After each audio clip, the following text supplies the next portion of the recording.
country. How you doing? Give me a minute here.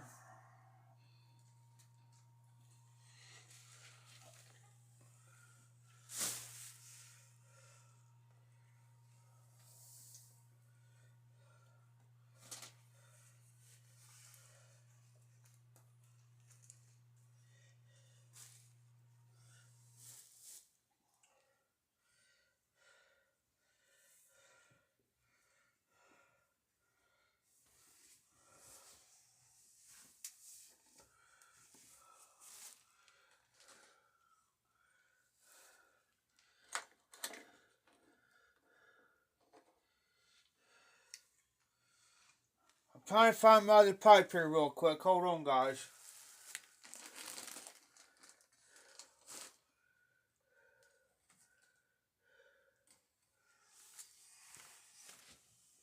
Oh. Back. Hey, Todd. I switched out a shirt. But here's this other pipe besides this one that I got from RD.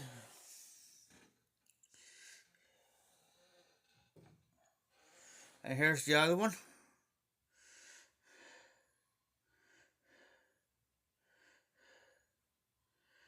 Hey, Donald. What's up, buddy? It's been kind of a rough week for me, guys. I'm sorry. I'm at an angle. It's been a rough week. A very rough week.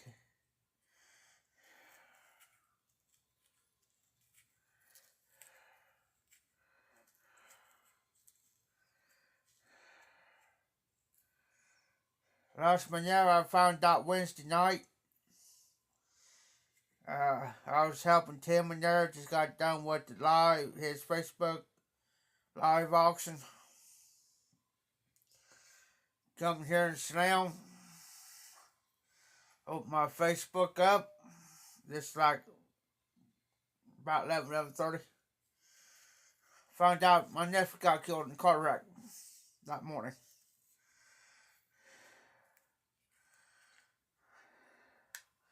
I was debating on whether or not to do a live debating.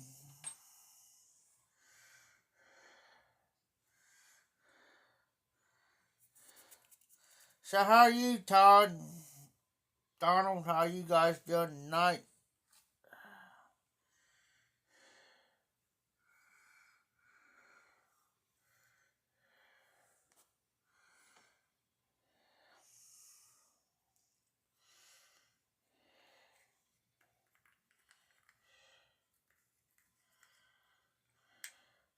No dog, no nothing.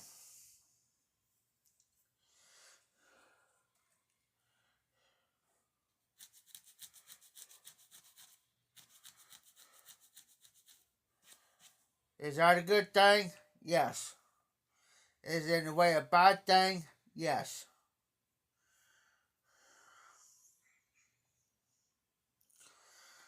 Why I say that? It's a good thing she's gone.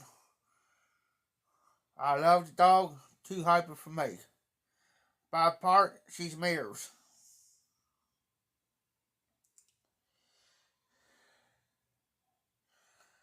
I heard that's a good blend. Here's a basket pipe I got from RD. Yes, you can tell I've been smoking the dog snot out of it.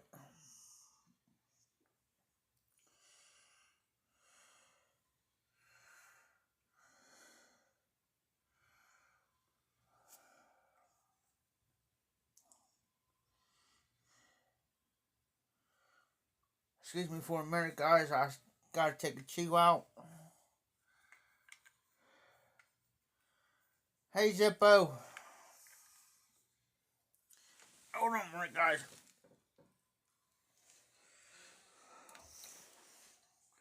Of course.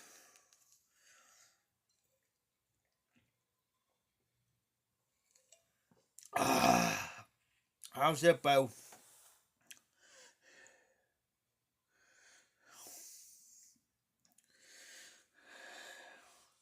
Yes, sir, Donald. Zippo, I'm hanging in there, buddy. I'm hanging in there. Rough week, but I'm here. I'm here.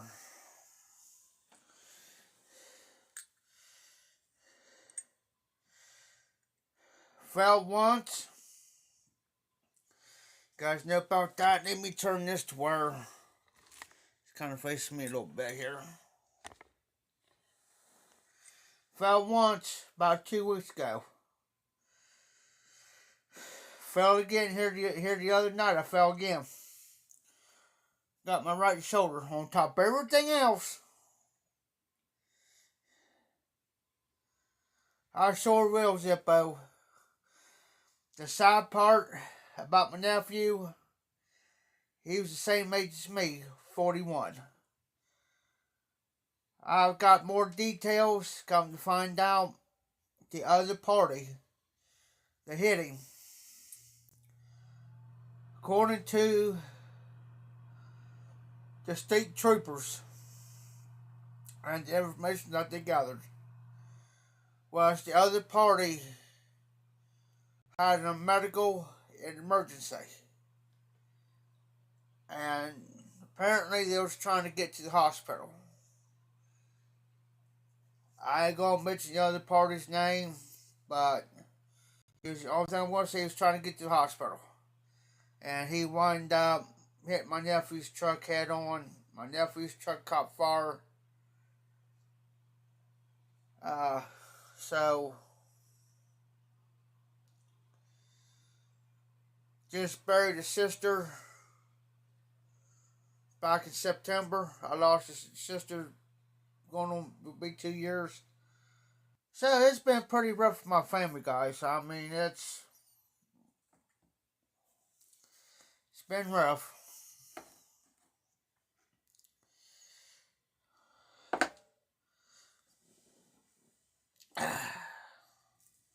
Grabbed Gentleman's collar. I didn't want Gentleman's collar.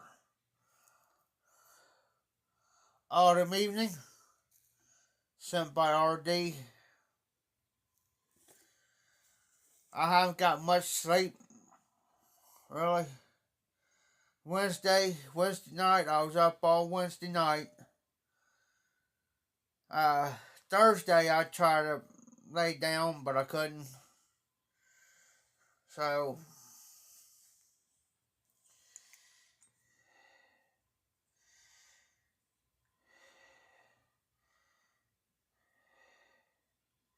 I was going to do my actual goal next. Today's Saturday. I'm getting my days mixed up. I was going to plan on doing my goal next Saturday. But no, I don't hope. Because I'm trying to get details, trying what's going on, so forth, and so on. On top of everything else I'm doing in here. So, I'll tell you how much I like autumn evening, as you can tell, about going. So, I'm going to sit back, relax, have a pipe, have a few beers.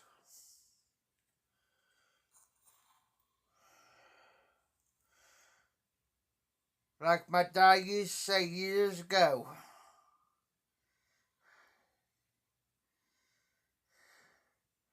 thanks, country. Like my dad used to say years ago, and I still hold this to this day. Now I'm 41. And I'll tell you anybody.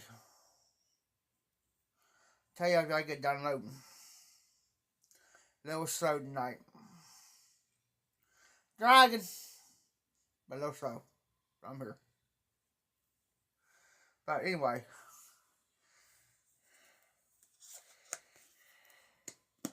I have to watch which channel I'm picking up. Because this autumn evening, and this also is a cool down deal. Gentleman's collar.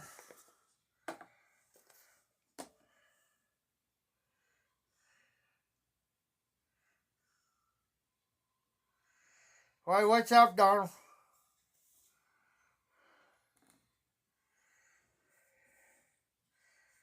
If there's somebody's gonna golf next Friday night, and there's somebody ain't gonna do any of their lives next Friday night, let me know. I always cover for John. The reason why I'm doing one tonight, and no, I'm not covering for John tonight. He already had his life earlier today, and I asked him if he was going to do it. Okay, he was having live. I asked him, "Is Johnny going to do it live?" Just out of curiosity, guys.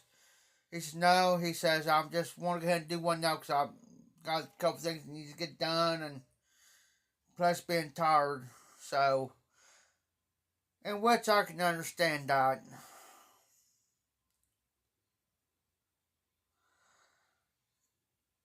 Donald, if I can sit in there, and you can ask him guys in there, and I've done it. I took the Carolina Reaper. It's the sauce, not the actual thing. The thing you know what I'm talking about. This is the sauce. It had the Carolina Reaper, a few others in there. I've sitting there and I've ate it. Did it burn? Heck yes.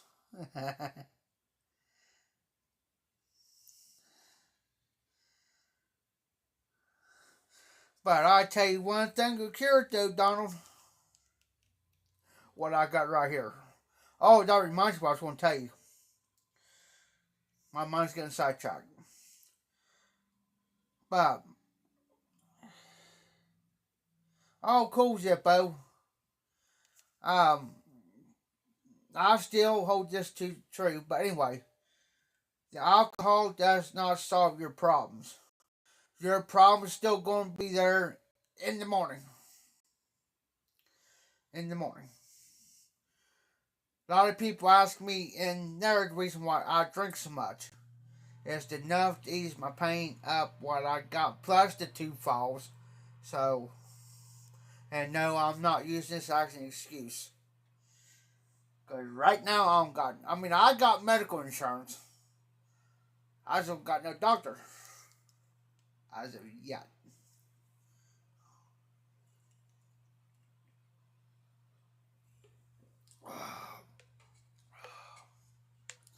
Say, this is my. Let me count. 3,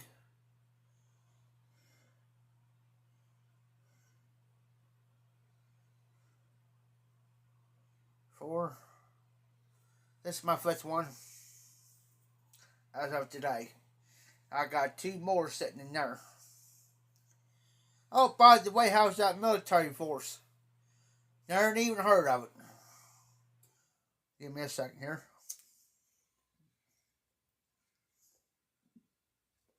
Excuse me.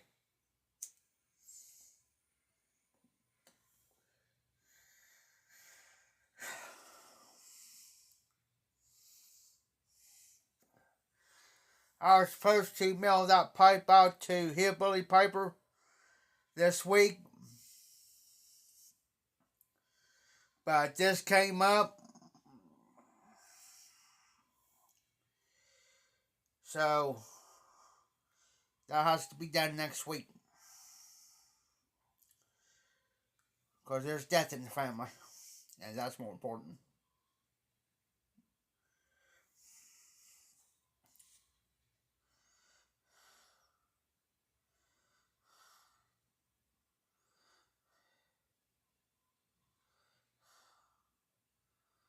Yeah, Donald, I know how you feel.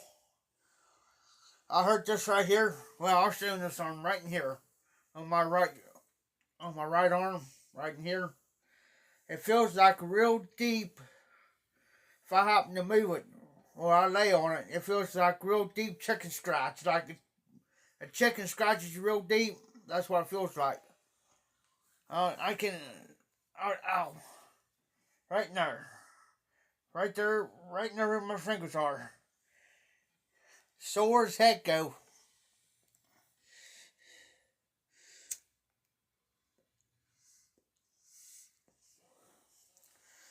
I had to put a lot of things on hold this week.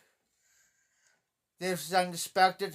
I do apologize on my part. So,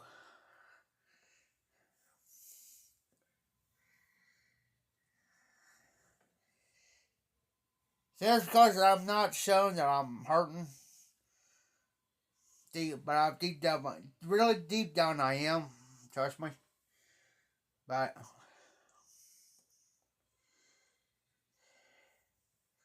because I don't want none of my sisters right now getting my hide or anything if I miss anything, especially my brother. And they know where I'm at, especially my one sister. Good night.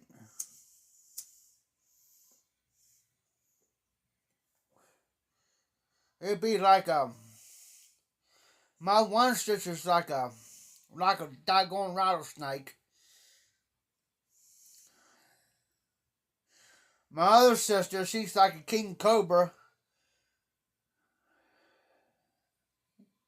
Nice, sweetest folks you ever want to meet, though. The sweetest people. Just don't make them mad. And I can tell when they get mad. I'll tell you how you better get away. Now, I'll warn you. Get away. Run.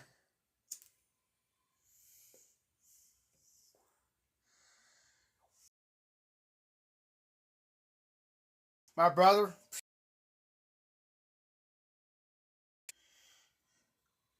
he's one of those quiet type.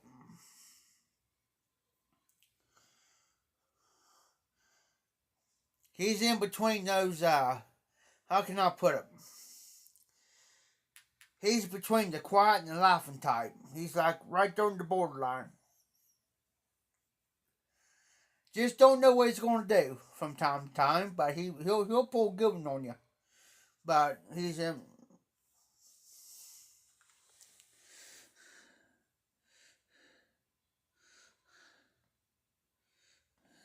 Oh, I'll bet. Huh.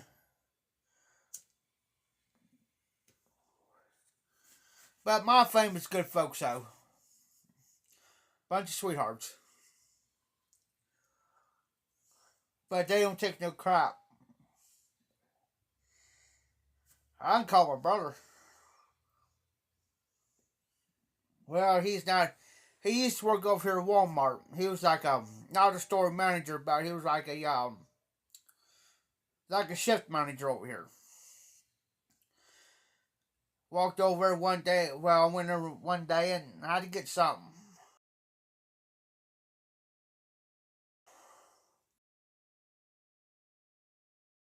Sorry, not me.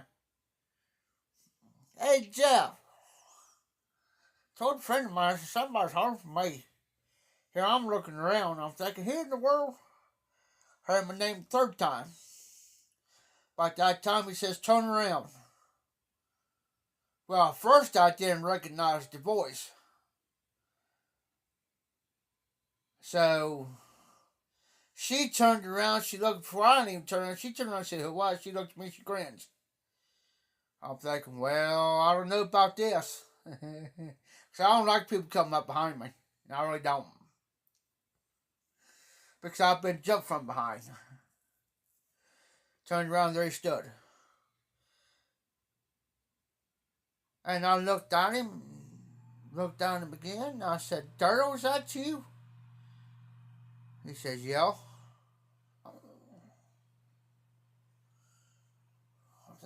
I'm thinking, dog, man.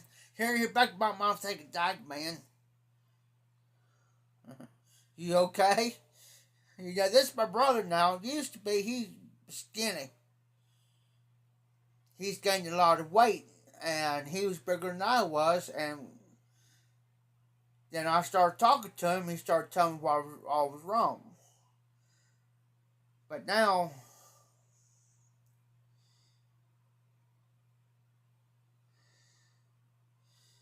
so now he's at the point in his life, now he's not able to do anything.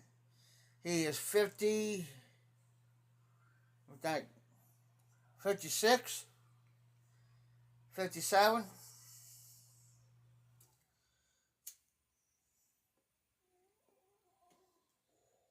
He got a body of a 9-year. He's about 56, 57, and he's got a body of a 9-year-old. No joke. Side part, he couldn't make it to our sister's funeral in September because he could not travel. He could not stand traveling 17 miles. Couldn't do it. He wanted to be there, but he couldn't make it. And when I talk to my one sister, Hilda, at my sister's funeral, the way that she's talking to me about him, he may be the next one to go.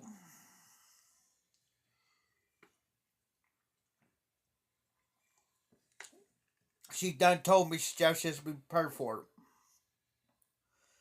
She said, I'm just telling you now, so you know what's going on. He calls me, talks to me for a few minutes, well, about 5-10 minutes on the phone. So now I'm waiting.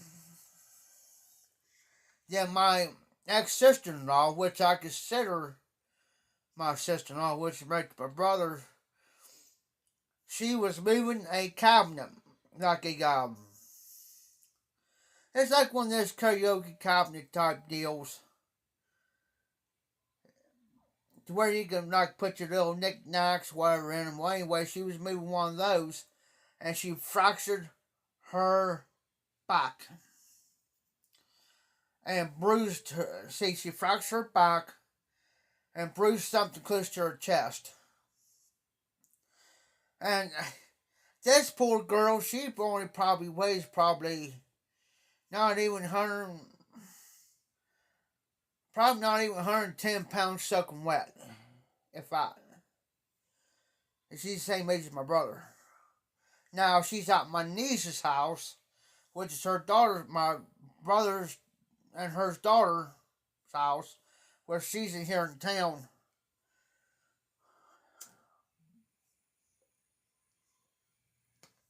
Well, in which my hind end is going to go over on the day that I know my niece is off work and she's at the house. My butt's going to go over her and I'm going to sit down with her and I'm going to give her a little powwow. What are you thinking? The only thing you had to do is holler. You're on my Facebook. If you can't get a hold of me there, get a hold of Tika. Tika can get a hold of me because she's got my number. I could have came and done it.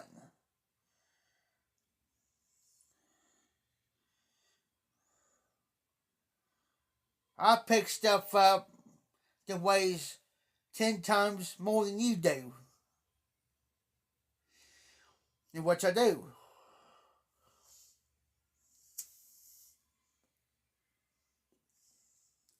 But she's stubborn. That's my family for you. And if she blames on my brother, well, I take it after her, she tells me. Well, I take it after you, T, especially your brother. Yeah. I ain't stubborn. Sometimes I am, but not all the time, not 24/7 like he is.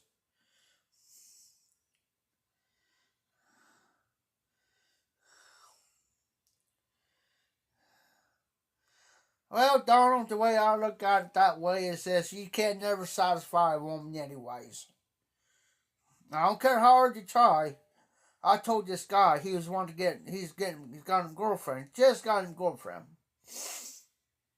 and I know him coming here. We started picking on him. So I finally come out right in front of her. I said, "Did you know you got your own house, right?" Yeah. "Did you got furniture and stuff in there and everything else, right?" Yeah.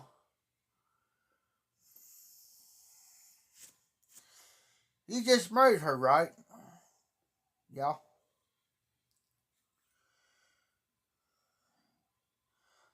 He says, "Why?" I said, "You just got done signing your death warrant." He says, "What do you mean?" I said, "Well, she's going to rearrange the furniture, the living room, until she is completely satisfied." "Well, how many times?" I said, "He knows. It could be 10, 15, 20, 30 different ways, times or ways she's wanting it." And then by the time you get done, tired, and worn out, she's why ain't satisfied. Let's do it this way. Let's watch. Smart words, watch. I said, I used to be married for almost 10 years. I know. I said, no, not all women are like that. Some are, some ain't. I'll clarify that right now, real quick, before I get scolded.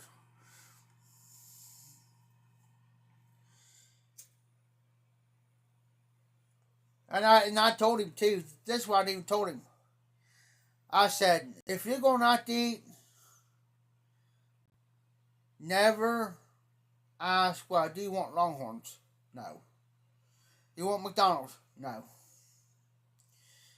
Well, do you want Tumbleweed? No. What the hell you want then? I don't know. What do you want? You gonna, what the hell? You gonna, what the hell? I ask you what you want. No. No. No. Just gonna say, I don't know what you want. That's what I used to do to my ex, and I did it all the time. So where you want to eat? Don't know. Where you want? Well, let's go here. Well, I don't want that. Well, you want Long John Silver's? No. Mickey D's? No. Burger King? No. Bob Evans? No.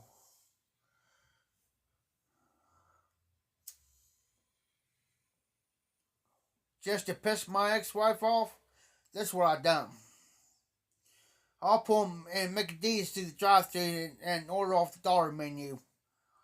I say, here. Piss her off every time. She says, what did you do that for? I said, well, you couldn't decide.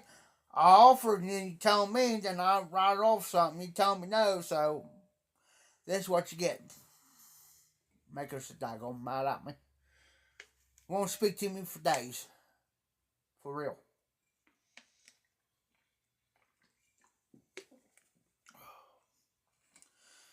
Yeah, I used to tell her, you ain't going to working 12-hour shifts. 12, 14 hours a day. Breaking your back and everything else in between. For you to tell me, well, I don't know. I don't want that. I don't want this. I don't want that.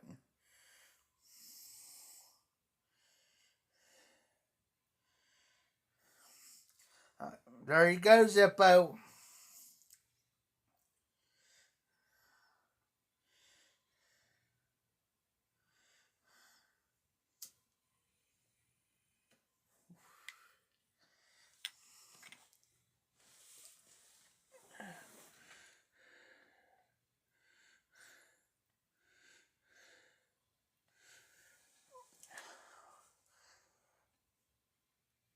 And you always say the woman's always the boss. Well, One way is true, another way it's not. It's called communication in a relationship. I don't care if you're a boyfriend, girlfriend, married. I don't care if you're tutti frutti, whatever.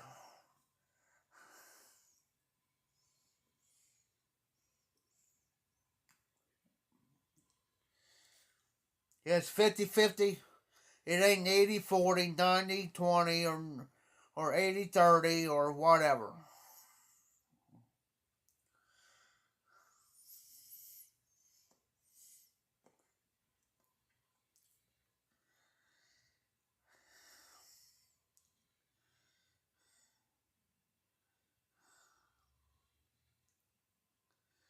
Exactly. That's why I've always have a place with a garage. I'll tell you the reason why I've always had a place with a garage. I'll tell you the reason why. For one, I'll make a part of it my man cave. One. I'll have furniture in there, TV and everything I need, refrigerator, hell, whatever. Microwave. Shoot, get a microwave food, put it in the freezer. Just in case I happen to get in an argument with the old lady, I got a place to go.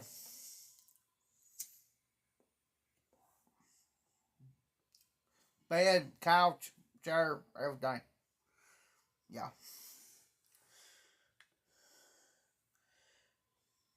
Have beer in the refrigerator. Shoot, I ain't nothing.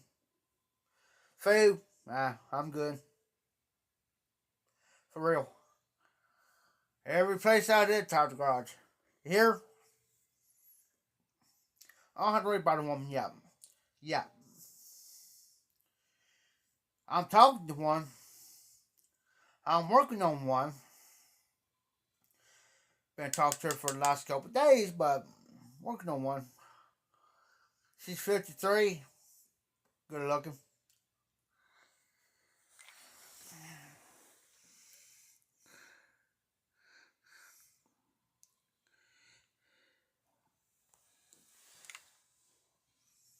Donald, a woman's going to be picky on certain things.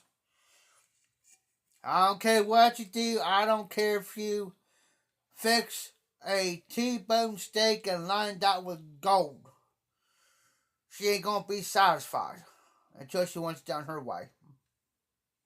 And still unsatisfied.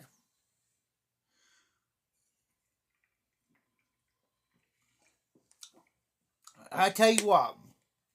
Here you go. Here's something for you. If you go to a restaurant and you order yourself a steak,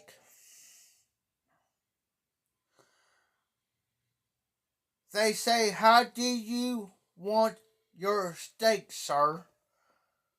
Like winning an argument with a woman, and they'll say, "There it is." That's the only thing you got to say, and they know how you want your steak. I've done it. I've done it. Hmm.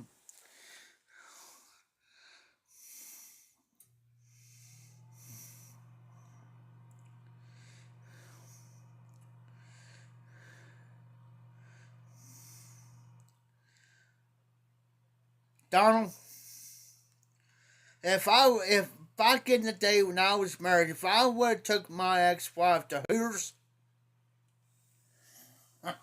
I won't be sitting here talking to you. Trust me, I won't be sitting here jibber jabbing. I'll be 6 feet under. For real.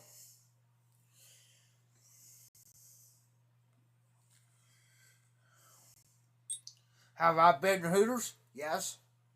Without my ex-wife knowing about it. And after we got our divorce. I've been divorced since for the past 14 years. I've been divorced. Would I ever get married again? No. Would I date? Yes. Marriage? No. But every woman that I get with, number one, I get her checked. Reason being, is see if she's got any disease or nothing. And it's not being disrespectful. It's just common courtesy. I can ask her straight out, have you been with anybody that has any type of disease? No. Well, we're still going to get checked. And then I get a pre-op done. Which means I have if we get stuff together like a house or something, everything's in my name.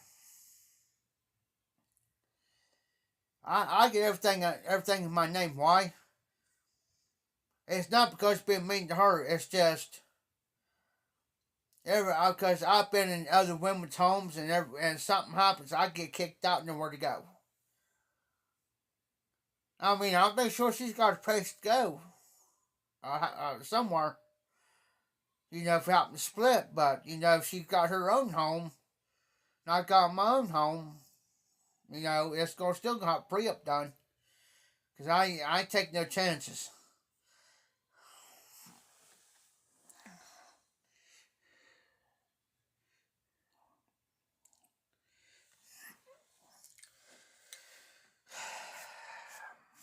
I'll give the old philosophy. Here's my old philosophy that I learned from an old timer. All women need to love them.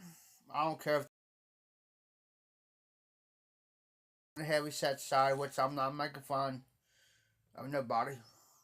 Because if I was sitting here making fun of somebody before I go any further, if I was sitting here making fun of somebody, my dad will come back and haunt me. He'll turn over in his grave. And he would. I don't care what color they are, what their skin color is, or whatever. All women need to love them. My ex-wife's of a different race. You know. And I'm the first person in my family to break the racial barrier in my family. I'm the first person to do it. And then turned right around, then my brother done it. Go figure.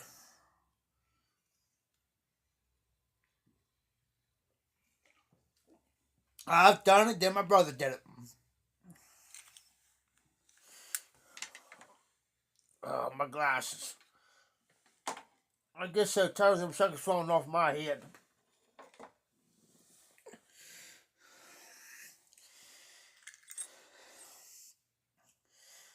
Well, you can call them country. There's many names. They're called cha-chas, chi-chis, jugs, melons.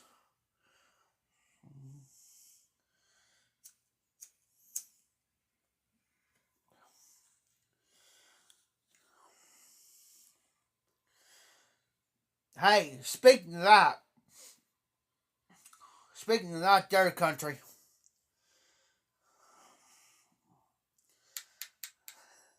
There's two other guys here that can vouch for me on this. And this ain't no joke. We all went out to eat one night. Warm out. I mean, it was hot out. It was not too long ago, probably about a couple weeks ago. It was nice weather, perfect weather. Sit outside, eat your meal. You know, sit outside because they got patios at Roosters and Street Side, 62. Here's one of those perfect nights to where you can sit outside, eat your meal, take time eating your meal, talk, sit down, have an adult beverage outside. Well, this looked like a chick, right? I mean, from the side. You couldn't tell from the front. I said, Scott, look at that. He said, Jeff, that's a dude. Nuh-uh. He said, Jeff, I'm telling you, that is a dude. I'm telling you, I'm serious. Look.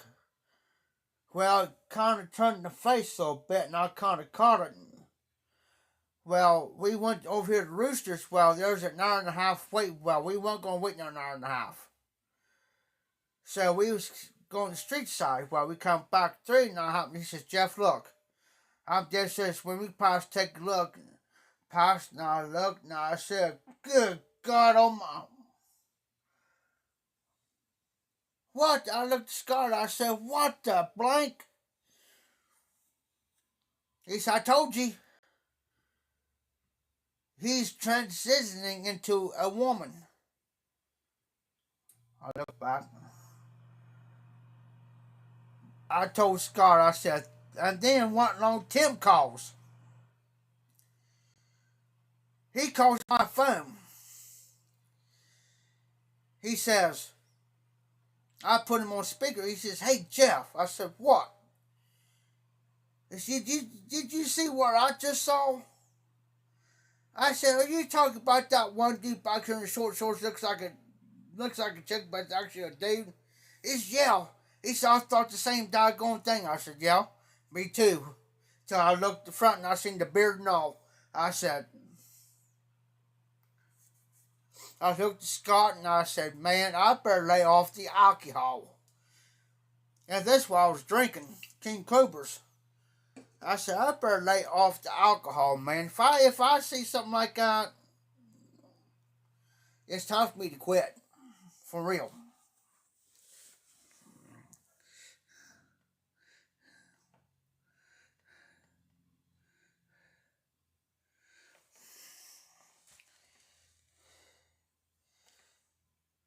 You know, I mean, it's like, then a couple days later, had to wind down. I had to go with Scott somewhere, and I seen him. I said, Scott, I'm about ready to open my mouth up. I'm about ready to this, Jeff. Don't you dare say anything. Don't you dare say nothing. I said, why?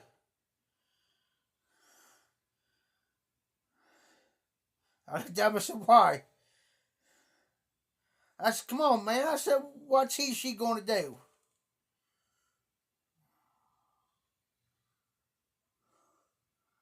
I said, then I looked down. Can I ask you a question?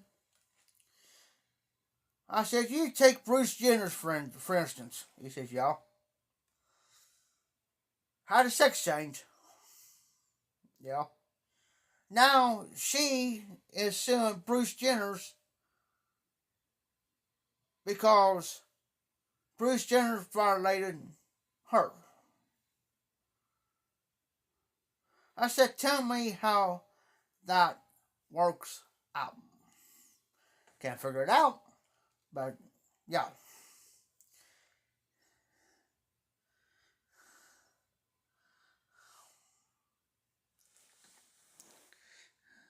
Well, by God, there's RD. Hey, RD. Look what I got.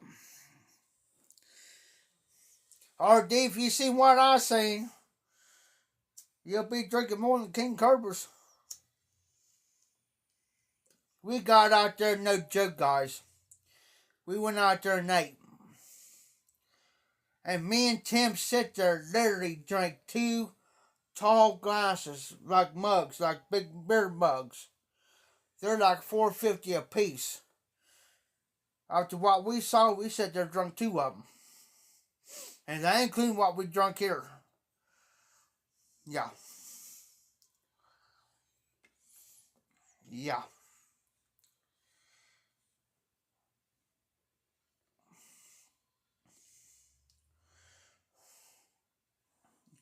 But I've dated a lot of crazy women in my days, but now anymore you gotta be careful.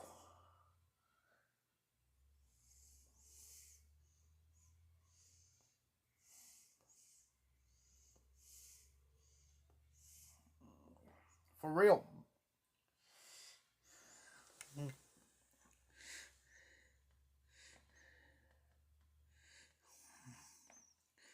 Country, if you would have saw RD autumn evening, by the way. Um Country,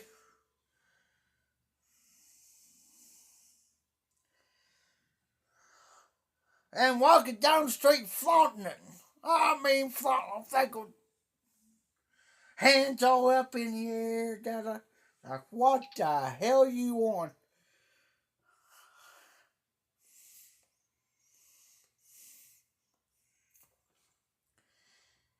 You know, they're going down, hands up in the air, and like you're on cloud, like you're in Woodstock of '69. Come on, Woodstock '69's done and over with. It's long over with.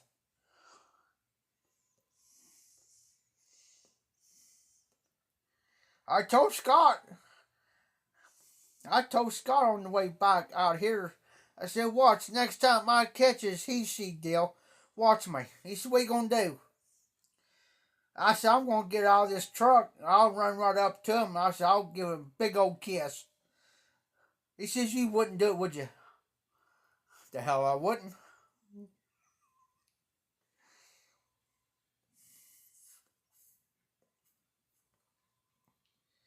Just enough to embarrass somebody.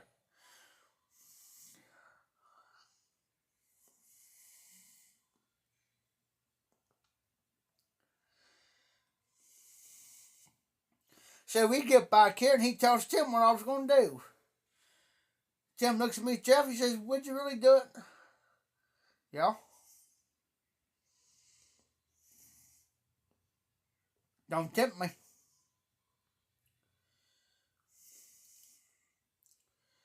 But see, I said, then I had to check first.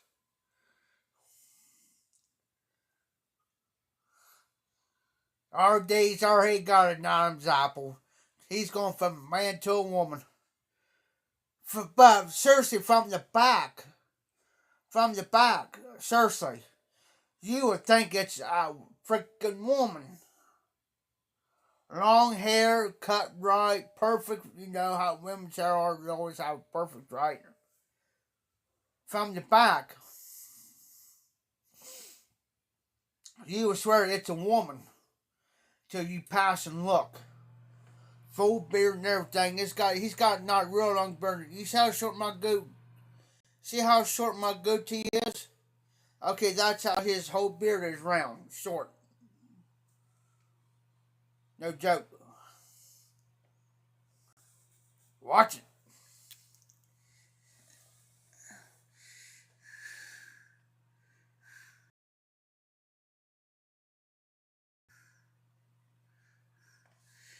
Cherry Zippo. I mean, I don't care what they do. I mean, you know. But to me, in my own opinion, and don't take me wrong, when the good Lord made you, when God made you for who you are, He did not make a mistake. You're just, those type of people are just freaking ate up in the doggone head.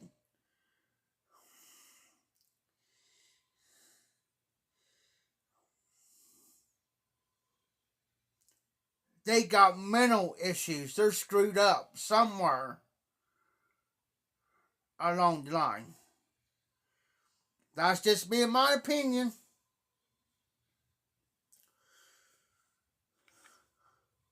It's like me going getting sex change done. Because I was supposed to be born a woman. You know, that's just me. You know. It's just, I mean, everybody's got their own beliefs, you know what I'm saying?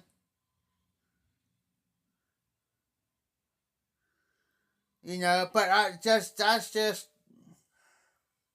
hey, I got family that are bi, straight out gay, straight out lesbian.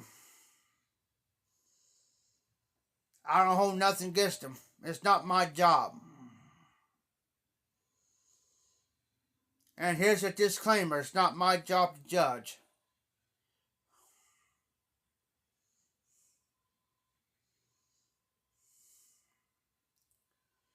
You know,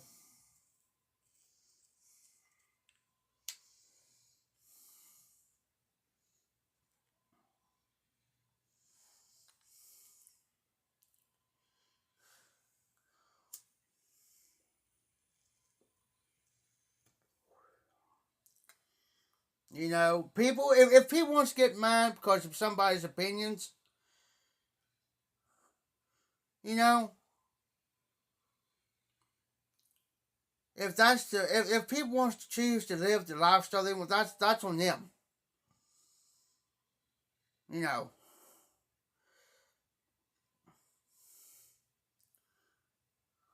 you know.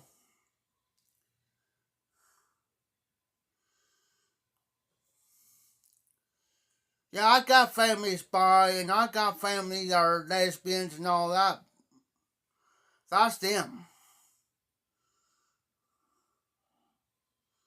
But the only thing I tell them, don't bring it to this place of business and showing your affection and everything, because he's got people coming in here that he can't lose none of his people. You know what I'm saying? That's the only thing I tell anybody if I know they're that way and they want to come check stuff out. I say, you're welcome here. Just don't show your affection and love. Your love, affection stuff. No, there's no kissing, no nothing like that in here. Because he'll be the top to tell you gotta leave. And this ain't no joke. McDonald's in Greenfield did this. And I was there when they done it. As a matter of fact, I was working there when they done it. I know this girl that I went to school with. And I do still this day I consider her as a friend. As a friend. Yeah, she's straight out lesbian, you know, okay, that's fine. Okay, her and her old lady was out front on the patio doing, holding, kissing, and all that. And one of the managers, I had to go right behind the manager, and she says, Jeff says, well, before I went up behind her, she says, Jeff, go to grab a broom and stuff, go outside and sweep the parking lot. I said, okay.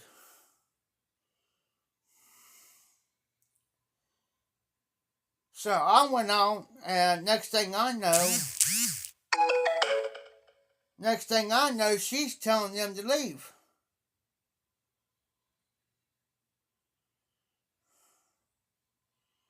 And I'm thinking, at first I'm thinking, why is she asking them to leave? Okay, they was just sitting out there. Okay. So then I found out they was out there doing kissing, this, that, and the other.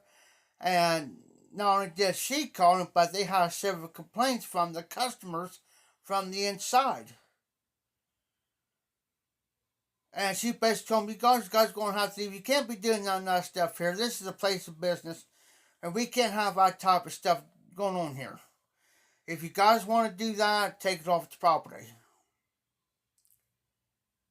Now, is that discrimination? No. They're not discriminating because of their sexual orientation deal. They're not discriminating against that. They just don't want you to come up to a place of business showing it. That's like here. We don't care what sexual orientation you are. We don't care who you are. You come up in here, just don't come in here and start showing your love, affection, all that here, because he'll be the top to tell you, hey, if you're going to do that, take it out. Take it outside. Or take it off the property. I can't have it here because my people's coming in here. I'm not going to lose my people over you. Now, you're welcome here as long as you don't do none of that stuff. And a lot of people always take me wrong on, well, I'm out or I'm mad at you, I'm pissed at you because you said this, said that. If you don't like how I say things, I don't want to tell you. This is freedom of speech. I'm entitled to my opinions. Everybody's entitled to their opinions. I'm not here to argue with anybody. or put nobody down. It's not my job, it's God's job. If you have a problem with me about, I always tell people, I just got done telling something, I told the girl off last night in here.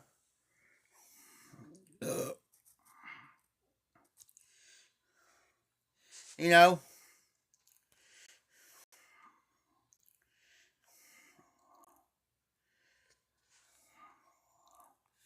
I'm trying to get this off my screen, guys. I don't know what this is yet.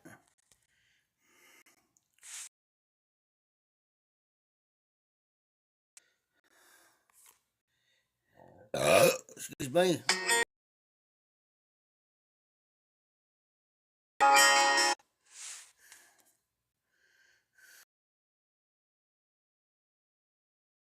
Hang there, guys. There we go. Something just came up on my screen. I was trying to get it off. I hope I didn't end it. Okay, everybody's still on.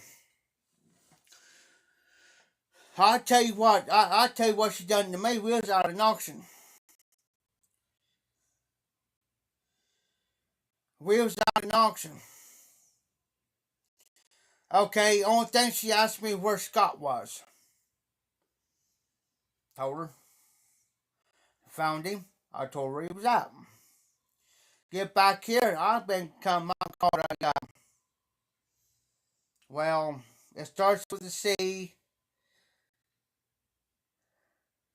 I'll give you the two letters called CS. It's normally what you call guy, but I ain't gonna say it on here. And this girl don't even know me. I went off on her. Totally went off on her. In a nice way.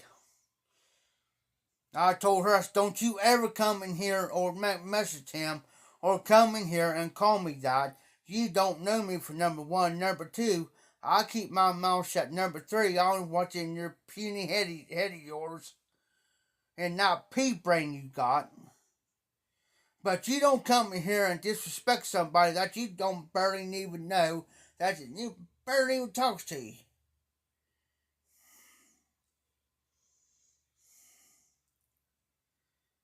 All right, Donald, you have a good one. Be safe, be well. Have a great rest of the weekend. I'll probably be on tomorrow night. You know, we'll see. Yeah, man, I kind of went off on her. In a nice way. I didn't yell, I didn't scream, I didn't cuss her or anything like that. I just told her what I thought. Turned around and looked at him. I apologized. He looked at me right in front of her and said, you don't have to apologize for nothing. He says, you have a right to say what you said.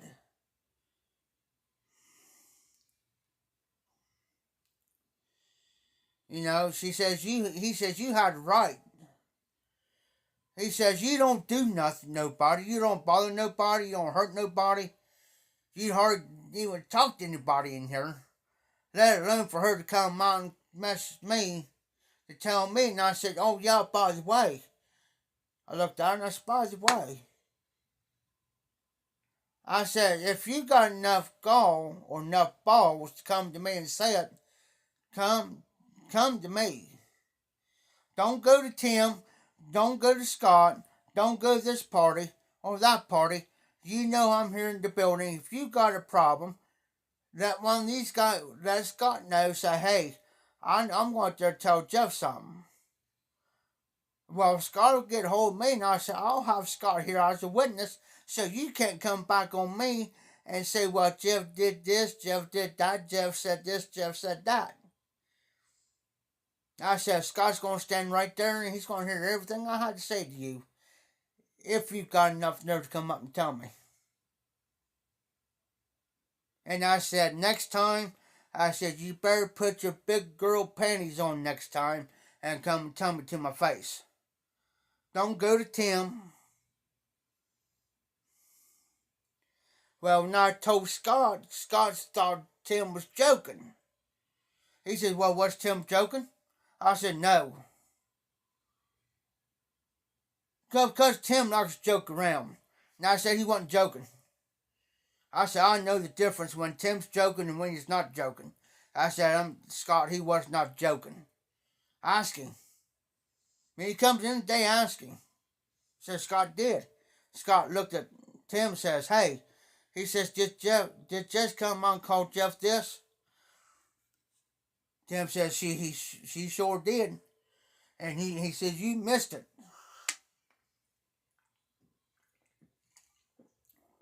He says, I'd never seen Jeff ever talk to somebody like he did last night. He said, that's the first time out of his mouth. He said, he even shocked me. Because he said, I never see Jeff talk like that to anybody in here. He said he wasn't being disrespectful. He was not being disrespectful. He was not disrespecting. He just told her nice, like we're talking. He told her what he thought and how he felt. And which that's good for him, because I told him not to take no shit off nobody. And that's good for him to do that. But he also, and he told Scott, but yet he turned around and apologized to me for saying what he said because he thought he was in trouble for it. And I told him, yeah, Scott's a co-worker. He's like me. He works in here and also sells in here. He sells, I sell, Tim sells. Hold on, guys. I gotta find my skull cam.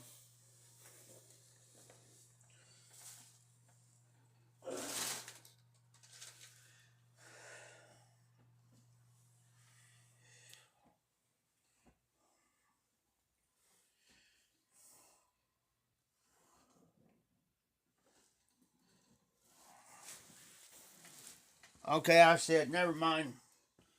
I was about ready to trip. But yeah, Scott's one of my co-workers here. He's one of the associates. RD.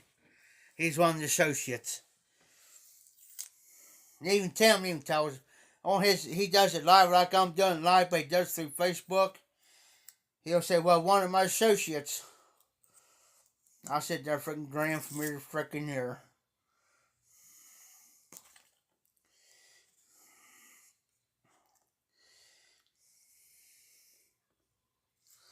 But you can't please everybody in life. I don't care what you say, how you do it, or how you word it.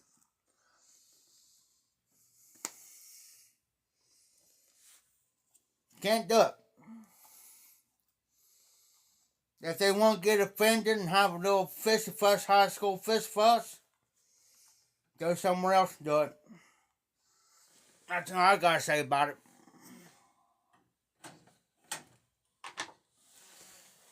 Cause I'm starting putting my foot down with people. If they don't like it, you know, I can't please everybody. Everybody always takes me the wrong way when I say stuff, or they get offended what I say, so I say it. It ain't all about rainbows and sunshine, folks. I'm not here, you know, that's what I used to tell people. I'm going back the way I used to be in some aspect. On some aspect, I'm going back the way I used to be. I mean, I'm not a dick or a prick or whatever. I'm not that. But I'm going back to where I used to be of not taking crap off people.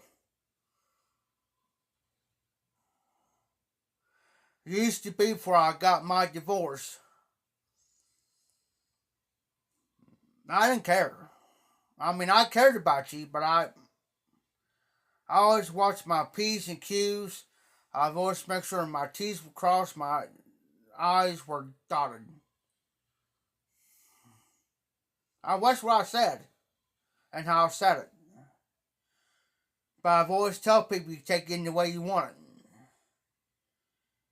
If you take it the wrong way, okay, let's sit down, let's talk it out. And you tell me the reason why you took it the wrong way.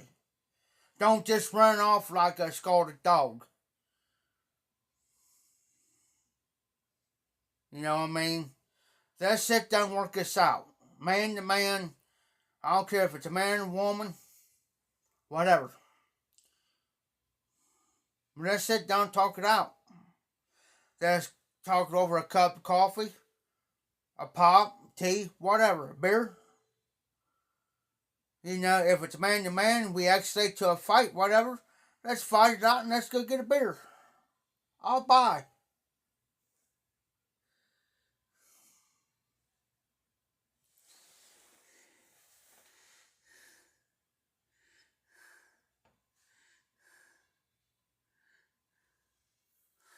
Oh, I pissed all the people.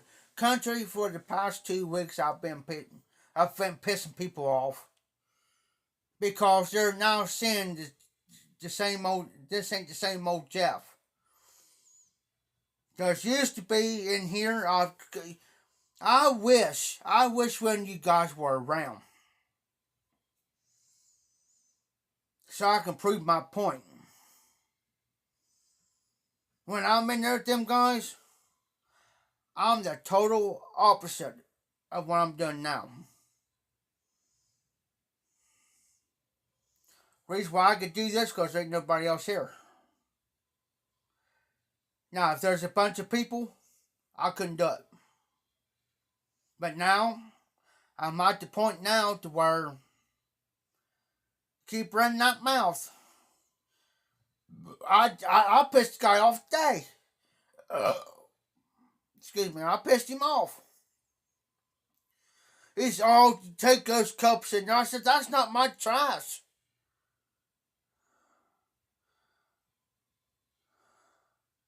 That's not my garbage. This is not my. I told him this ain't my shit.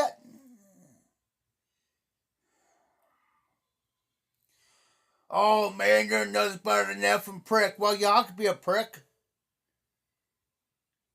And I said another thing too. I'm going to tell you too. I said Tim in there's about ready to jump your ass, and you ain't gonna like it. I said I'm giving you heads up, dude. Well, what for? I said, well, all those boxes. There's one trash bag in there. Great big one. We're talking a 50 to 55 gallon trash bag, guys. I said, there's a 55 gallon trash bag in there. At least almost to the top of nothing but your boxes, your stuff. And I said, he's in there harping. I'm getting the heat. You know, hey, recovery. I said, I'm getting the heat from him. So you know what? If I get the heat, you're getting the heat. So I'm giving you, I said, another thing too, I'm just messing with you. I'll take this in there. But after that, don't bring none of your trash in here. I said, see, there's the point, Scott. I said, yeah, you mess with me and everybody else, but when somebody does to you, you won't get offended and act like a sissy. Told him straight to his face out here in the parking lot. And I said, you take it the way you want. Now, did you not tell me here the other day? I said, if he looked at me and said, Jeff, you got a problem with me, you come out and tell me instead of sitting there being mad about it, right? He says, yeah, well, I'm telling you. You ain't liking them. That's why I told him, I'll put my finger on him. You ain't liking me. I said, be ready for it. It's going to get a whole lot worse.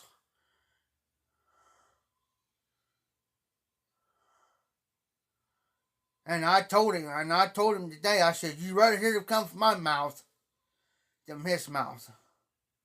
Because I'm telling you what's going to happen. There's two things that might happen. One, I said, he's going to start telling you to take your trash elsewhere.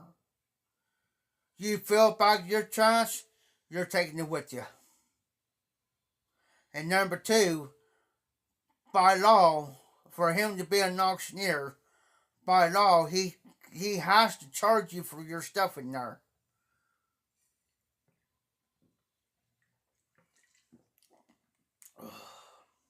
You know what I'm saying?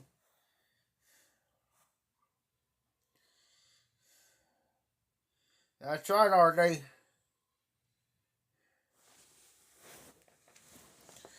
Oh, hey man. Yes, sir. Hey, country.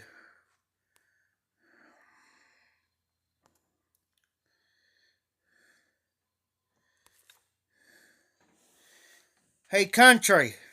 Look beside your name. By the way, guys, I'm back. I gotta go use the bathroom. I gotta get a refill. About out.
Okay, country.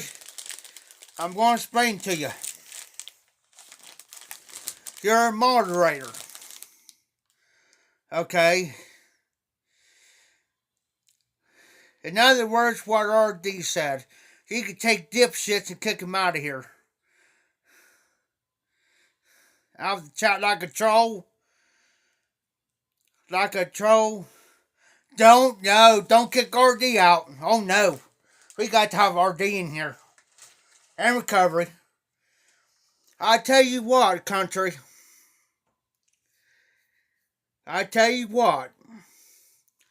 If a troll comes in here or somebody should not be in here, RD will tell you, and he'll tell you how to do it, and he'll say how to do it. DDT! But, oh, another thing too, country, and here's my other, besides the trolls, here's my rules. The rest of you guys, those are my rules. Okay, here's my rules. The recovery ain't gonna go nowhere. What are you thinking? You ain't gonna go nowhere, Mike.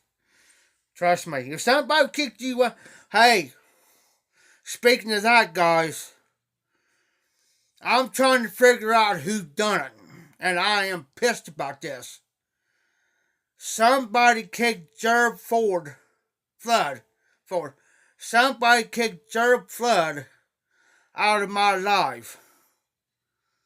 I know it wasn't RD didn't do it. I know DDT didn't do it. I know Recovery didn't do it. I know all Bird Up John, he didn't do it. I could name several other people that didn't do it, but somebody did. Oh no, Mike. That's what I'm saying. Wasn't none of you guys in here, but somebody done it. But he still watches my lives, though, guys. But now here's my rules, country.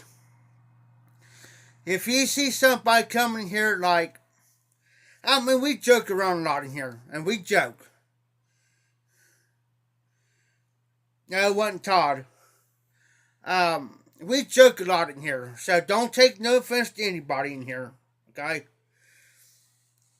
But, and all jokes aside for a second, if you see somebody disrespecting or disrespecting me or somebody in the chat, I mean deliberate disrespect. I mean joking around, joking, you know what I'm saying? Or you feel like somebody in the chat's getting attacked or whatever, or I'm getting attacked from somebody, whatever, or anything like that in that nature, you don't need my permission to kick them out. You can all make them.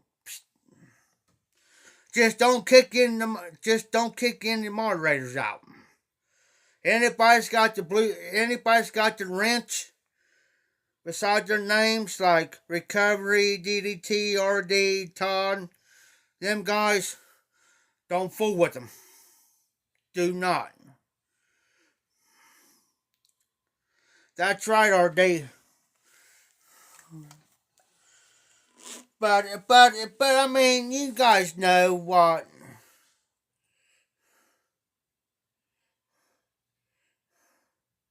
That's right, Dan. Hell, I can sit in the car, you dipshit. I laugh about it. But if I'm sitting here deliberately doing it on purpose, then you have every right not to come back on my lives, you know what I'm saying? Because you say, hey, you know, aha, sweet Mafia Piper has been very disrespectful to people on his life, you know what I'm saying?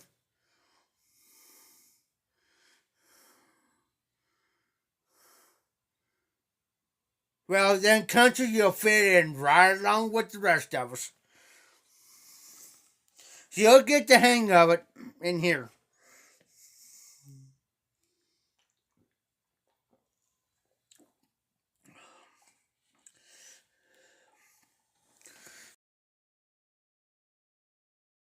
And I'll tell you ahead of time, country, you better watch out RD. He'll pull a fast one on you when you least expect it. He's done it to me, prick.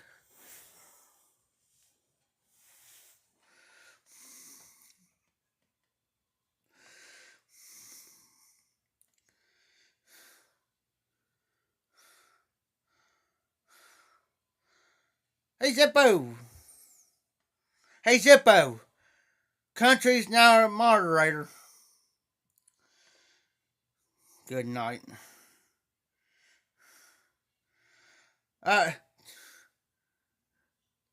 Dan, you call me a double dipper? Telling you.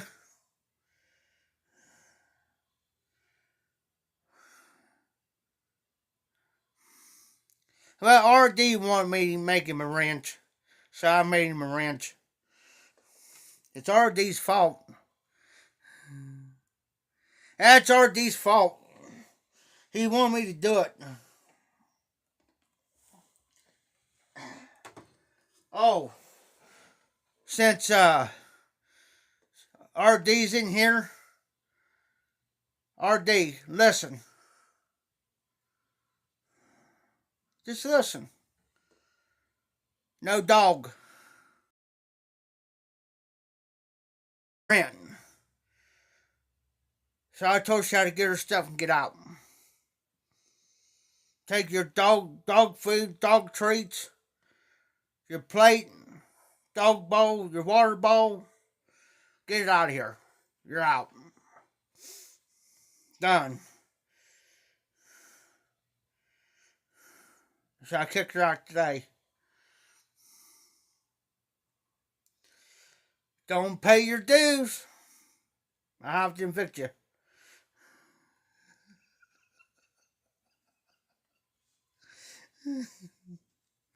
No. The guy that owns her came and got her today. He took her out to his sister's house. Because his sister Lori and her husband on vacation down in Alabama. And he's out there watching their house with their dogs. So he took Dottie with him. So he says, we'll see how, because it's a female, it is part lab, part German Shepherd.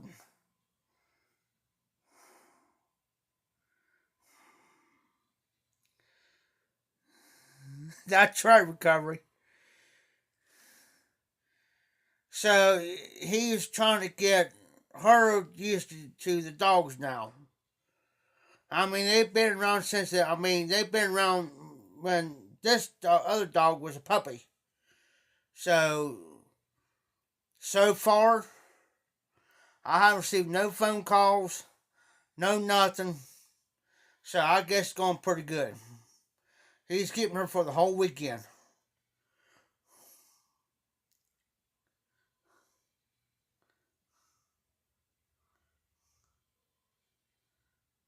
Yes, Eppo.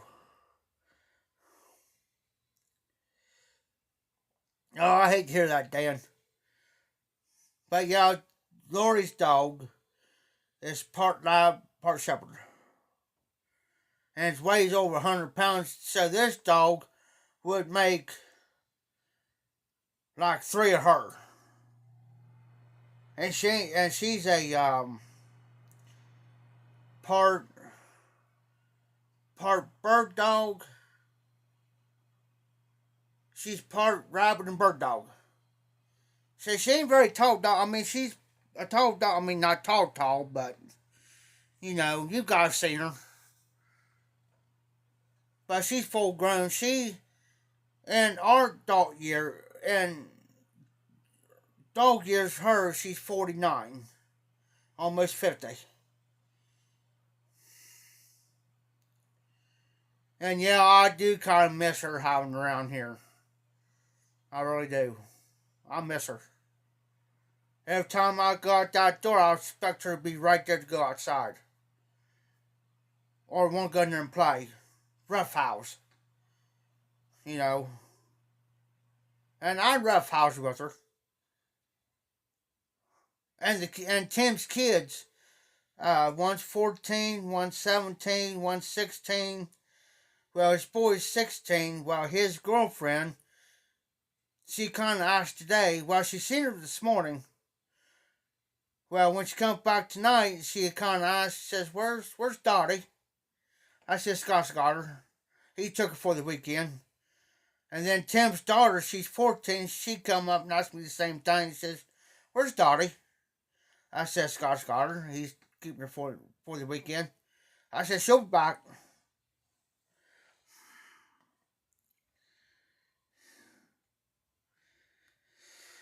The last dog, Zippo, that I owned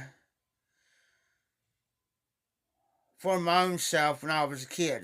And that was a full-blooded German Shepherd dog. My dog had him trained to where not even the neighbors couldn't come in the yard. The only reason why they couldn't come in the yard because there'd be kids back there. His name was Sam. Well, when the kids were out there playing around Sam where Sam was, because he always told us kids stick close around Sam. And you couldn't walk in the yard. The only way you could walk in that yard unless Dad was out there, and then you was all right.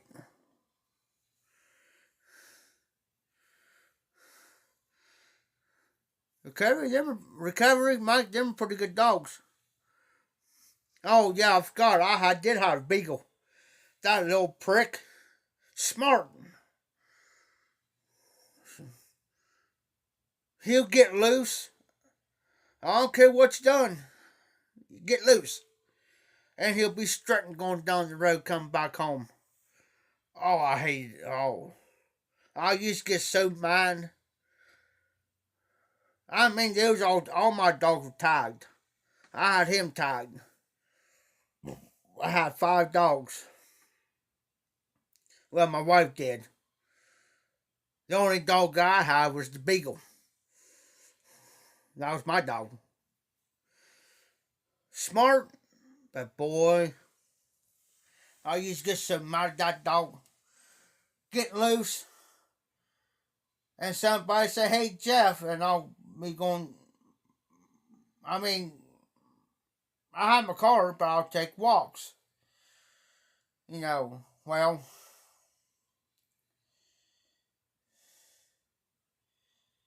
they say, "Hey Jeff, old Ben's down strutting back up your way." That was the Beagle's name. Everybody knew Ben. Because everybody loved Ben. I had him trained to love everybody. Even kids. The kids come, I'm talking 4, 5, 6-year-old kids roughhouse with him. Literally roughhouse. Yeah, he'll show his teeth and growl and all that, but he never bit them. Because he knowed if he bit one of them, he knowed that I was going to kick his teeth in. And he knowed it. I always tell him, I'll keep you right house with him, but don't you dare bite one of them. And he knowed. And that's what I do with Dottie. I'll rough house with her. Literally rough house. She bit me once. Got me right here on my pinky. And my pinky's still sore. Still sore. But I tell her, I used to stern voice, I said, no, don't do it again. I had to break with that habit. I finally broke with that habit. But see, every time I bring her in here and I had to shut this door and lock it, bark, bark, bark. And I had to come back here and pound on this door to shut her up. Well, Scott in there would get mad at me for it. And I said, Scott, I can't bring her out here. He's got people come here, she'll bark at him, jump on him. Well, a lot of people don't like that. And it scares them. So I told Scott, I told him here the other day, Scott, you got a choice. He's got people coming in here, picking stuff up. Now they know the dog's here. Now, most of them are afraid to come here because they're afraid that she's loose in there. You know what I'm saying? So I'm going to say, if Tim comes in tomorrow, I don't know if he is or not. Well, he ain't going to be around here around 3, but he'll be here tomorrow evening. I'm going to tell Tim. I said, Tim, I think I know what the biggest problem. The problem is now the reason why most people ain't coming here picking up. He's going to say why, because Dottie.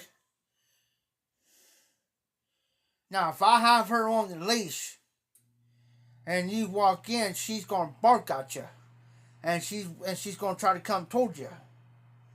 The only reason why she's doing that because she thinks that you're going to try to hurt me. That's what she's thinking. Okay, he's going to come get Jeff, so I'm going to get him. That's why she's got a retractable leash where I can shorten that up to where I told Scott, I said, Scott, I'm trying to break with that habit, dude. I said, we can't have this. I said, you're going to have to do something soon, man. I said, I can't keep her here all the time. I hate to do it like that to a friend, but when he's got a place of business in there, I can't have her out there. And he thinks it's a joke. He laughs about it. That ain't a joke.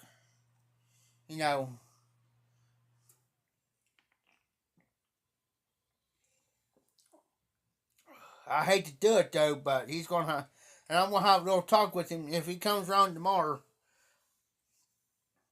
Then I'm gonna have a little talk with him about it too. I said, Scott, I ain't trying to be mean, but you're gonna have to do something. I'm gonna remind him. I said, Scott, you're gonna have to do something, man. I said, people ain't coming here picking up. Now there's a couple of people that's not picking up because of her. There's some people wouldn't pick up way before she came here, so he's got to kick them off the live.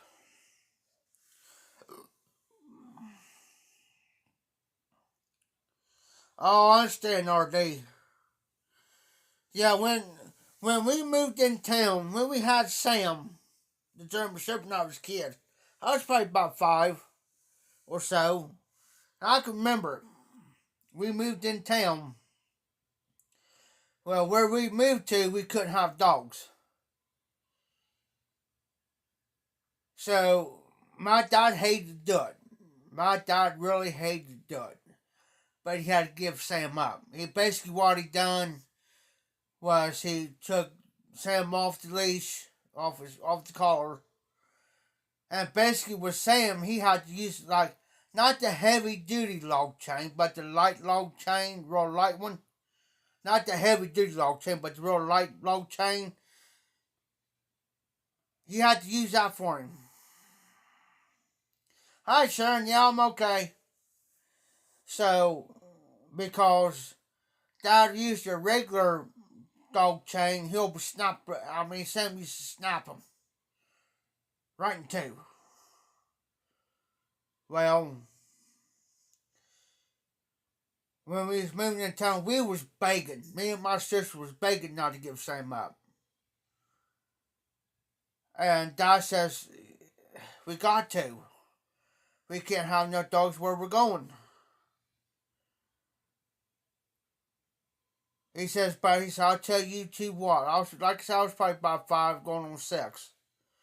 My sister was about 12, 13 years old at the time. He told me and my sister, I'll tell you what.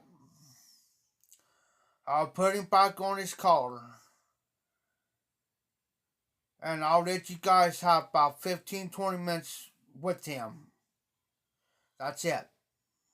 He says, I'm going to have to let him go. But Dad didn't kill him or nothing. He just turned him, he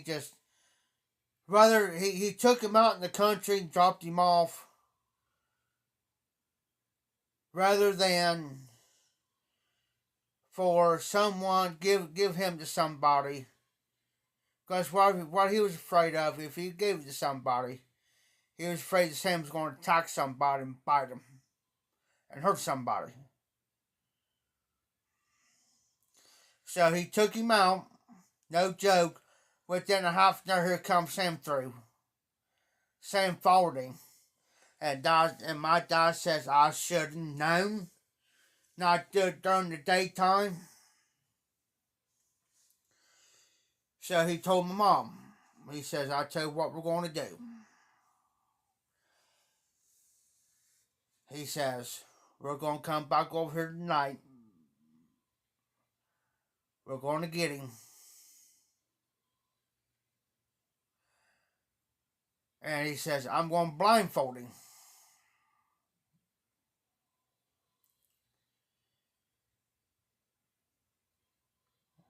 Then we're going to take him out the same way we went. We're going to let him out and I'm going to unblindfold him. He said, I hate to do it that way, but he says that's the only way we're going to do it. He says that's the best way to do it. He says that's the way he can follow back in and follow the scent.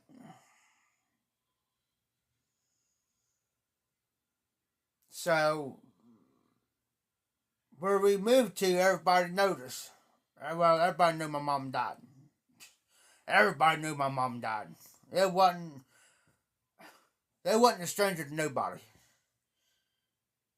So that night, our neighbor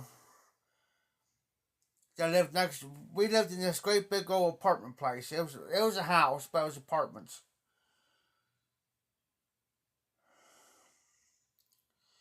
That's a shame. I had one dog die on me. One dog. And that was my wife's dog, ex-wife's dog. So our next door neighbor, Mary, and I think her husband's name was Tim, but I know her name was Mary, because she was pregnant at the time. She was probably about 6.5, 7 months pregnant. So Dad didn't ask her, hey, can you come over and watch the kids? We gotta go take they explained what they was doing. They said, give us probably about a half hour, we'll be right back. They said, yeah, sure. It was summer. We was out for school anyways. Well, they went, took old Sam out there, did what they had to do, come back. Of course, it's summertime. We didn't have to go to bed till about, especially if it was the weekend, we didn't have to go to bed till about 10:30 at night. So, they come back home, got mom's, well, she came over, well, I got to get supper on.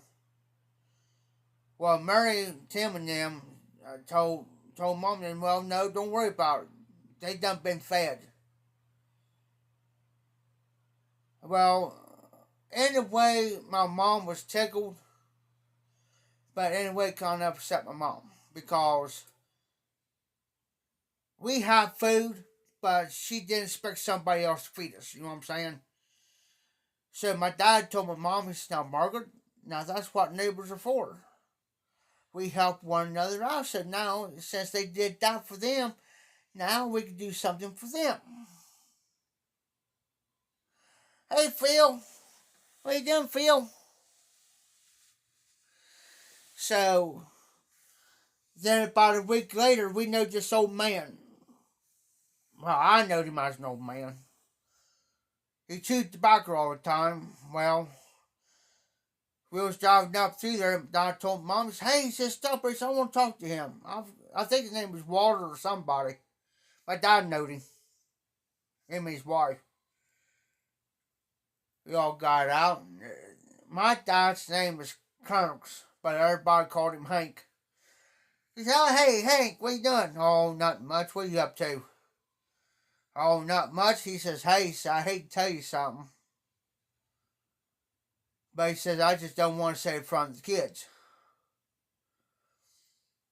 I says, all right. My dad looked at me and my sister. He says, hey, why don't y'all go over to the side over and play, or go across the street there, go down there to see the kids down where we used to live. All right, so we went down to our old neighbor's house, playing with the kids, the old neighbor kids. Well, Mom and Dad knew where we were. We're talking back in 85, 86. Come on. They knew where we were. They knew what we was doing. So, got home, got in the house, and me and my sister went and got a glass of Kool-Aid. Well, at the time, I had my leg broke. Dad looked at me and my sister. He says, hey, I want to talk to you two.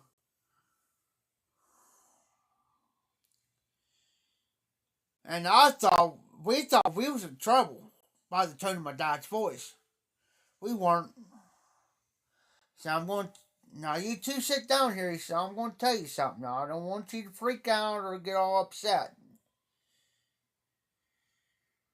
He says, the reason why Walter wanted to talk to me is because he says, old Sam got killed. Talk about the dog.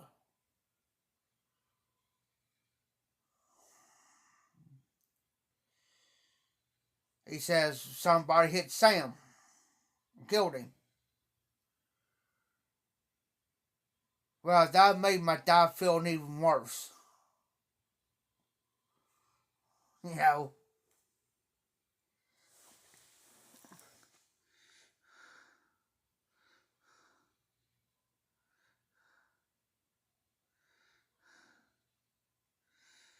Oh, yeah, did it? See, nobody knowed. Dan, it's starting to worry me.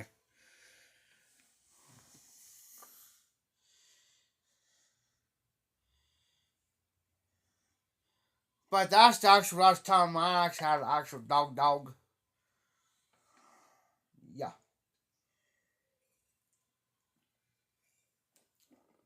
After that, my mom and dad bought a place around 89, 90.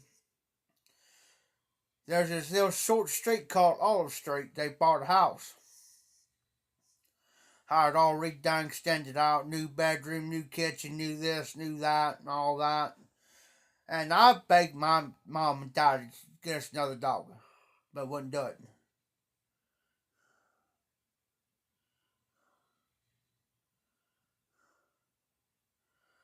Oh, I ain't getting this conversation.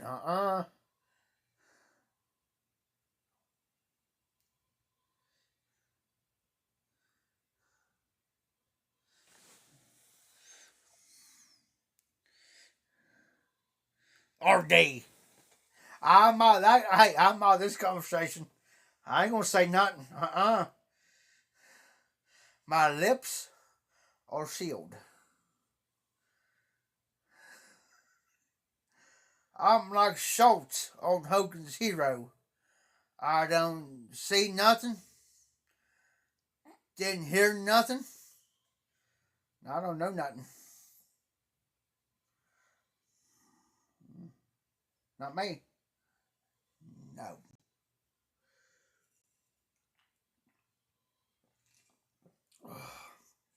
I love it.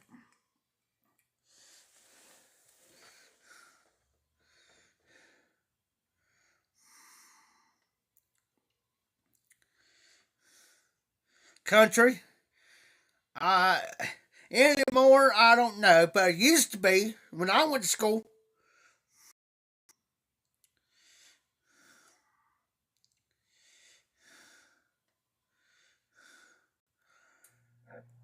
Excuse me. Hey, recovery. I know the girl I went to school with over Oaks.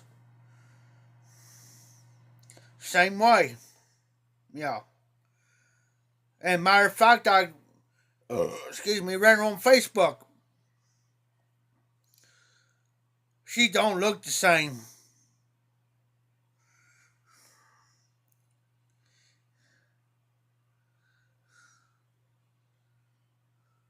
Okay, Phil, I got you. Hey, I didn't see nothing.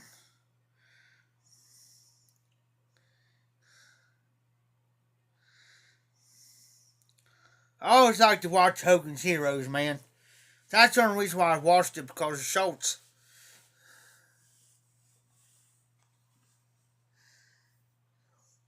Schultz and Clink, Colonel Clink.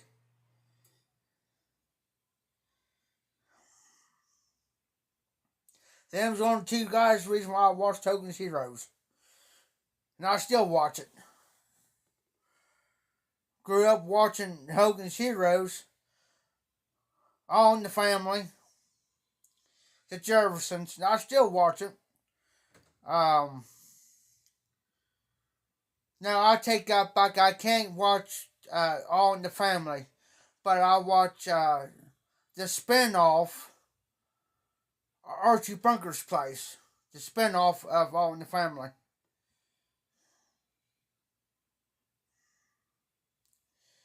Our day, this generation today don't got common sense like we all do.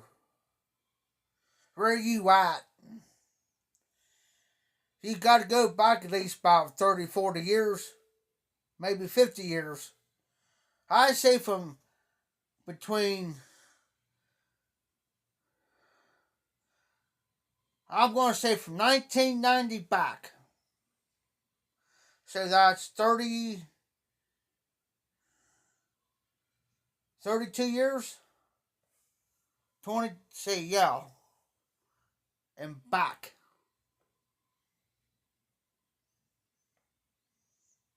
That's common sense.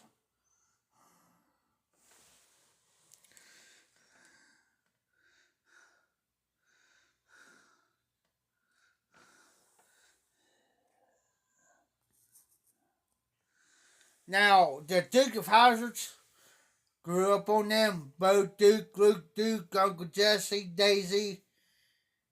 Roscoe, Enos, Boss Hog, Cooter's Place, Cooter, and the Boar's Nest.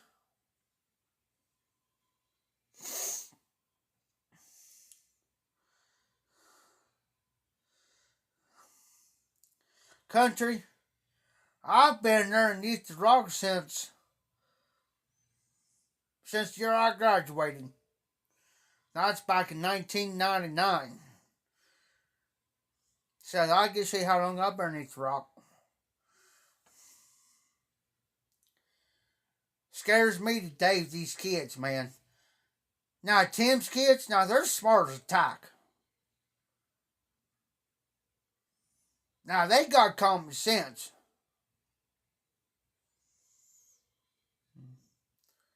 Because they're, one's about to graduate, she's about to turn 18. And will be 18 here pretty soon. Then he's got a 17-year-old and a 14-year-old. Now, the 14-year-old, now she's got some health issues. She's got a low immune system. So it kind of drains her out a little bit. Going to school and everything's going on with her, it drains her so doggone bad, bless her heart.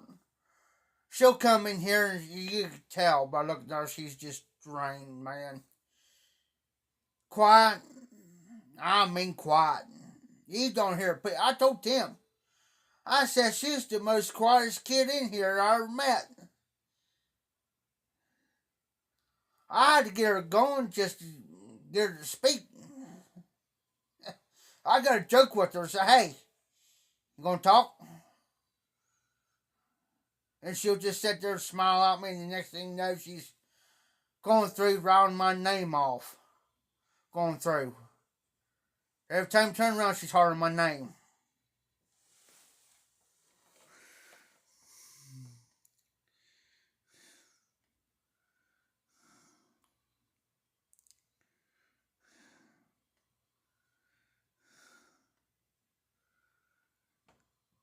DDT. Shoot. 1999, when I graduated, I was there shaking my shoe, coulda woulda, son.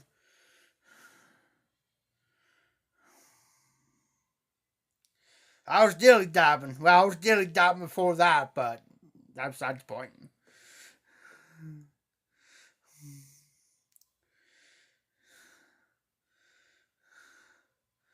I was dilly dabbing every chance I could. I'm surprised I don't got a bunch of kids out here running around. That's just my luck.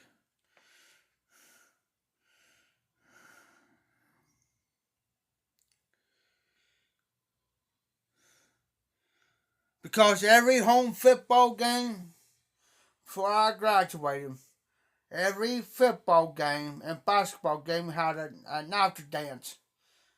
I say it went from like 10 o'clock to midnight.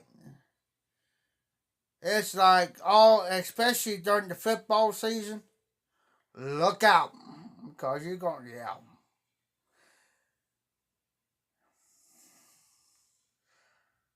Yeah, all teenage boys back then, if their hormones weren't running high, there's something wrong. Put it that way. There's something wrong. If you say you was an angel with the halo wings, and you was a good saint, yeah.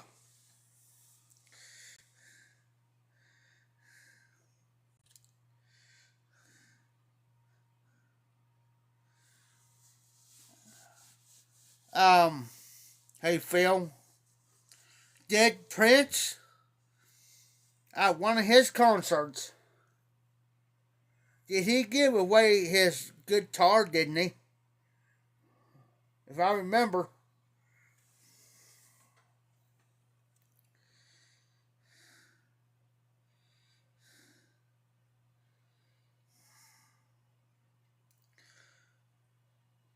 I think Prince gave one of his guitars away during one of his concerts. I think. I'm not sure. I may be wrong.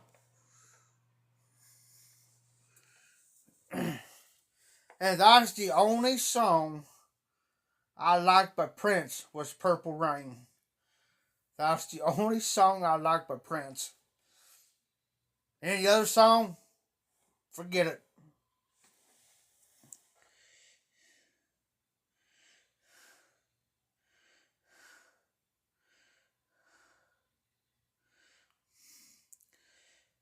Oh yes, Phil. Yeah.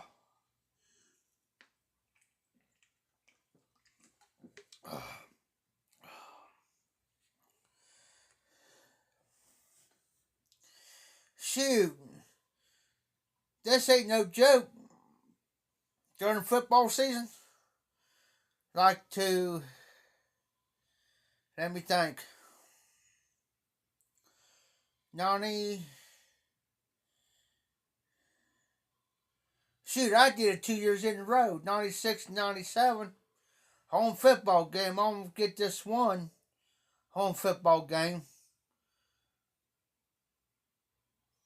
Well, did two girls in one night. Well, I had to figure out how I was going to do both of them.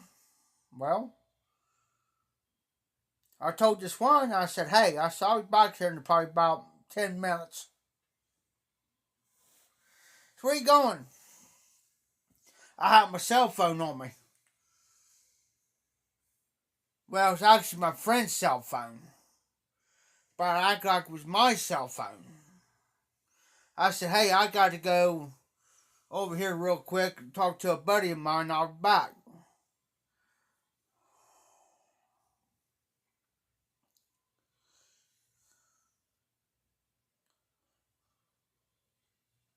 Oh, sweet, Phil.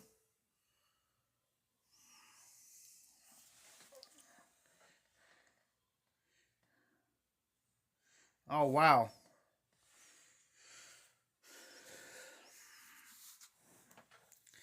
Well, I told her, I said, I'll be back.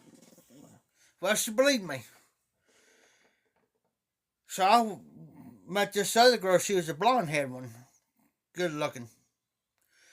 So I went over to my buddy. I said, hey, do me a favor. Here's your cell phone. There's this other chick, and he knew who I was talking about. I said, cover for me. He said, why? You see that blonde haired chick over there? He said, yeah. I said, I'm about ready to go wham bam, thank you, ma'am. And I said, I'll be back. He says, looks at me, says, you gonna rob it? Not gonna rob it. We talking about robbing, boy. You know, where you at? So I go do my little thing and walk back up. And I said, hey, pass me your cell phone. So, all right. I said, I'll give it back to you here probably about 20 minutes. What are you going to do? I said, I'm going to bring this one. All right. I said, I got to go. I said, I got to swing by the bathroom real quick. Okay. So I walked in the bathroom, got me some soap and stuff, went in the toilet there, we closed the door, washed up real good, went out and washed my hands up, walked out and checked this other girl. Why take it so long? Oh, I had to go take a leak. I had to go pee. I was lying. She says, well, she says, hey, she thinks up, hey, she says, you still want to do it, right? And I said, well, yeah. So if there's certain areas that we can go and hide, yeah, there's cops walking. The police department was walking around. But we knew places that they didn't know. Like there's the bus garage and this, that, and the other, and this, that, and therefore so on. Yeah.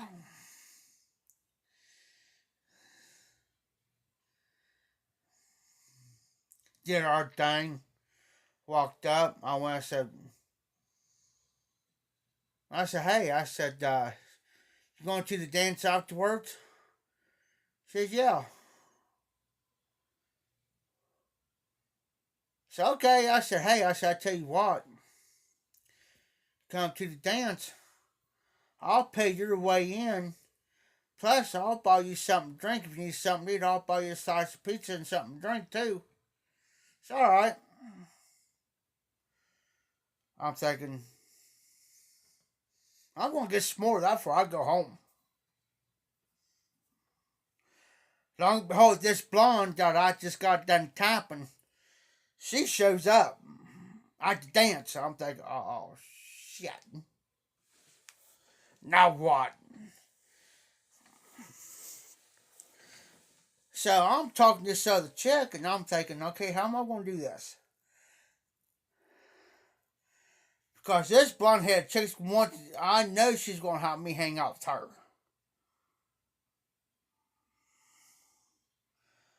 I'm thinking, okay, I got to pass. I went over to my buddy. We've been friends since kindergarten. I went over to him and said, hey, got a minute? And then another friend of mine said, hey, I need to talk to you too.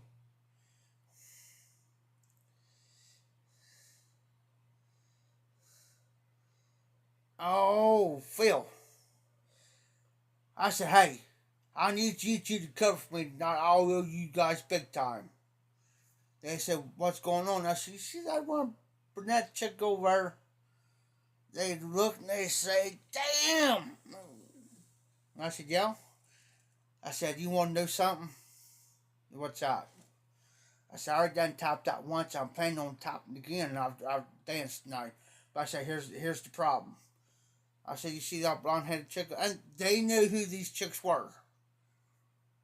He said, yeah. I need you guys to keep her busy for the biggest part of the night. Do not let her know that I was that one topped her. They said, why? Because I said, I done topped her back here by the bus garage. I said, I topped her by the bus garage. And I said, I took her down to the same damn spot and topped her. And I said, now, I said, I got both of them here.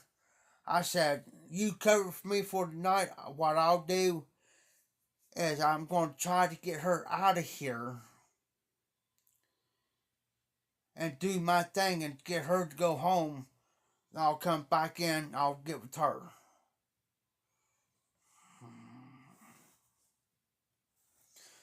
So, about halfway through the dance, about 11, a little bit after, I'm watching the time. Okay, I got till frickin' midnight. And I said, hey, so I made a lie. So I made a big lie. I said, hey, I gotta go home. She says, why? I said, well, my mom called a friend of mine a minute ago. My mom down wants me home. She says, well, I might as well go ahead and go too. I said, okay. So I said, I'll walk you out.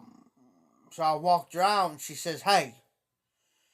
She says, do you want to do it one more time before I go? Yeah, why not? So we went up the alley and we noticed the people lived up this alley. So we went behind the place where no lights, no nothing. There were wham bam thank you ma'am deal. And so I said, hey, and matter of fact, she just lived right up the street. And I said, hey, I'll walk you up so far up. And I said, I got to go. So I walked her halfway up to her house, went back down to the dance, walked back in there, went to the bathroom, cleaned up. She says, hey, where'd you go? I said, oh, I had to go outside to get some air. And I went over to my buddies of mine. I said, I tell you what, guys, I had extra money on me. Because while I was doing side jobs, mowing grass. I said, I tell you what, here's you guys $5 a piece. Plus, I'll go over here and buy you guys a pop in the pizza as long as you keep your mouth shut. Deal. It's not commission. Or they, it's not commission. You keep it hush hush. In other words, you don't squeal on your friends.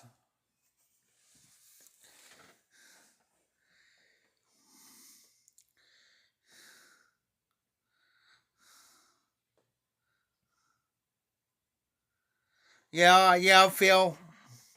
Yeah, I remember John's videos. always got a, I always got a kind of a kick.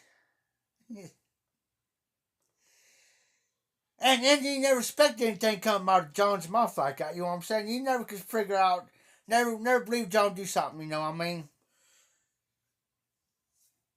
And,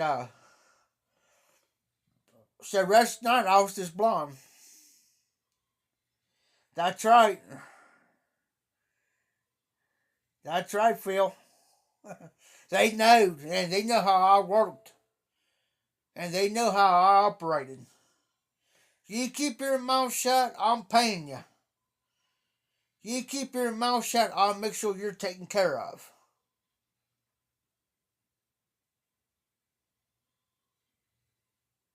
I'll make sure, and then after it's over with, I went up to him. I tell you what, boys. The next home football game, I'll pay your way in. Plus, I'll pay your way into the dance. Plus, I'll even buy your pizza and stuff for the rest of that night. And they knew I kept my word. That's how I kept all this hush hush between these two chicks. And you know, after I went and started going to Laurel Oaks and graduated, those two girls never knowed that I was playing them both. Never knowed it. I was getting it every week off of them, both of them. But the only time we done it is at the football game and after dance. They call it an after dance. I was getting it all the time. And I also told them to swear and swear and swore to me that they won't tell my parents. Because my mom and dad would have found out I was doing that.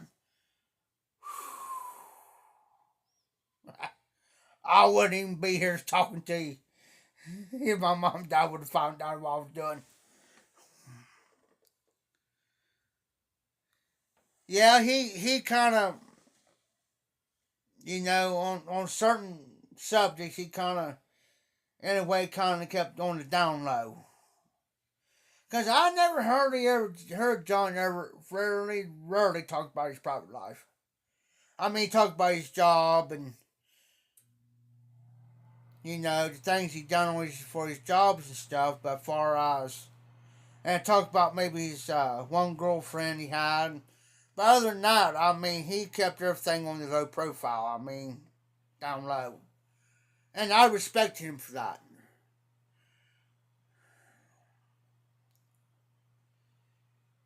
And I had much respect for him. Much respect. And that one blonde headed chick before I even graduated, tell you the truth, uh, it was on a Wednesday. I can remember it was on a Wednesday. We was about to have a home football game. And I was about ready. It was almost it was the year before I graduated. It was just 98. And she told me, she says, Jeff says, um, I won't be at the home football game this Friday. And she knew I was going to pay her way in. And I was going to pay her way in. And I won't forget, we was walking in Greenfield. There's a street called 4th Street. North 4th Street and South 4th. Well, we was walking up North 4th Street. And I was hanging out with her.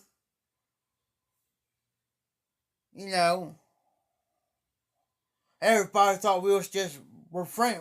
Everybody thought we was friends. Well, we was more than friends. And I said, what do you mean you ain't going to be there this coming Friday? She says, well, moving to Columbus. Why are you going to Columbus? She won't tell me why. She said, well, because my parents are moving up there. But she won't tell me the reason why.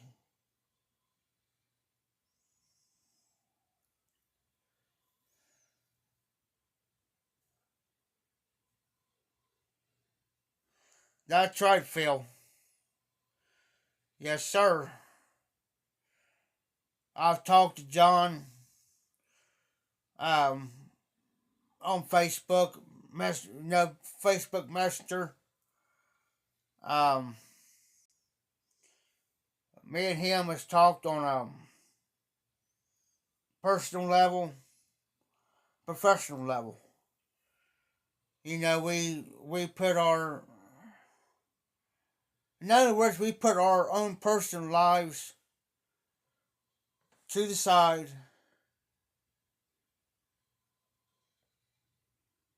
and we talked. I never brought up his, hey, how's your wife doing or anything like that. Or how's your daughter, your daughter, I never did that. We always talk about pipes, tobaccos. If I had a new tobacco or something, I'll talk with John about it and see if John had it before, and then if he did, and I always ask for his thoughts on that tobacco.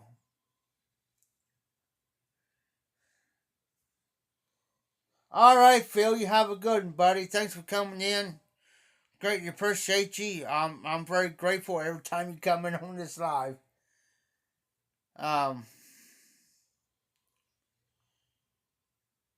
so I hope you have a great night and a great Sunday. I'm gonna be back on tomorrow night, hopefully, if everything goes all right.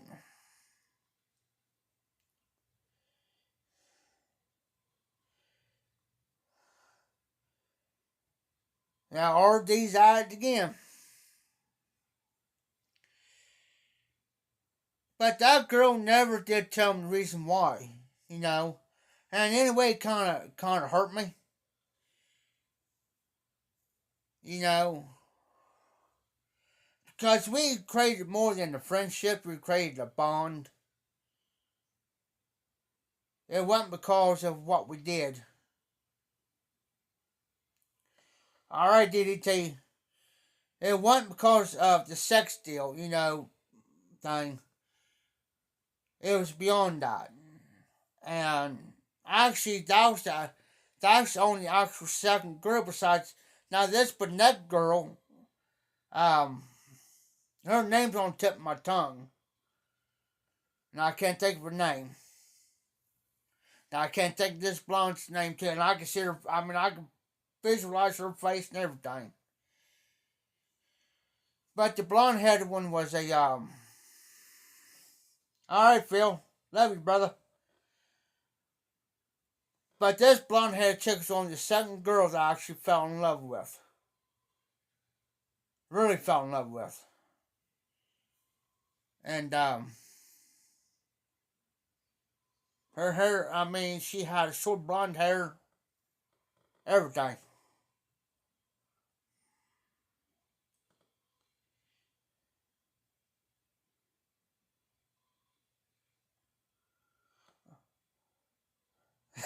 Already.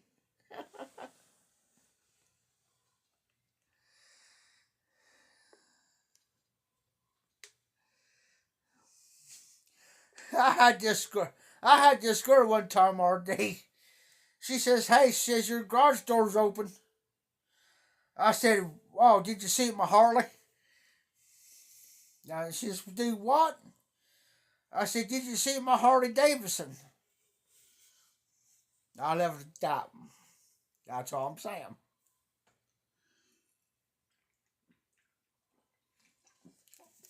But no.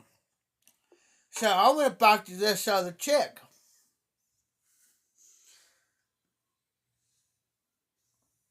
And she says, "Hey," she said, "I seen you." Now remember the brunette one, the blonde didn't know that I was screwing, doing both of them. But they knew each other, but they also knew that I was hanging out with both of them. But they didn't know that I was playing them. She says, "Hey, I seen you was out with that so chick here the other day. Seen you guys walking." Yep. What are you walking her for? I said, "Oh," I said, "walking her home." I said, "She lives up on 4th."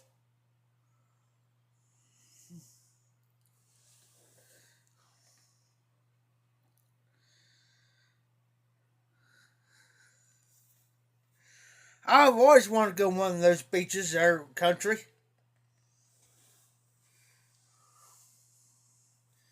I said she lives up there on Fourth, and I said she's moving to Columbus. Oh, she is. She says, well, that's kind of good. And I said, what do you mean by that? She says, well, I really didn't like her. Then I said, what in the hell did you hang out with her for then? You didn't like her, well, because you guys. There's like me, Kevin, Corey. We always hung out. There's like 3 of us. Always hanging out. And, I said, oh, that's the reason why you done it. Yeah. Okay. She's doing anything at the moment. I said, well, I gotta go back down to the house. I gotta go down and check on my dad real quick. Why? Well, you want to meet up here out the bed. This on a Wednesday. I said, yeah, why not?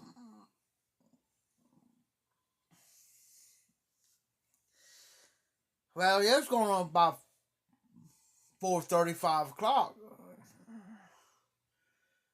That's about the time I got off the bus from Oaks.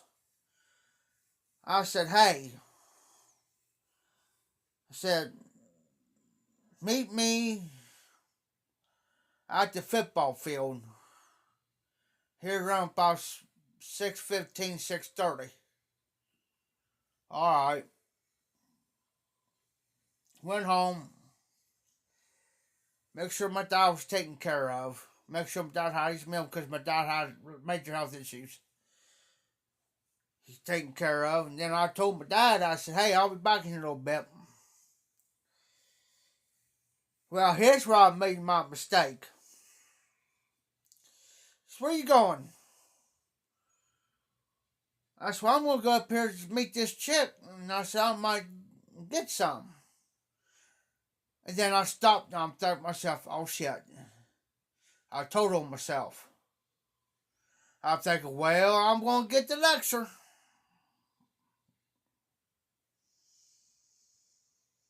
I thought for a second I was going to get the lecture. My dad says, come here, Jeff.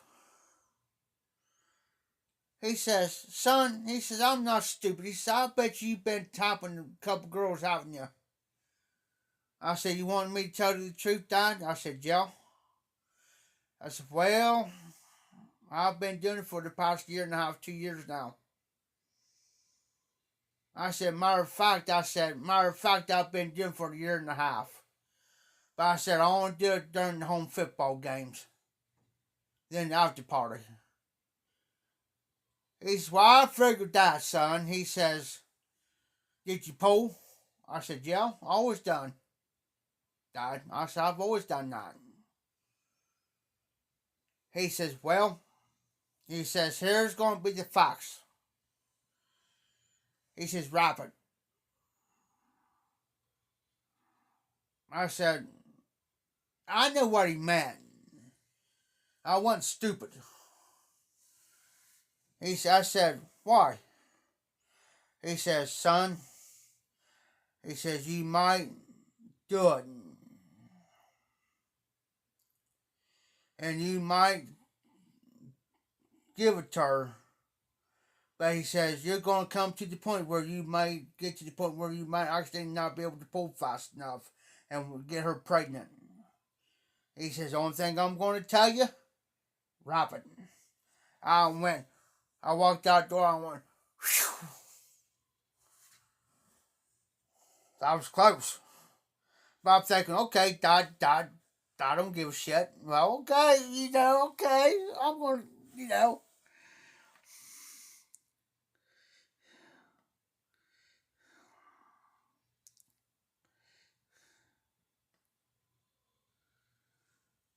old country.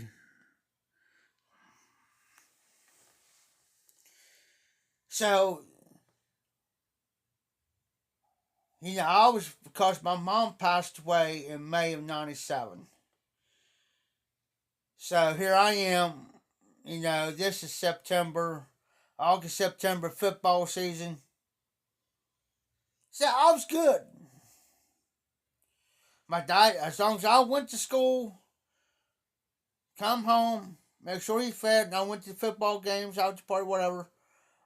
I'd come back home, make sure he was okay. I was fine. I can do whatever.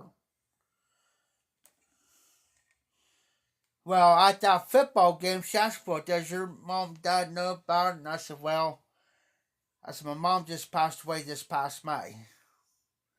And I said, "Yes, but dad knows I'm doing it." I said, "You don't got nothing to worry about." I said, "My dad ain't gonna." I said, "I could take your dad's house." I said, "Dad ain't gonna say nothing to you." I said, "My dad's not gonna rip you, jump you, and all that." And I said, "He'll talk to you. As long as you don't come up pregnant, or as long as you don't come up pregnant or nothing." I said, "If you did come up pregnant, I'll take my responsibilities, raise the kid." But I never got her pregnant.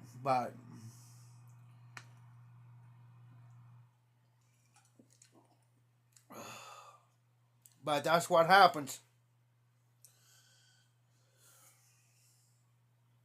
And then after I got to high school, guys, kind of find out she went the opposite direction. Got her a woman, in which I went against it. You know.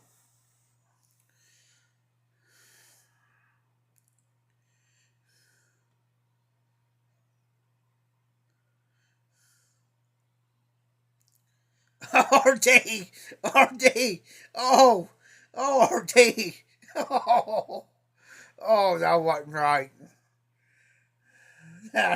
Oh, that wasn't right. Dang, daggone you, RD.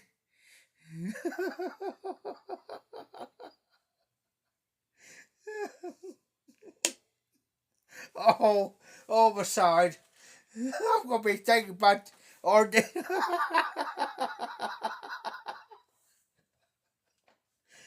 RD, I'm gonna be thinking about that the rest of the damn night. I'll probably sit here laughing in my sleep.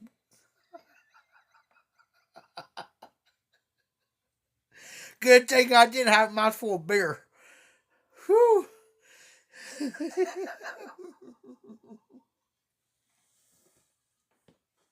Hold on for a minute.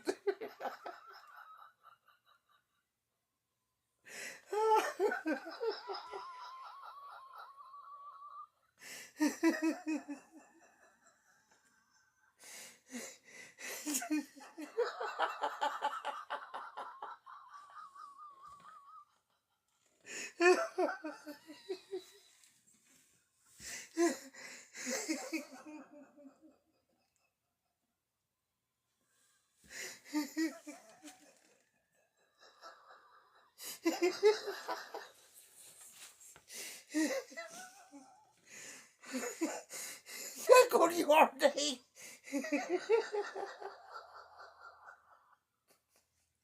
Oh.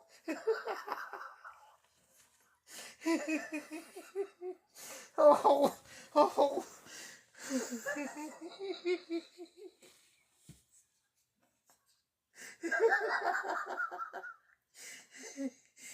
Oh. I said did it that.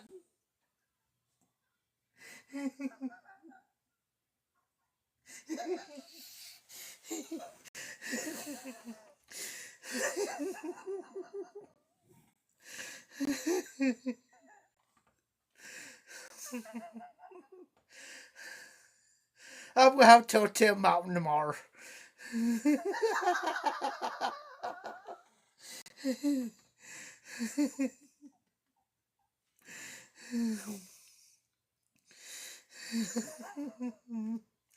Oh damn! Of all, of all people.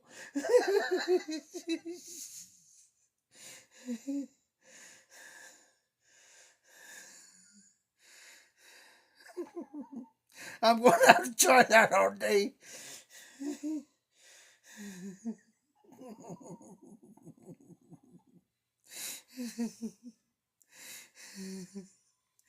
I need a good laugh. After all the BS and what happened this week.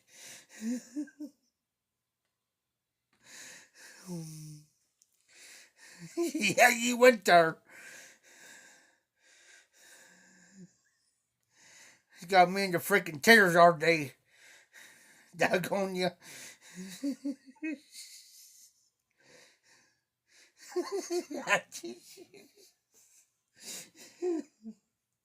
Oh, oh.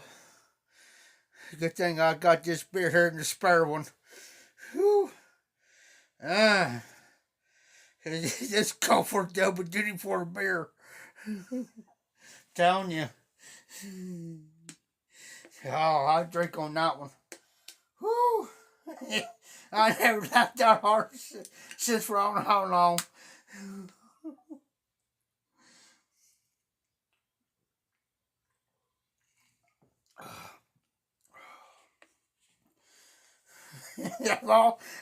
All country, I told you. I warned you. You never know what hurt these gonna pull.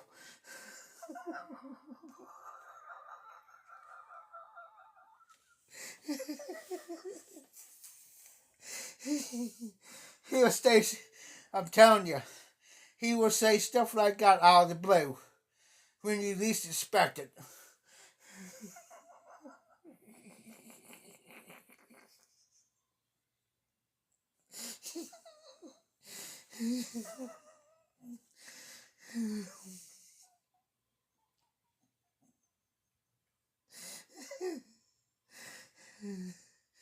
You watch. You watch after live. I'll be sitting here watching TV. And then I'm going to be thinking about that comment.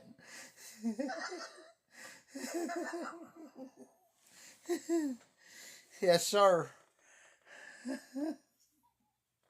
I'll be thinking about it tomorrow, and then Tim's going to say, Jeff, what are you laughing at? And I'm going to tell him, Tim, I was watching this Triple X last night. It was weird. And I'm going to tell him. I said, I seen the fat guy sitting there crying and jerking.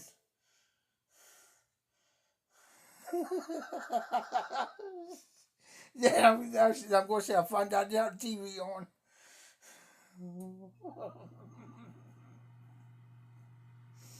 Mm.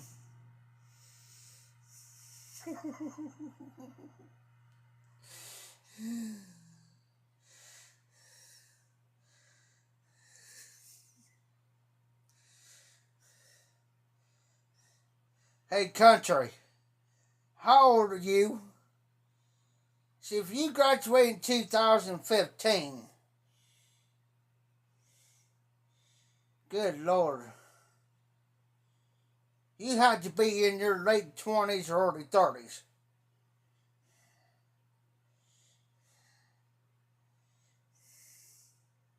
Has to be.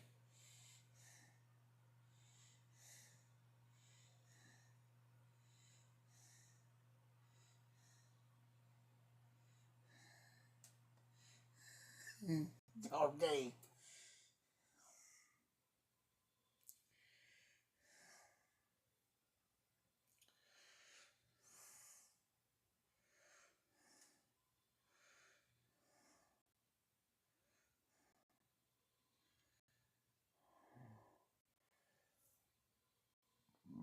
Are you still in the house? Or you're busy? Just wondering. You got a beer in one hand, free, and your hand, and using the five, raise your palm in the five sisters. I'm just messing.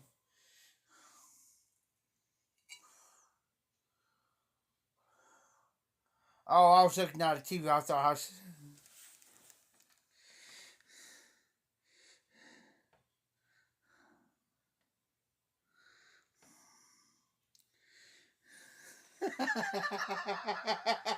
You never know what's going to be said in the live. So I'll give you a heads up on mine. I'll just give you a fair forewarning. Never know what's going to be said or done.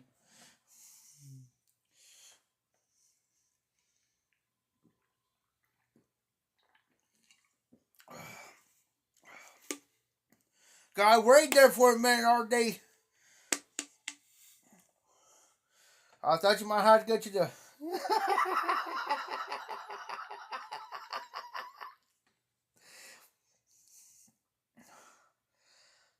I thought you had to go take about a 5-minute break over there for a minute, RD. If you know what I mean. Hold on, boys. He's got to go to the bathroom. He's got to go shake the well, in other words, you're 20. Oh my.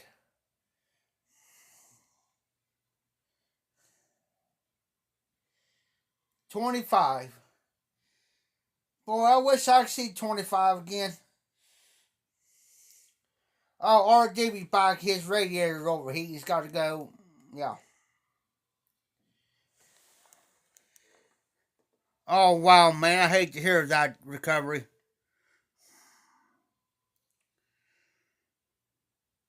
Yeah, I know how she feels. I lost my sister back in September.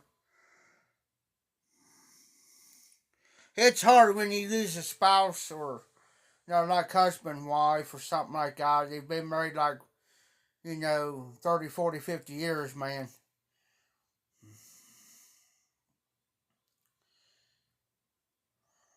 It's hard.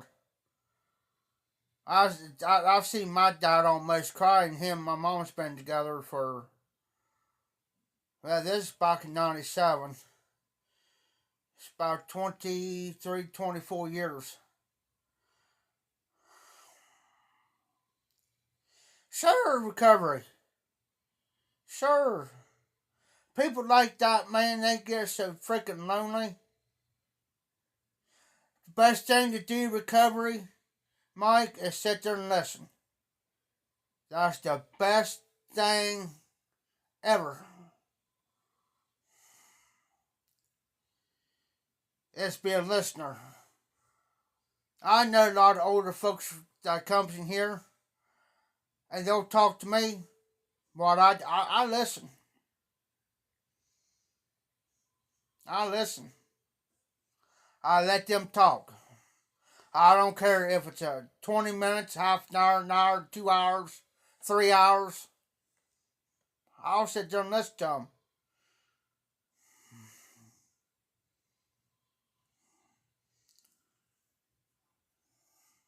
That's the best thing. Just be there for and just listen. That's, that means more. You think, well, I'm what say I'm not helping. No, you're helping. For one, you're being there for. Two, you're sitting down with her and let her talk because she don't got nobody to talk to and nobody ain't going to listen. So she needs somebody to vent to a little bit.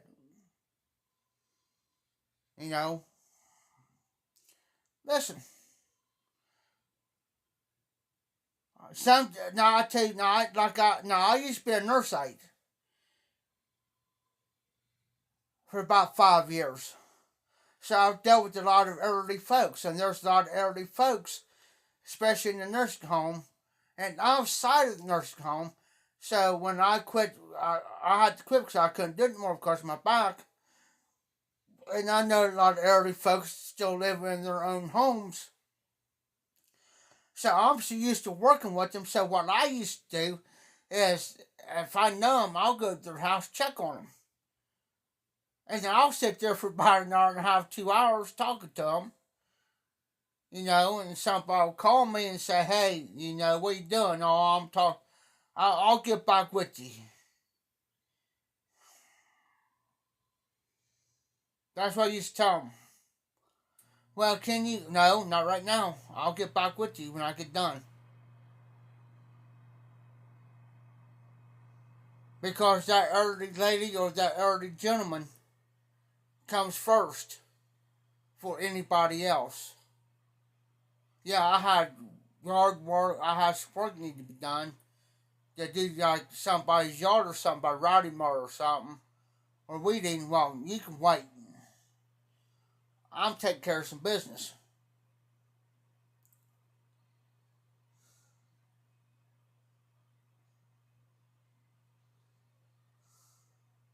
Oh, cool, DDT. Because their time and every person's time is more important than this person's time. These over here can wait. If an elderly person were to come up this door and come in here and get something, buy something, and they decide to sit down and want to talk to me, guess what? They're going to sit down and talk. They got all. And if Tim comes in and he sees an elderly person sitting there talking to me, Tim won't say nothing. He'll speak, say, hey, hi, honey, how you doing? Or if it's a female, hi, honey, how you doing? Doing all right? Need anything? And then after they leave, Tim look at me and say, how long she been here, Jeff? I said, oh, about an hour.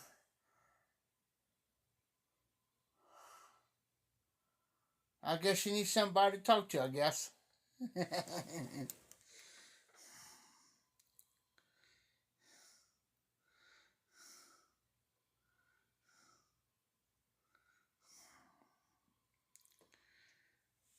Ah, man. I used to get those little Caesar's pizzas, those large ones, or Domino's. Man, I used to sit there to eat the whole thing by myself. Anymore, I'll be lucky to eat 2 pieces of pizza. 2 pieces, if lucky.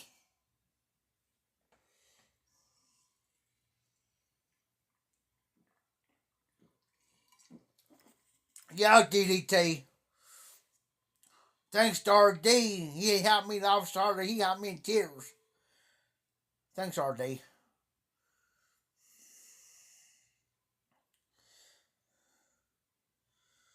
But I ain't gonna repeat what he said.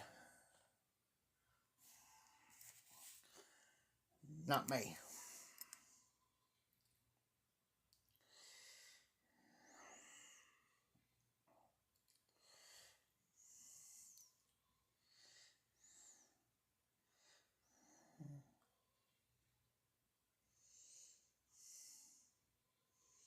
I'm thinking about getting all my bottom teeth pulled so I can be part of Gummy.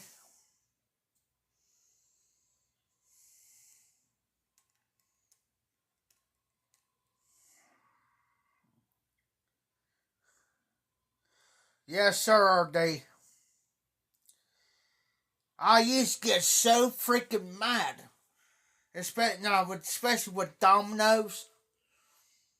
I tell them go light on the pizza sauce. Don't stop. I said when I always order a pizza from them, I tell them light on the pizza sauce. I said because I get real bad heartburn. Then I'm up all freaking night. And now they used to be good about it. But the last one I ordered from them, I went there and got it. I checked it and I said, hey, excuse me. I said light on this freaking sauce. I can tell this ain't light sauce. I said light on the sauce. That's more. Check the damn order.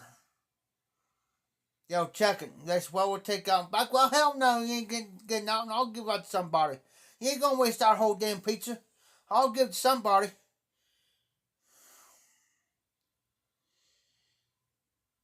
Now, I always get the cheese and extra pepperoni and light sauce.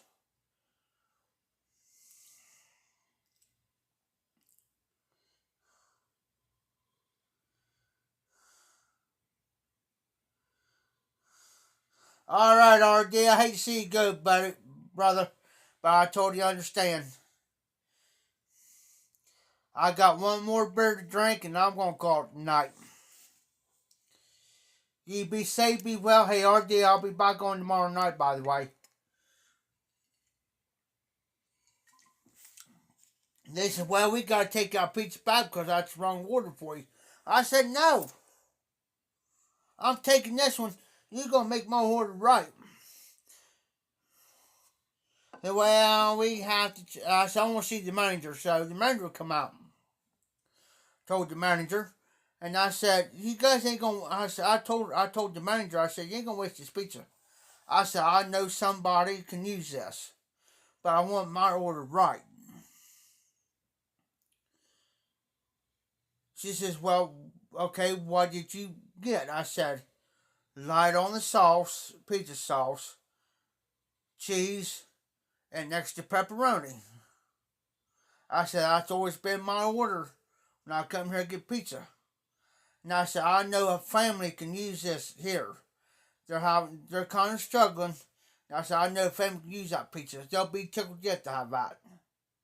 So should you, instead of throwing it away or whatever, can I give it to them? She said, well, hell, she says, yeah. Well, won't you tell them that? Because I said, she said I couldn't.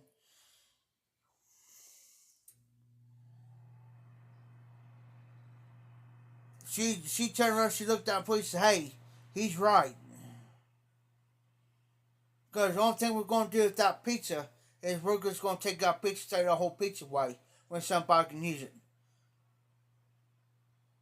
So what she did, she says, I will make your pizza for you, Jeff. Because they know me. So I used to order from them. So what, I let them play it. I played it off.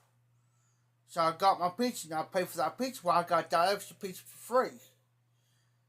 Well, when I was walking out the door, I said, hey, I said, this is the last time I'm coming here getting pizza off you guys.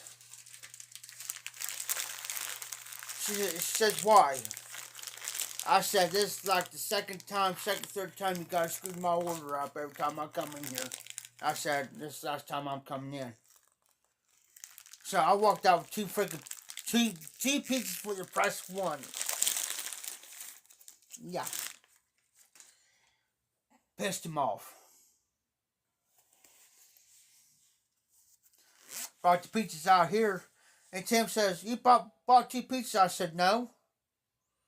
I said, they messed up because I had my pizza on top. I said, no, they messed up the bottom one, so that was a free one. I told him, I said, I know somebody needed it. The manager gave it to me, and I got mine for the one price. And I said, so I said, the top one's mine. I grabbed mine. I said, here's you guys a free pizza. I said, that's a freebie. But this here, when I had my one in my hand, and I pointed this here, you ain't getting. It's mine. What you got on yours, Jeff? I said, well, I got light sauce, cheese, extra pepperoni. Tim says, well, I'll trade you one slice for one of your slices. I said, no.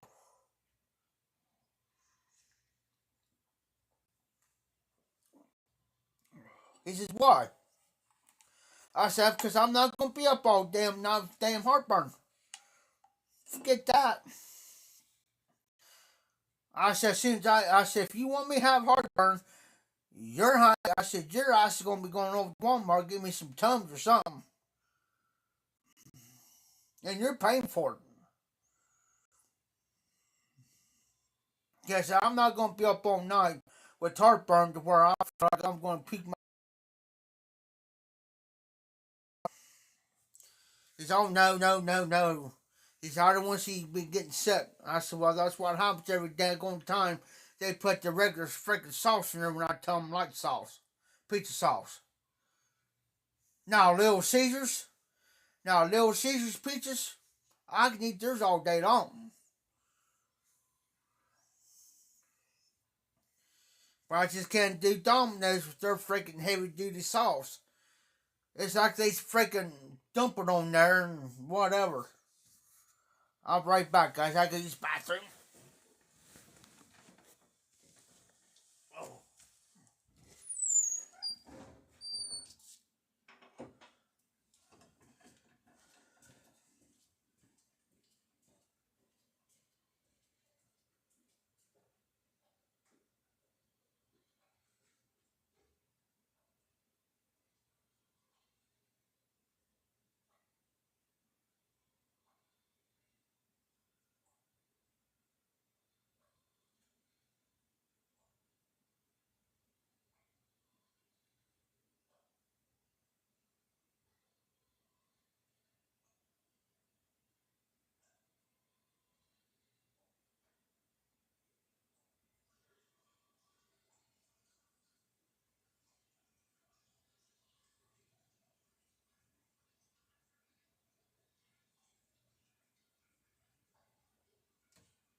Back.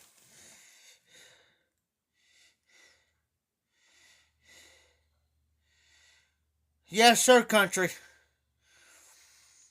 See that's the problem with most of these places. Not only pizza places, but these restaurants around here, dude. Like Burger King, McDonald's, Taco Bell, Long John Silver's. See, here's why I got a problem. Okay, they got all this extra food, at closing time. They throw all that food away. I know because I used to work for McDonald's and Burger King, and especially breakfast stuff.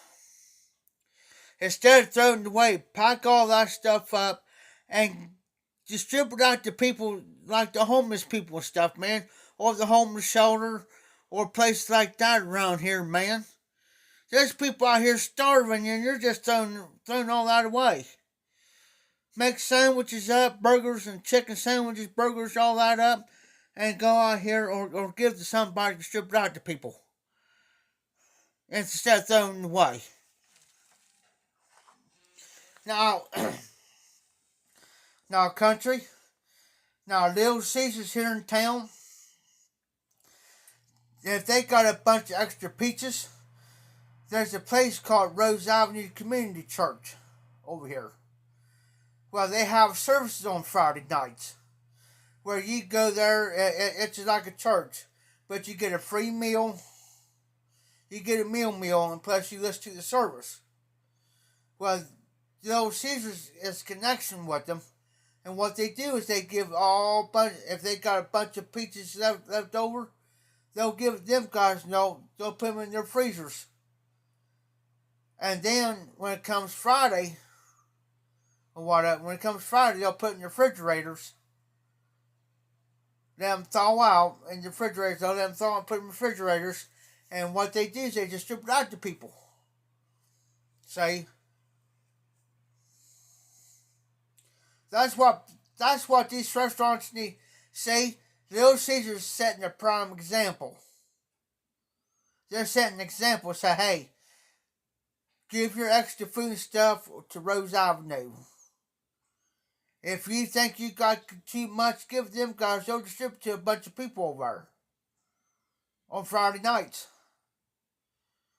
I used to go over. I'm planning on going back over Rose Avenue, dude. I used to come here. I used to come home with like 2, Anywhere from 2 to 3 peaches, man, large peaches. And what I do when they come in, and when Tim and them come in here, I say, hey, I got some bunch of extra peaches in there you can have. And he'll say, where'd you get them? I said, Rose Avenue. I said, I go over there and they give you a free meal, and if they got a bunch of peaches, then you get rid of. I said, they'll give me 2 or 3 of them, man. He says, really? I said, yeah. I said, I can't eat all that in there. I said, I don't want to go to waste. He'll say, well, we'll take 1. I said, all right. He says, how many you got? I said, I got 2 whole ones in there. One of them's mine. I said, I got 2 whole pieces stuffed in there. One of them's mine. I said, if you know somebody else needs a whole large pizza, it's in there. It's a pepperoni and cheese. You know, I've done it. I've helped. When I used to live out here on 22, man, it's an apartment complex. I used to bring home 2 or 3 large pizzas. I'll take the people that didn't have no income. I'll strip out 2 of them out. One will be mine, but I always strip out 2 of them. I used to give one to a guy down on the end, and I used to distribute one to my neighbor, one on the end, and I used to distribute one to my neighbor 2 doors down, because I knew who had income and who didn't have income. That's what I did. I'd give it to the people that did not have no income, was having a hard time maybe in the middle of the month, or didn't have hardly nothing, or have trouble getting to the food bank or something. Here. Or I'll make a meal up at my house, because I can get to the food bank, so I'll make a great big meal up, and I used to distribute meals out. Here. I used to make meatloaf and all that, spaghetti, whatever, mashed potato stuff. Here. Got a plate? Yeah, hand me it. Why? Don't worry about why. Hand me a plate. I'll be back in a minute. I used to fix spaghetti and mashed potatoes and stuff. Take him a great big I used to make a great big pot of spaghetti and stuff, man.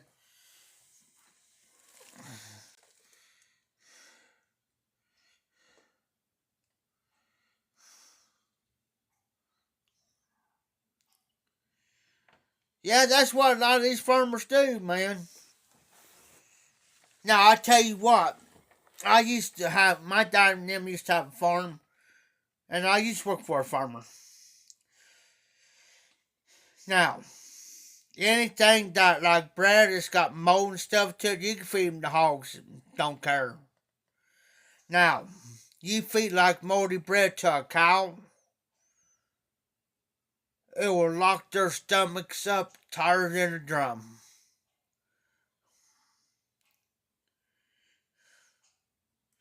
Well, country, a lot of these farmers get a tax write-off for anything. Anything. I got a friend of mine that's got a regular farm, dairy farm, they own the farm for over 50, 60 years. If she goes get gas for her vehicle, and she'll get a receipt, that's a tax write-off. If they go buy something for the farm, get a receipt, that's a tax write-off. If they did something to their house, like roof, siding, whatever, receipt, that's a tax write-off. Vehicles worked on, receipt, that's a tax write-off. Farm equipment, tax write-off. They just got them almost a second. It's new to them, but it's a used combine. I ain't gonna tell you how much, but that's tax write-off this year. They just had a new roof put on their dairy barn over last year. tax write-off. There's more to what a lot of people think about farming. That's a tax write-off. I can tell you pretty much what would be a tax write-off.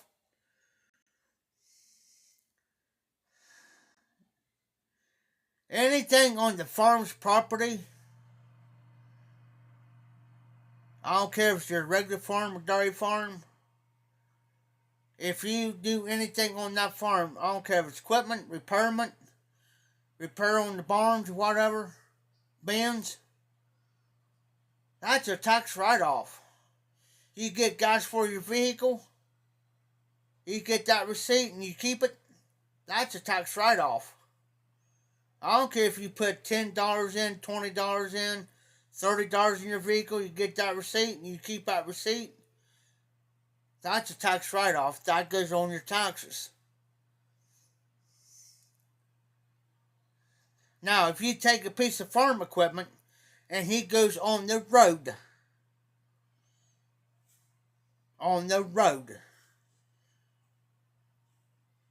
he has to write down his mileage before he starts. Him or her. And when they go on the road, and say it's like a short distance, when he pulls into his other farm, he's got to write down the time and the mileage when he pulls in. Now, as long as he's using that tractor on that farm, he doesn't have to write down no mileage or nothing.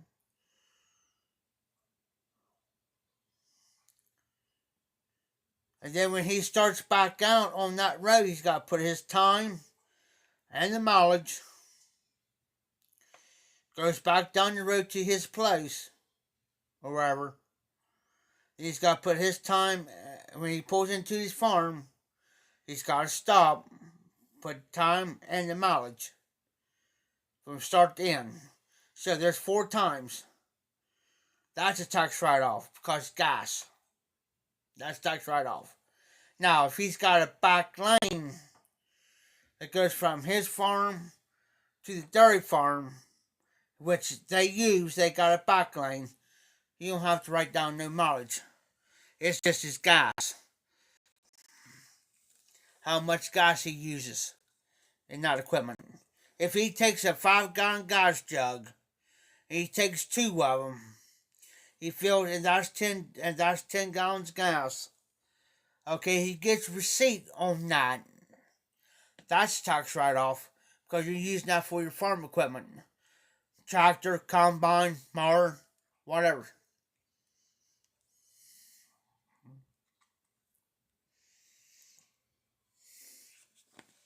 Because that's considered as a business. That's why they do that.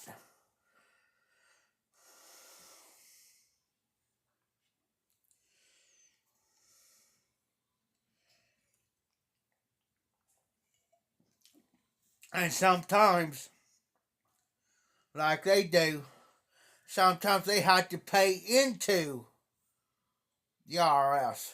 When they do their taxes, sometimes they have to pay in.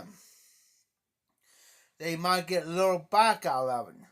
Now, when they go sell their corn and their wheat, that's theirs. That's their money.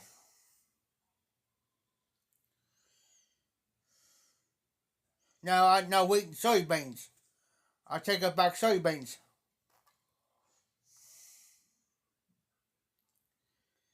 When they go sell their corn and soybeans, but they watch the prices, cause the price goes up and down. And price, they go by the bushel, so they watch when it comes harvest time. Now it'll become planting season here pretty soon. Here in a couple of weeks or so.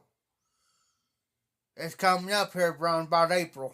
Here next about 2.5, 3 weeks.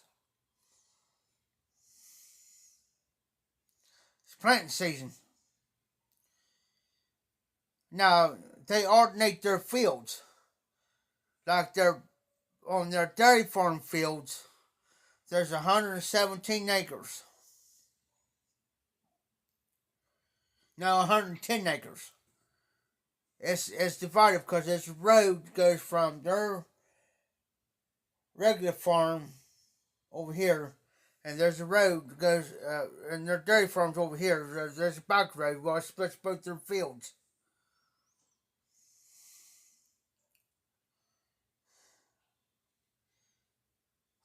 There's 55 up here and 55 in the back. But this back road goes from their regular farm, goes back to dairy farm.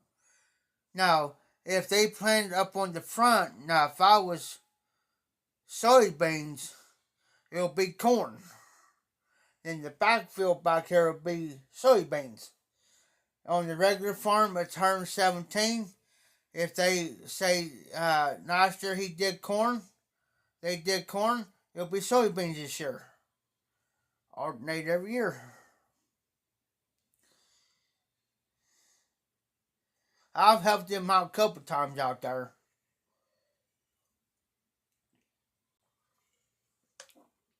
They're the type of folks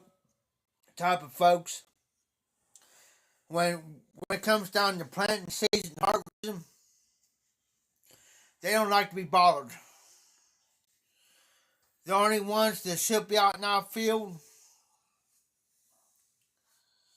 is Brian planting and whoever's got the wagons with the seed on it and the fertilizer. That's it.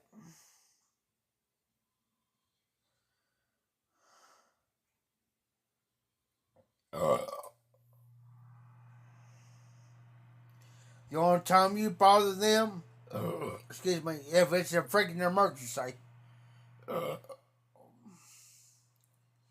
There's been times I've been out there where Brian had to jump off and go take care of something because it's an emergency. I'll jump up in that tractor where he left it off at, and I keep it going. Keep it rolling.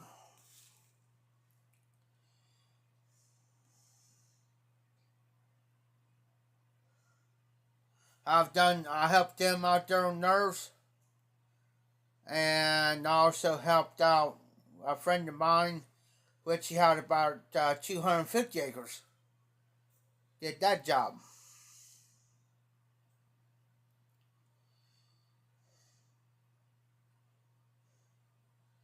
I said, I'll help you plant, but I said, I ain't going to help you harvest. I said, that's one thing I hate. And here's another thing too about farming. You got to go by the weather. See, in the southern states, where it's 10 times a little bit warmer with their weather or wherever, they go ahead and plant. So if they plant now,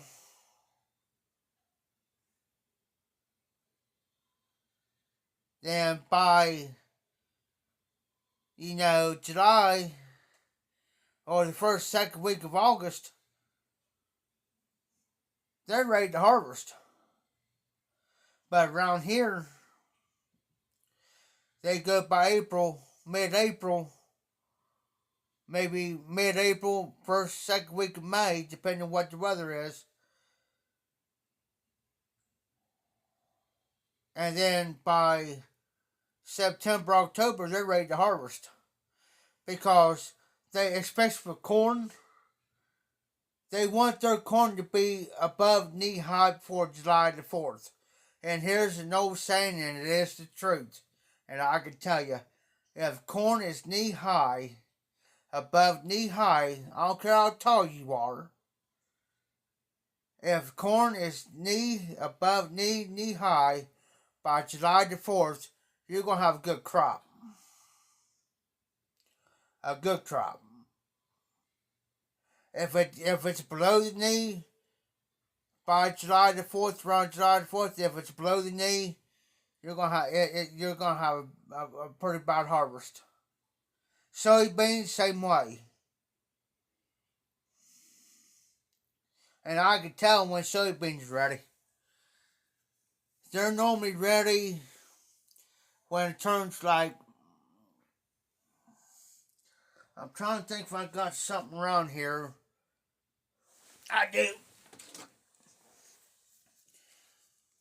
When it goes brown, not gold, this is not gold, but I'm using an example like a brownish looking color like this, or a little bit further than that. It's ready. It's ready. It's ready to roll. Like a corn cob. Like a new corn cob. Just about.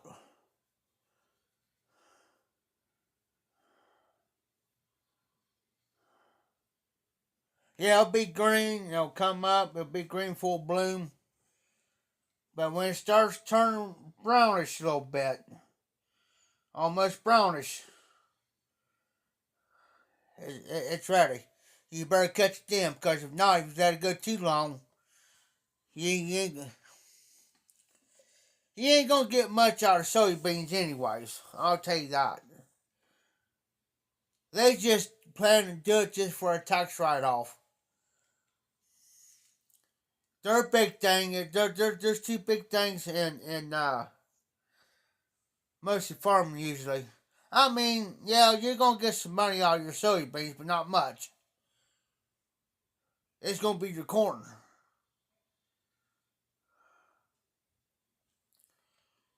And I tell you what, guys, if you want some good corn, I'll tell you how to get good corn from the field. When it starts coming up, the stalks coming up, and you see that first ear of corn, when it got the full ear of corn, the first one, when it first comes up, that's what you want.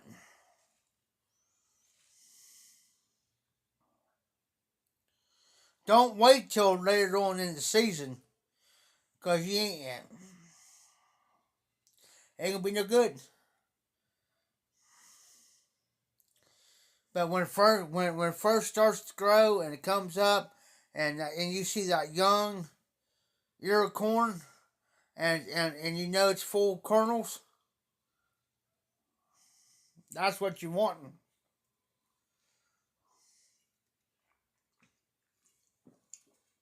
Done it many a times. Good. Cook it. A friend, my niece, bless her heart,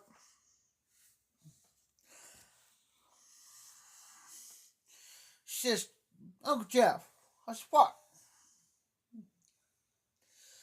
She says, I got this ear of corn. I said, okay. Where'd you get that? Well, we stopped by this guy's field. We was wanting corn. We couldn't afford it, so we snatched some. She did. I looked at it. Cooking it.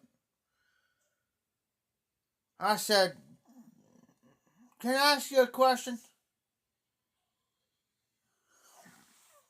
She says, yeah. I said, how tall was the stalks? She said, well, they're like way up here above my head. I got to thinking. This is around September. Well, around August. September. And I know some guys start around August, September, and some start like the first week of October, start harvesting. I said, you just got this, right? She says, yeah. I said, you might as well forget it. Why? I said, you ain't gonna be able to eat that.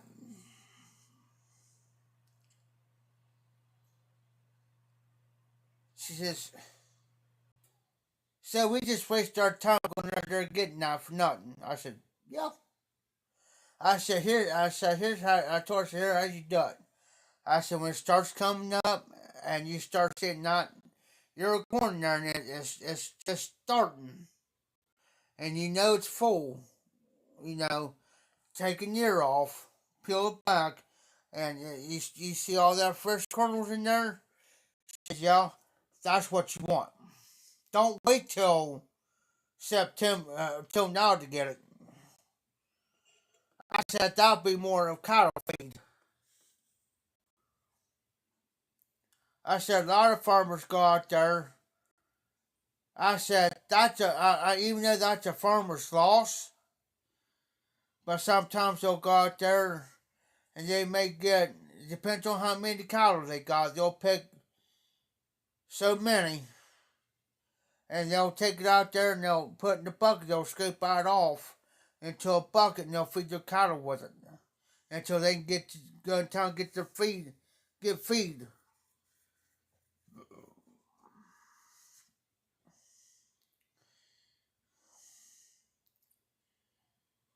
Or I said what they'll do, they'll take the corn that's below knee high. They know ain't gonna make much off of it. And I said they'll go ahead and pick that and give it to the cattle or the hogs.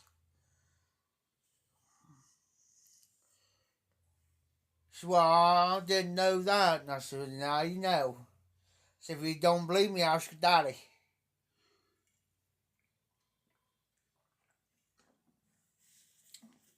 And her dad said the same thing I told her. Cause I even told him, and he looked at her and he says, he's right. If he tells you, he's right. He says you got to remember, your grandpa was a farmer.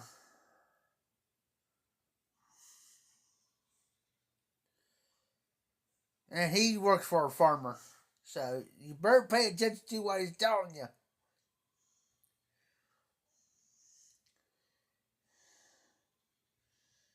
I'm thinking about going out here when it gets warmed up. There's some branches stuff back here that needs to be cut out. I got my sawzall stuff up there. I could use it. Because there's some cold, it's called cold mix. It's like gap salt, but it's cold mix. What it does, what cold mix is basically you can put it out here in potholes out here, and what it does, it temporarily fixes that hole until you get the actual apple salt on there. And Tim swears up and down there ain't no more back there, and I told him yes there is. He said there ain't, yes there is. I'll prove there's more back there. His mind, he ain't thinking. So what I'm going to do, I got my tractor out here. Well, it's more like it's a mower, but it's more of a tractor. Because anything from 20 horse on up, they consider it as a tractor. So I'm going to take it back there and I'm going to put a strap on that thing back there. And I'm going to pull it out after I get all that cleared up back there.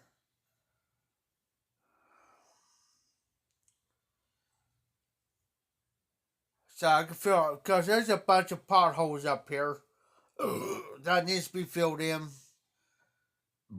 Has to be filled in. Because people's going to be turning their cars up out here.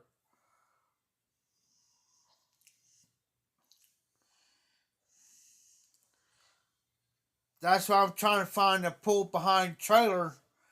If I can get a pull behind trailer for that, I could have bought one last night at an auction for $30, but I really didn't have the money.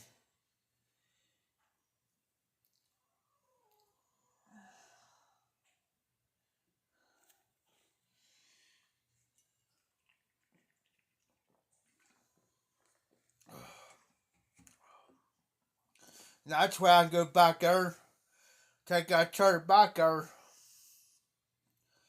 take all that coal mix, load it on that trailer, and pull it up here. And then I got a spot up here where I can unload it. Reason why we keep it back there so people don't go back and steal it.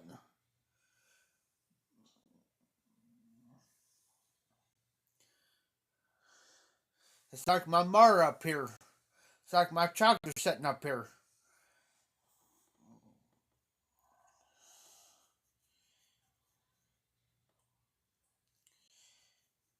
It's locked up. That's why he's trying to hurry up and get his daughter's headlight for her car out here. So we get her car out of here so I can pull that in the garage part back here.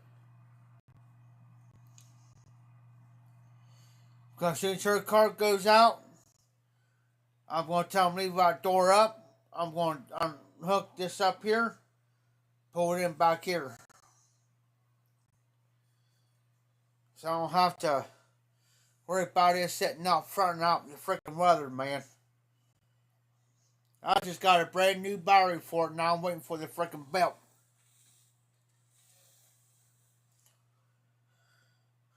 For it. 42-inch cut.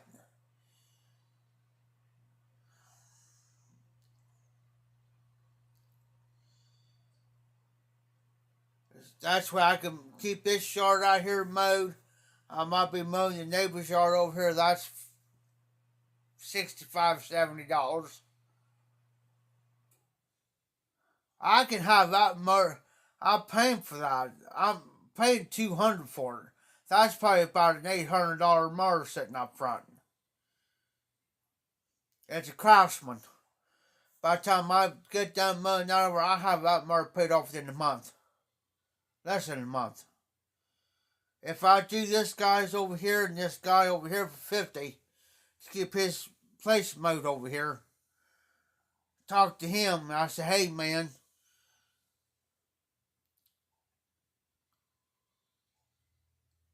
I said, I'll tell him, man, you know, I'll keep it mowed. I'll keep your lot, because this place next door used to be a lumber company. Well, this guy bought it. Well, he works over here. Well, he's got his own trucking company. He's got his semis and stuff sitting over here, and all of his trailers out back. And I'll tell him, I said, man, I said, I'll make you a deal for $100 a month. I said, I'll mow your lot over here twice a month.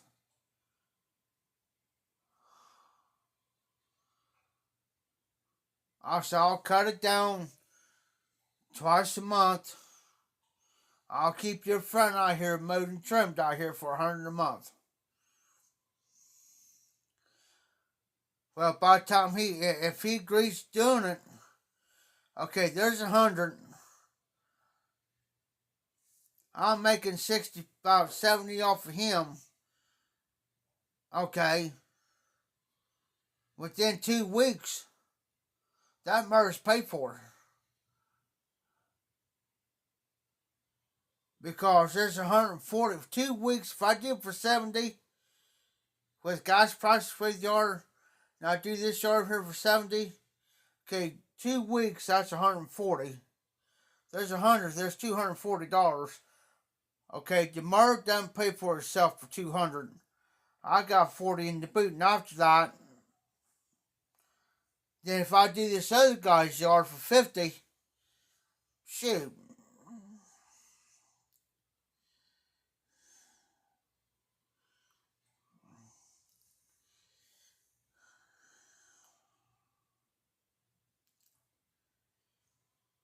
I done made my profit back.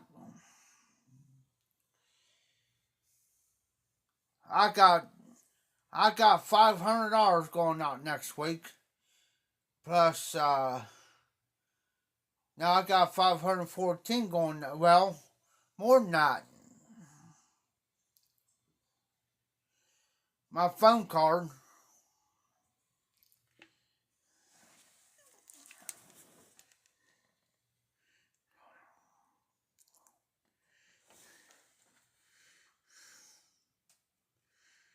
Yes, sir. There you go, country. And see, here's the thing. I worked on mowers and trailers all my life. Plus took 2 years of agriculture and industrial trades. So I work on a lot of stuff like that. Trailers, mowers, tractors, farm equipment. I set my own price. I'm I'm considered independent. I don't work for nobody. You see what I'm saying? So when I do the work and I set my set price, that money's going to me. I don't have to worry about paying somebody else, or I get a commission out of it, or part of the money out of it, or whatever. All my money goes to me. I don't have to worry about this, that. It's all and it's got to be cash up front, whatever. You got a deal. You have a deal.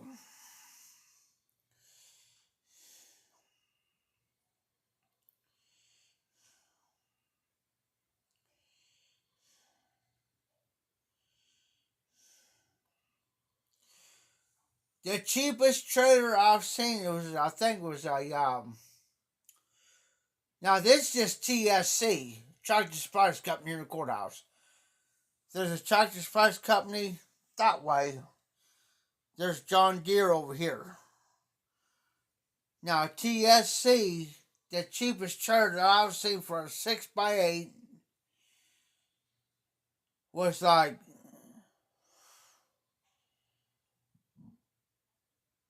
anywhere. It depends on what style. I've seen them getting anywhere from $600 to $800, and that's a 6x8. Now the 10-footers they got over there, you're talking about 12 to 1,500, depending.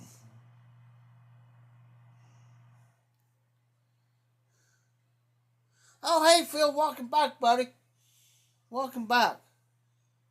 But yeah, I mean those trailers, man. Now Tim's got a trailer. And he paid probably about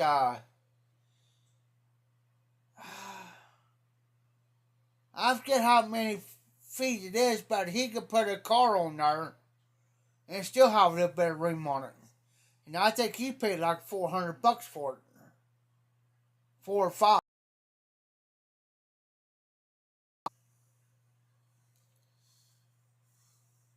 for his. Now, with his trailer, he could put my mower, his mower. He could put my mower, his mower, push mower. He could put a couple push mowers on there, and a couple weeders, and still have a little bit of room left on his trailer. I can't tell you how many feet it is though, but I know how many mowers he can fit on there and how many push mowers he can fit on there. Weeders. But he put the weeders in the bed of his truck. He just got practically a 2000. It's a 2009 Dodge Crew Cab, which is 4-door truck. He's got this top thing goes on his bed, which you can pull these cables this way and it folds up, which is neat. That truck can pull. And I've been into that truck where he's pulling that trailer, pulls like it ain't freaking nothing. It's a 4x4, which is gas hog.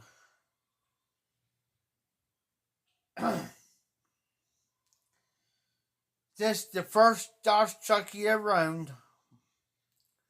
And I told him, because we went to Columbus one day, I told him, and I said, Tim, that's the best investment that you ever made in.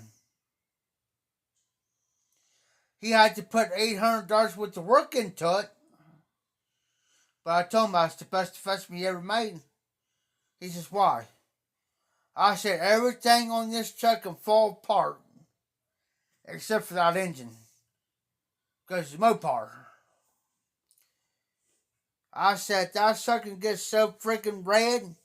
Beet red. About red as my hat.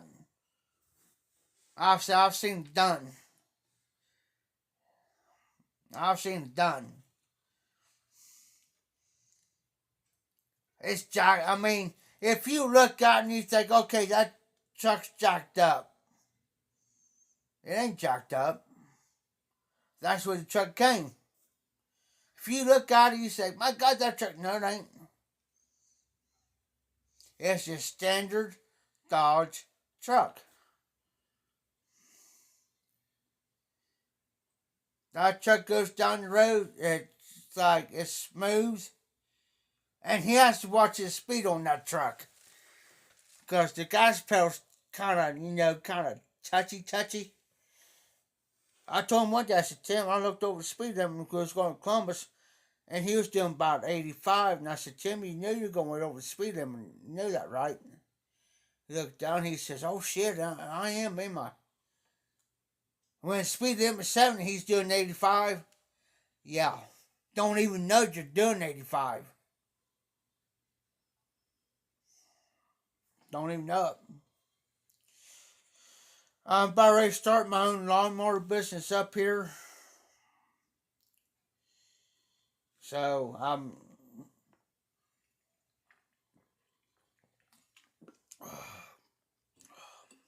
but I gotta wait until his daughter's waiting for a headlight. She cannot drive her car until she gets another headlight before the guy hit her. And everything else on except for the headlight. Since the headlight gets on, that car's going out of here.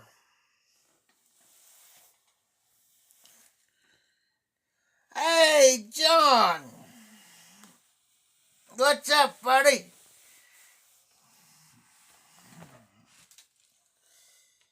How you doing? You doing alright? But yeah, like I said, I got my own stuff. I got a blade sharpener that hooks up to my cordless drill. I could sharpen my own blades by my drill. Then I got my regular sockets and ratchets and stuff. I'm going to be investing into an impact wrench here pretty soon. So that's why if I gotta take blades off, I use my impact.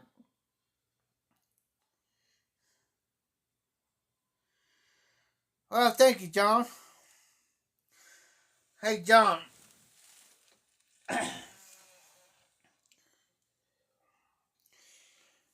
Here's the pipe from RD.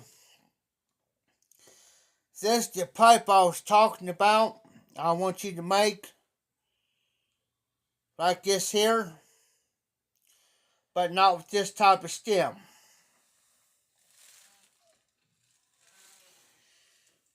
I want a pipe like this with this type of stem.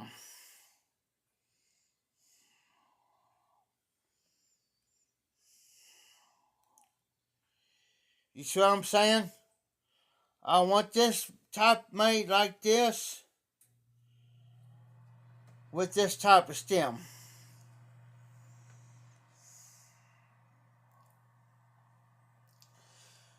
These are the pipes I got from RD.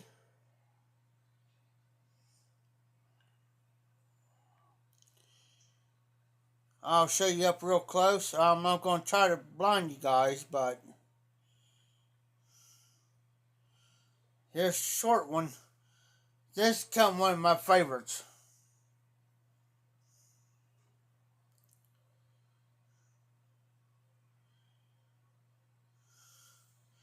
But I like this style. Look, I think that's sandblasted type pipe. It's blasted all the way around, except for the bottom. It says made in Italy.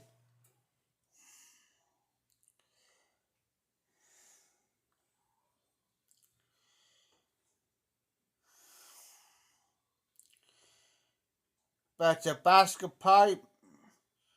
The way I understand from RD, these are about the same price of a Dr. Grayboe.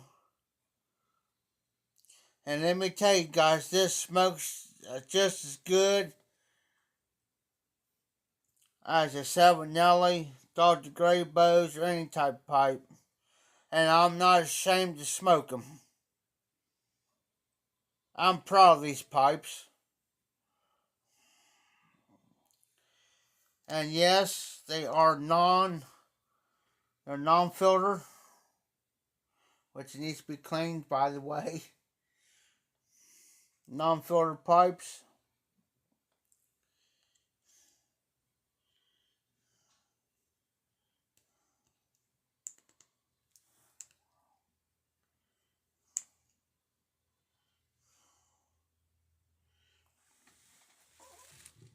And this one right here is also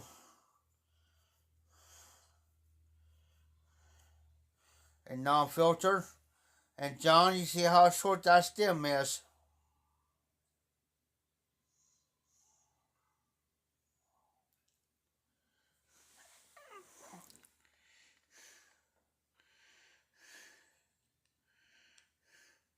Oh, you take your time, John. Take your time. I ain't no hurry.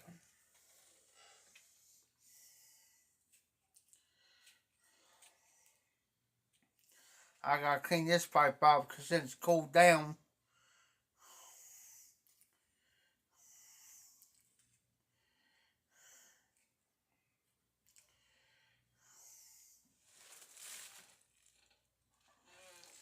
But this is more of an apple shape, in which I love it.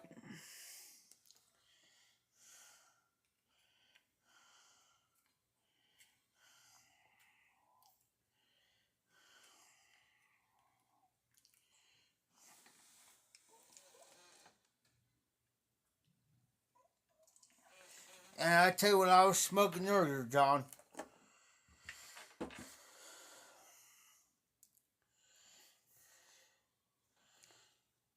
Cornell and Deals Autumn Evening. And I'll tell you how much I love this blend. I'll show you guys how much I love Autumn Evening. That was a full 10. That's how much I got left of it.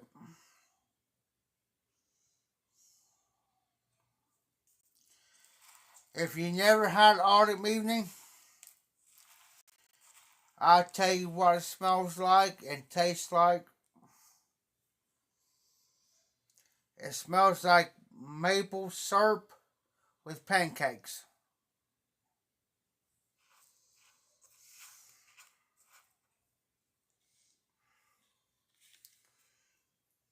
I love it.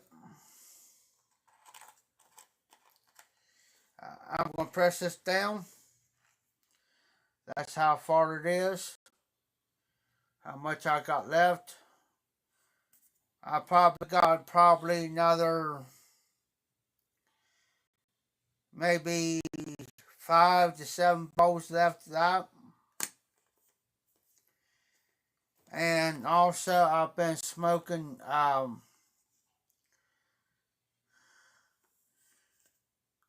another blend from Cornell and Deal, Gentleman's Collar.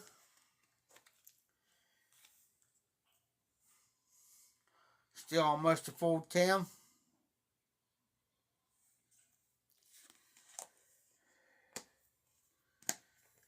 I gotta go in here and get a ball jar, which is my ball jars. I'm gonna grab one and I'll tell you when I'm ready to smoke. Let me grab it.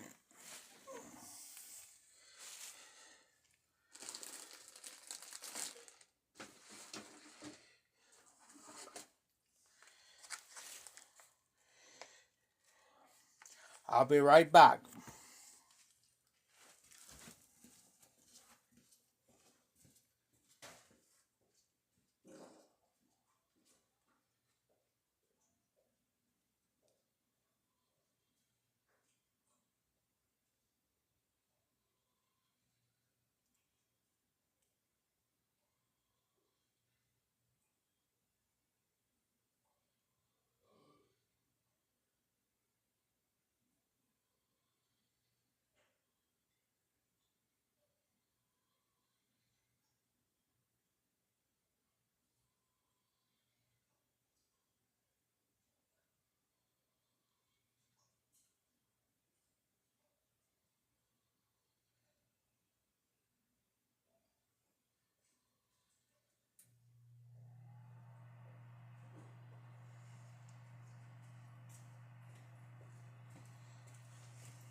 I'm back.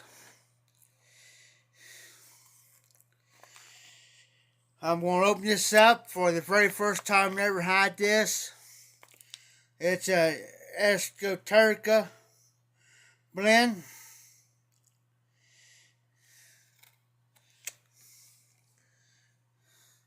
And Soda Bed. I'm going to open this up, guys. Very first time, says John's on. I'm going to do this for John tonight. And Soda Bed, this came from Zippo. And yes, like I said, I do got ball jars. I don't know what that's for. But if I know I put this in there, I know what it is. I got this from an auction. But it's clean. It's clean. So for you tonight, John, I'm going to crack this open just for you. You and Phil. Since Phil came back on. So.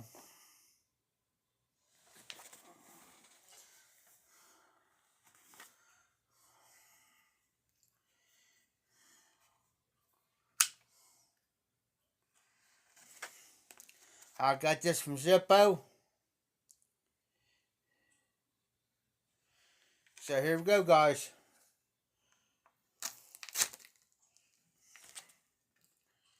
All his keepies on me.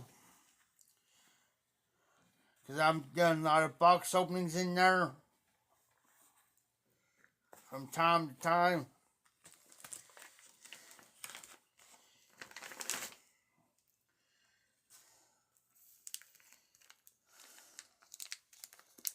Never had this before. It's a soft but full body mixture of the evening. Utilizing full whole leaf and traditional production techniques, we take pleasure in presenting a wide variety of premium pipe tobaccos for your enjoyment.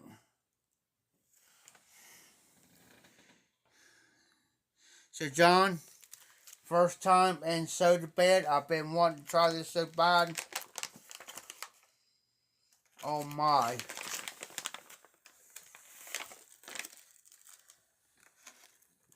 Just look onto that. I'd never looked this up. But it's got, oh my.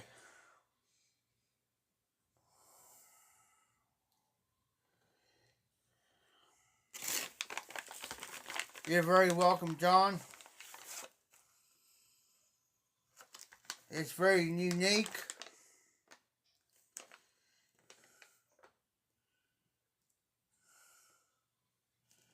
Very unique. Like I said, I never had this before. So what we're going to do, before I load this up,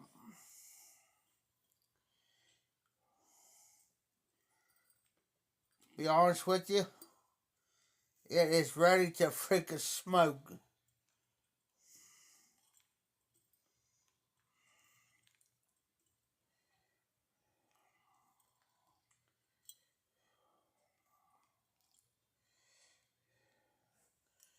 So I'll put something on top of the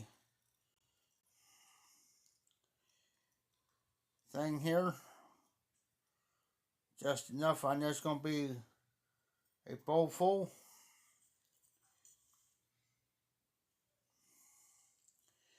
Let me set this right here for a second.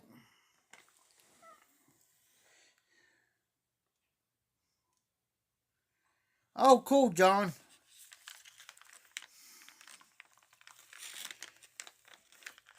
This will go into a box with the rest of my stuff.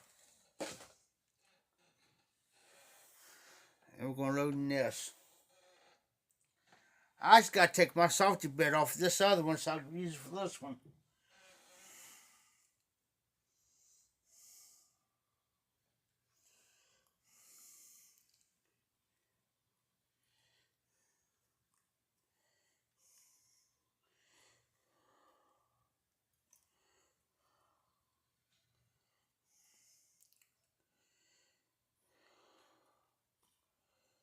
And I just pulled out just the right amount too.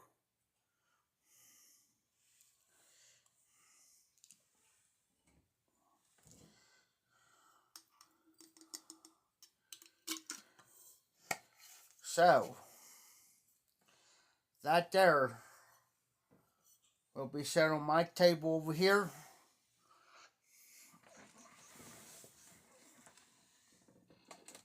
For now.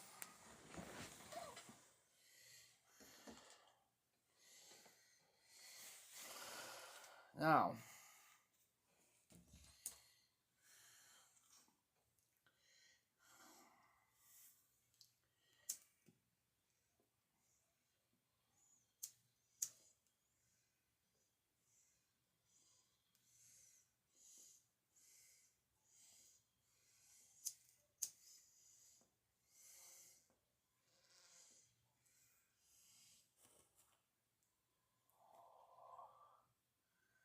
oh my. Oh, first ever. This turkey blend so bad. I don't know what's in it. I have no clue. Till I get good going on it. I think it's got a lot of key in it, I think.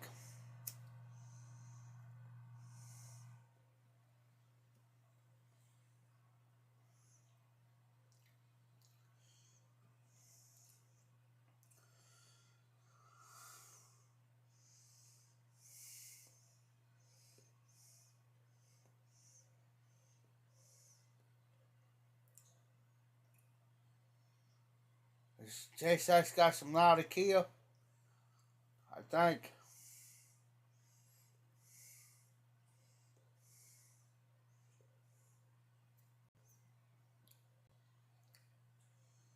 Maybe some Virginias in there.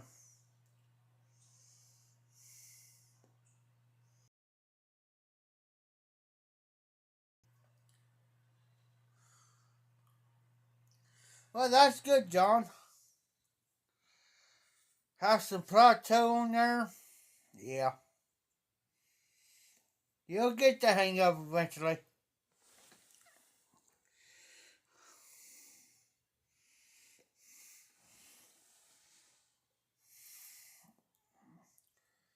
Here's the thing, John.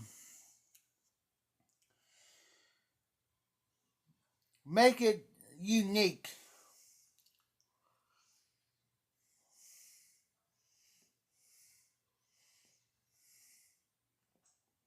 Your way. And have a different variety of stems. Like a purple with like a purple stem with white swirls in it, or like a white lightning bolts to it, or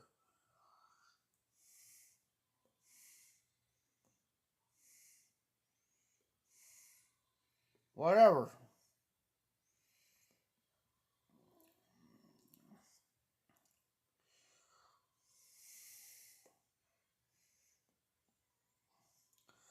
I tell you what,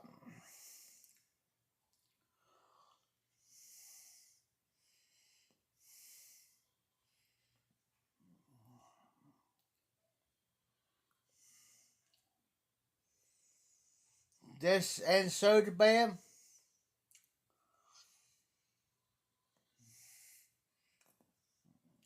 I might like this. This could be my nightly smoke. What little bit I got in there, I'll show you. Just and soda bam. That just might be my nightly smoke before I go to bed.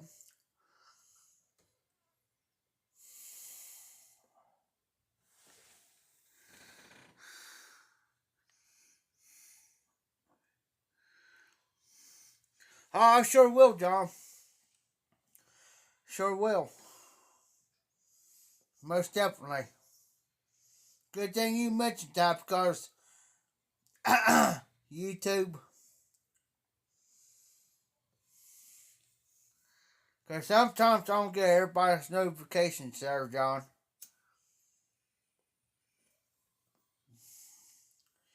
Because there for a while on your lives, ma'am,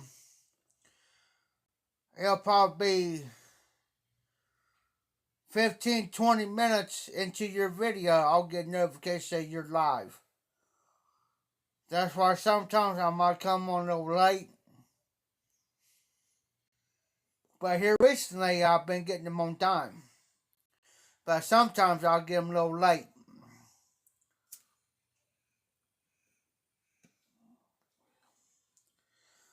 But there's one thing I gotta do this blend though. I gotta let it dry a little.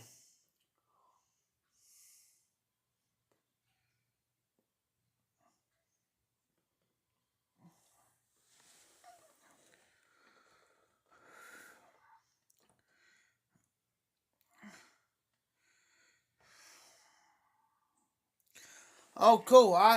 Now there's another thing I want you to look into for me, John. Is an olive wood. That's one pipe I don't got in my collection yet.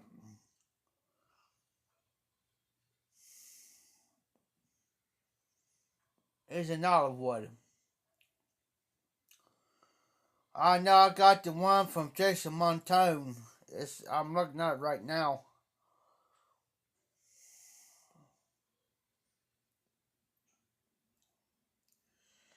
Um,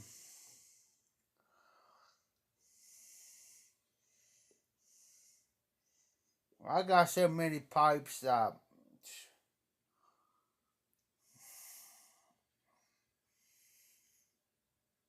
it's like I need another pipe, like I need another new hole in the head.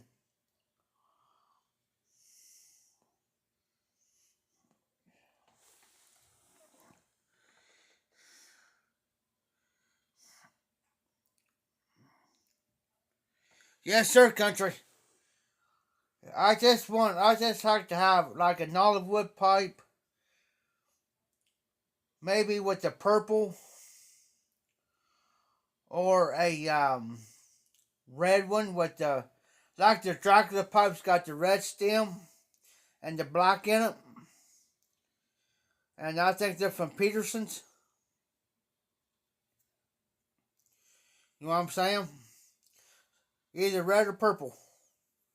Have something unique that nobody has seen before. You know what I'm saying? Like an olive wood pipe with the red or purple stem or something like that. That's very unique.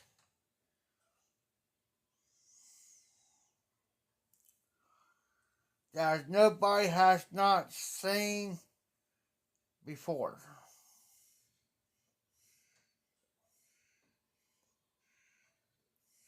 That's the thing.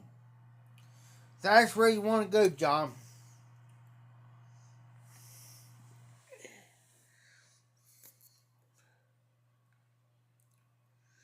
Yes, I agree, country. And always let your mind flow, man. Let your mind flow. Don't go with what.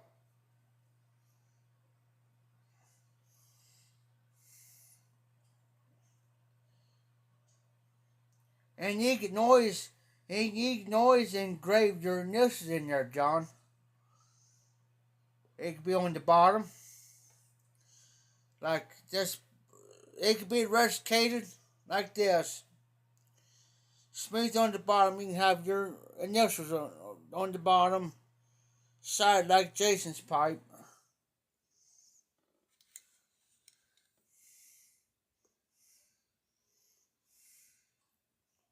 Whatever. You can have on the bottom, side, top. You can have it engraved into the stem. Whatever.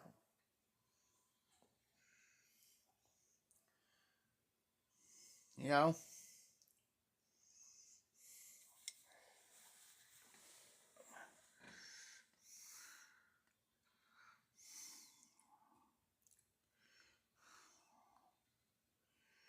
Yeah, that that's good, John.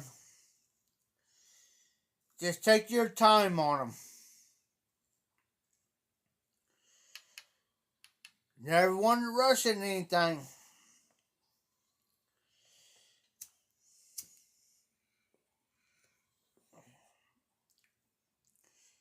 You know, you don't want to rush into. Say, well, I got to get this pipe done because this here, and then you think, well, I got to get this other pipe done because I got to get this done because this other person needing this one.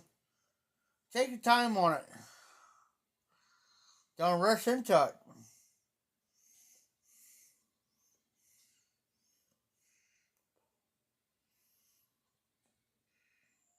Just don't get yourself overwhelmed, you know, on them. Never.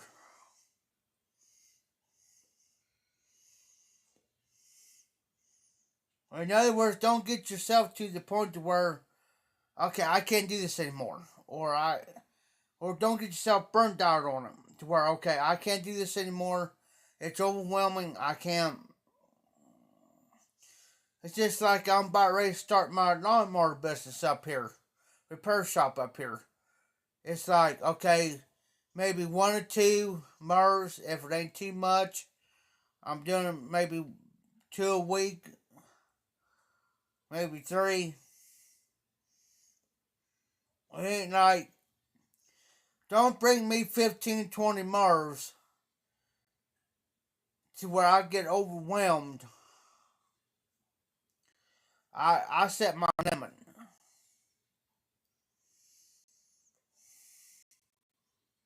You know what I'm saying? I got to get this mower done. This mower mine is about done. What I got to do is get the belt for it and sharpen the blades because Tim's got another mower coming down here for me to work on. Well, I can't work it on outside until he gets his stars card fixed, which he needs a headlight. Get that out of here so I can get started.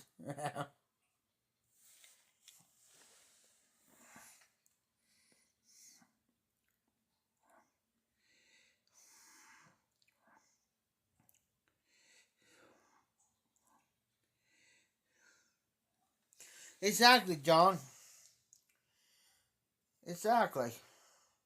I'm not gonna have. I ain't gonna overdo myself like I did last year, man. I got so burned out here that wow. I got so burned out.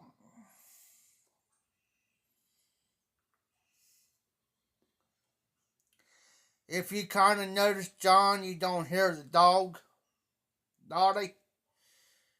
I kicked her out. she won't pay the rent.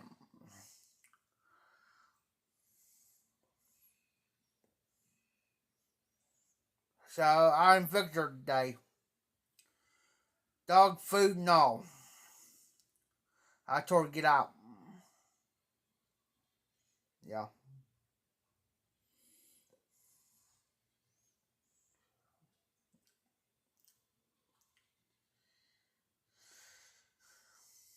No, the guy that owns her, he's got her for the weekend. So far, no phone calls, no nothing. So I got a break tonight and tomorrow.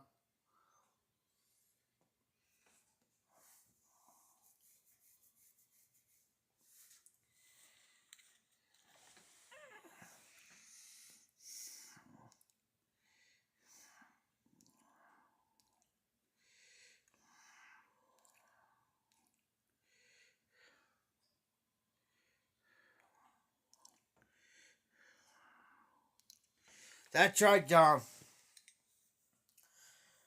Always look out for number one, not you. It's just like here. I get so much underneath so much pressure. I got severe anxiety and severe depression. If I get too much under pressure, I freak out real bad. I will totally freak out and then I snap.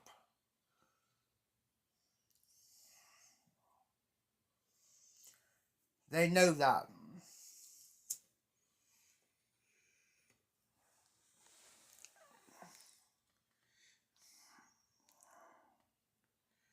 Exactly. Just like my MERS and stuff. When I work on MERS stuff, my bottom price is 50. $50. That's just my service. It's $50. Now if they buy the parts of what I need, like oil, like change the oil and maybe sharpen the blade, okay, the oil is $5 extra if they buy it. If I buy the oil, that's $10 extra. So there's 60. Sharpen now if it's a push mower for the blade, it's $5. So if they come in here and say, okay, I need my blade sharpened, okay, that's gonna be $55. 55. Well, yeah, okay, $50 for my service and $5 sharpen your blade.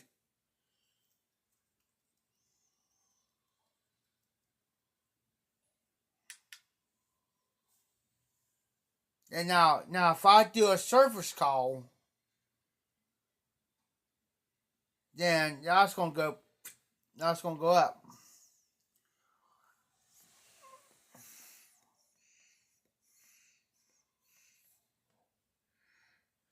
That's right.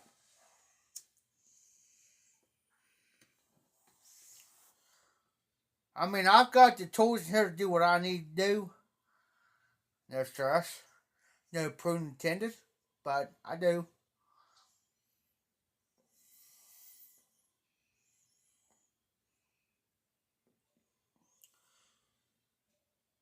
It's weather. It's weather. That's right. That's right, John. Would you rather pay me $55 or go with this guy over here? He's going to charge you anywhere from $75 to $100. Which one would you rather pay?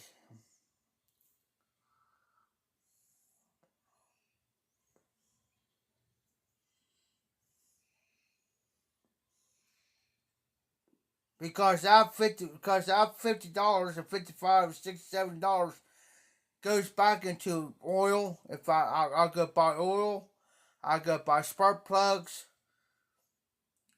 anything I need. And what that money does, if that particular mirror takes a particular spark plug, okay, that money's going for that. Now, if they buy it, it's going to be cheaper. If I got to buy it, the price goes up. And that's what I always try to tell my customers. And I always got a receipt book and a log book. And that's the next thing I gotta get. Now,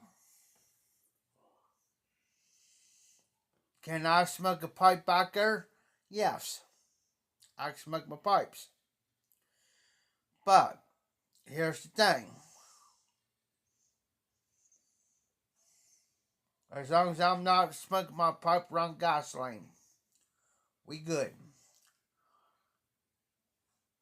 That's why I chew.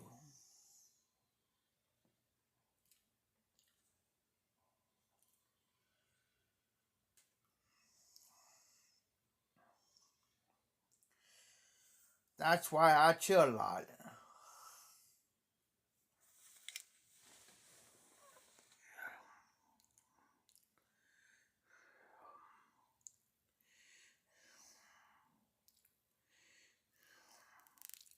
That's right. That's how I am, too, John. When I work on equipment, bring it to me. You're my customer.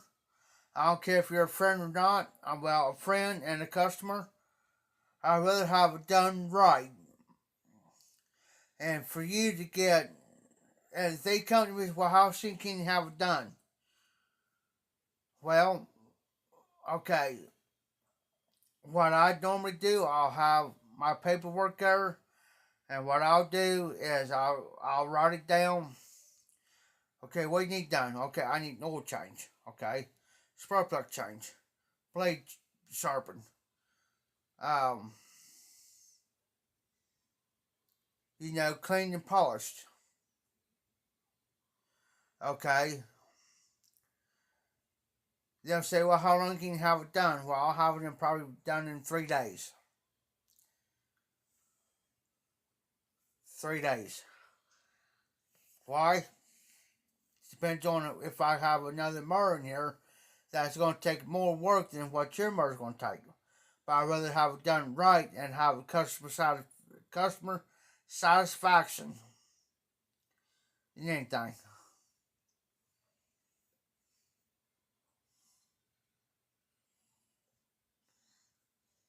Do I need to be licensed and bonded? Yeah. That's already covered here. Why? Why does a customer, why does a loan process got to be licensed and bonded? So just in case something will happen, not more, just in case it happens, gets taken down here, stolen, whatever, the insurance and all that will cover that more.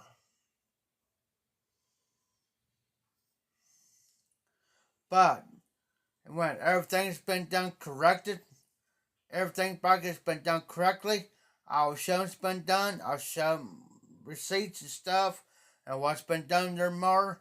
I don't even follow their mower. I don't care if it's a push mower, riding mower, tractor, whatever.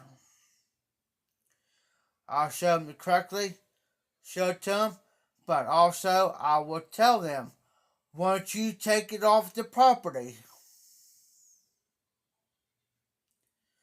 and something happens, you go to use it and something happens, that's your responsibility, not mine. Now, if you use it out here and something happens, yes, it's going to be my responsibility. Take it off this property, it's on you. And I always put that in there. But I always put a warranty on it. Guaranteed. I don't care if it's a bolt, the motor blade bolt, spark plug, faulty. I put a 30-day warranty on that. Why? That's how you get your customers. Why? You bring it back to me I normally don't do 30. I'd give them a 10-day free warranty, which I keep extra spark plugs for that particular mower. I got everything organized back there for particular motors. Say like a spark plug. Say like I'll give you a 10-day warranty on the spark plug. You go to use it and say like the spark plug come faulty. You got 10 days to bring it back to me, free of charge. I'll replace that spark plug. Now, if it goes beyond 10 days, say it's been 15 days, and I'll have and I'll date it and everything. I'll have that customer sign. Okay, say it's been 15 days. You bring that bird back to me. I'll say, well, it's been 10 days. Well, I'll go check out receipt from you on file. And I say, okay, it's been 15 days. I'm going to have to charge you for an extra spark plug. Because it's been beyond the 10-day warranty. I'm sorry. That's how you keep things on file. Like your pipes. Okay, pipes are different.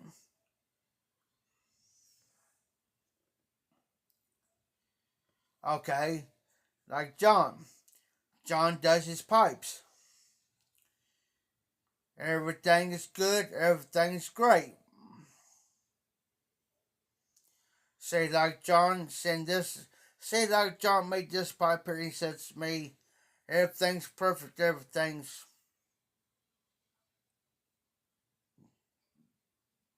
perfect down to the T. Say for instance I happen to break it, something happens right in here between the shank and the stem, and I break it. Is it John's fault? No. It's my fault. So what does John, and I send this pipe back to John. Okay, John's going to have to charge me not only for a new stem, but he's going to have to charge me to rejoin that broken stem mount. He's going to charge me for fixing the inside the shanking where the mortise is at, plus new stem. See what I'm saying? That's how that works.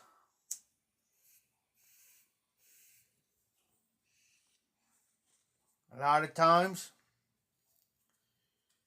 if people will do it deliberately. Yeah, because they'll think, well, okay, well, John's my best friend, he'll do it for me. But then again, too,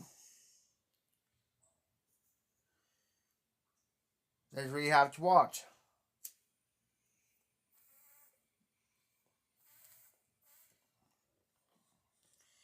Because people will try.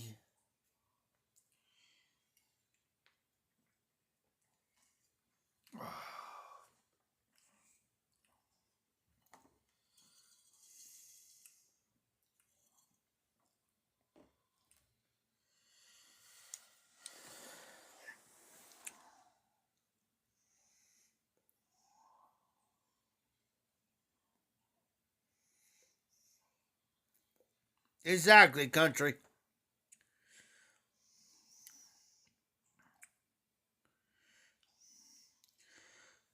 Yeah, John.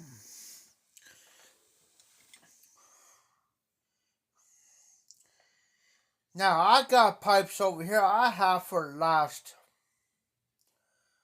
4 or 5 years. Never had a problem out of them. Why? I take care of them.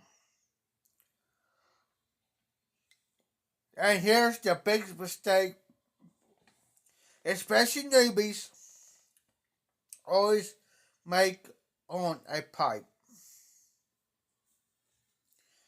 And I even made a couple of videos on it. About a year and a half, 2 years ago.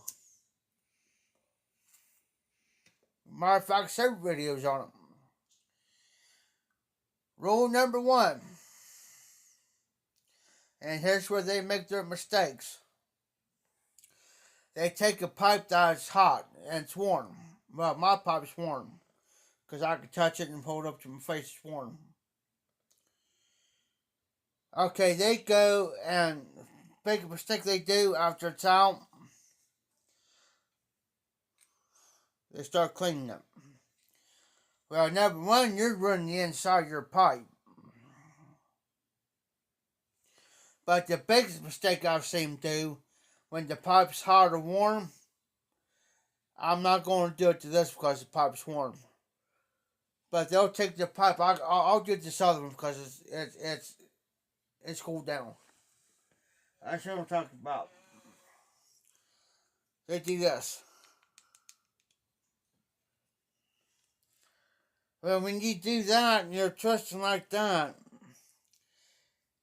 you're basically loosening that inside up inside that mortise in there.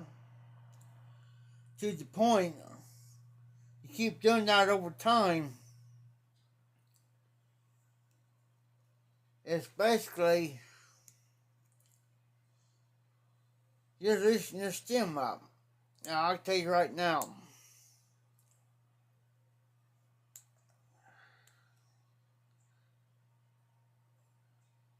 Oh, that's wrong. No, that's wrong. Ah. But anyways, over time,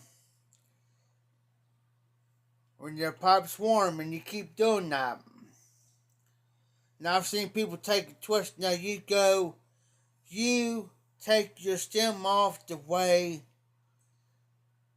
this been turned on the lathe or whatever. Yeah, I gotta clean this pipe out. You know what I'm saying? In other words, you take your stem off the way this been spinning. Okay? But I've seen people do this. Well, eventually over time, you're going to lose that up on the inside in there, and you're going to have a loose stem.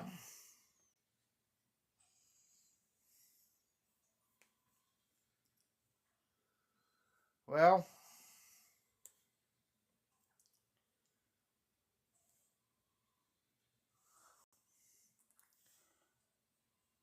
yeah, it's an easy fix. There's several ways you can do it. Either by water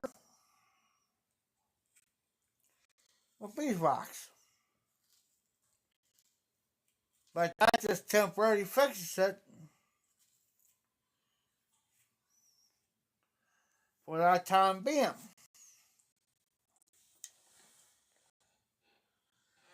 Because eventually over time, you keep doing it,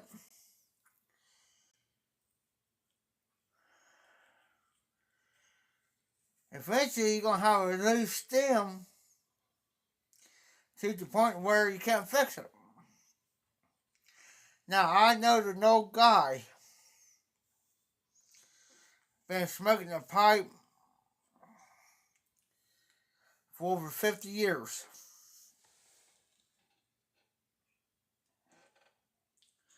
Now, I tell you what he done. And I know several other guys. I know a guy here in town, he does it. Over time, they'll take electrical tape. And they'll take electrical tape and wrap and get that electrical tape tight around that. Okay? Why?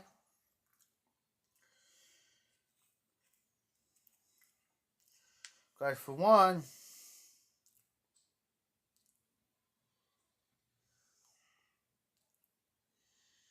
they're too tight to go out there and get the pipes fixed. Two, they're too tight to go out buy another pipe. So what they'll do, they'll smoke that pipe to the point to where it's not smokable anymore.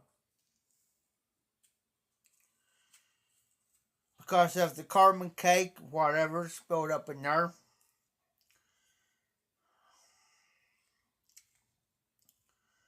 Or it's too doggone clogged up, they can't get it unclogged from Zolto. So they'll get rid of that pipe, they'll just take the whole pipe and throw it away. Go buy another one. I know the guy here in town does that.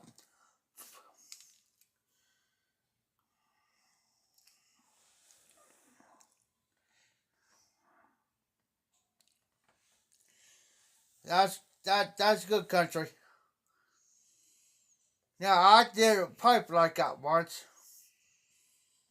because I just had enough money to buy a Dr. Grayboe pipe that was about this size.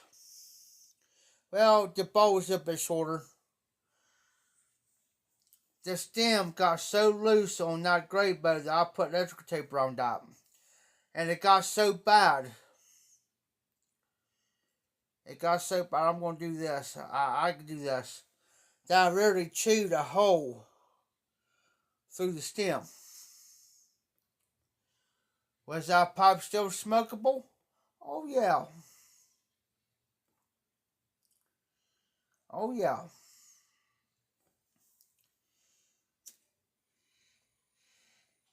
But at that time, I couldn't afford another pipe.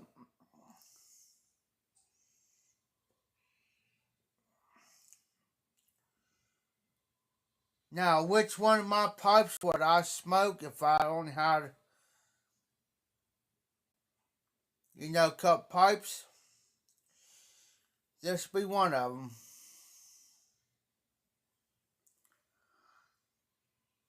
My other Grayboe,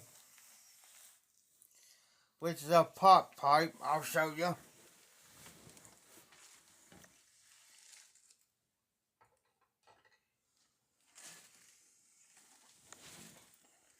This here.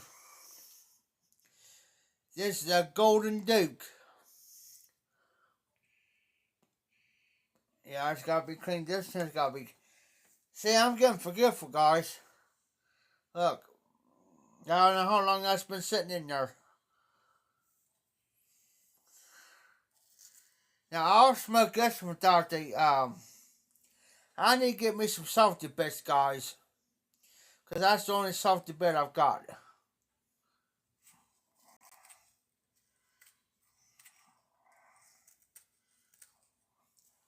Yeah, I got a trash. If you see me dumping off, I got a trash can right there.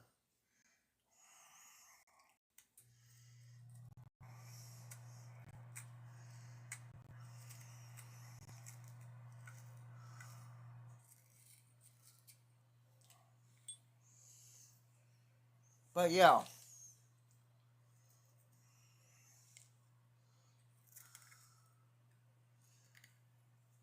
But make sure you clean your pipes out they cool. Don't be like me and forget to and keep pipe tobacco in there for God know how long. But yeah, this pipe here I'll smoke every day. This pipe here. This pipe here.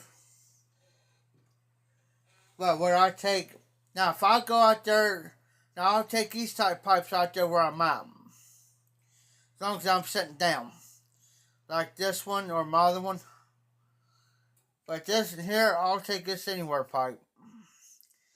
This used to be my Sunday night pipe. Now I will not put a softy bed on that, because it's lightweight. You know what I'm saying?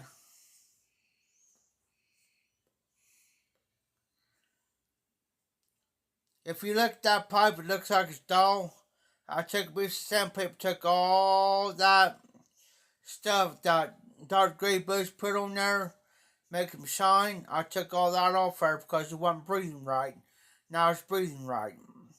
As you can tell, it started getting cake in there.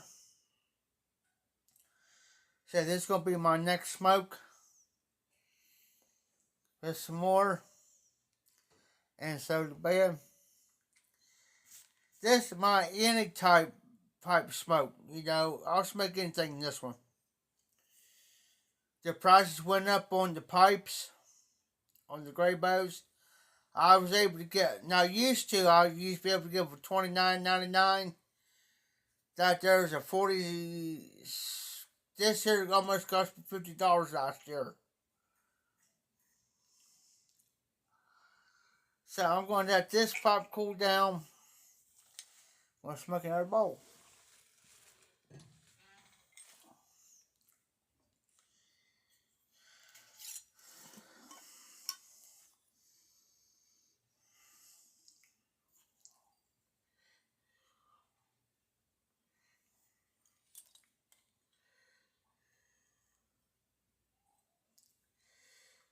It's like you take it, I'm just going to stuff.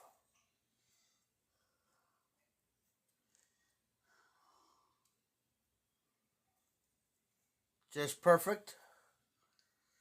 Once you get to know a pipe, once you get to know a pipe, you know how much that pipe's going to take. In all honesty.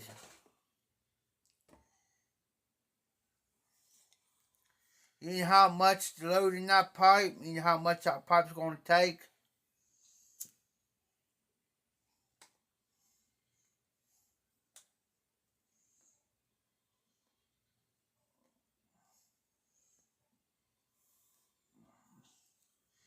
Whatever.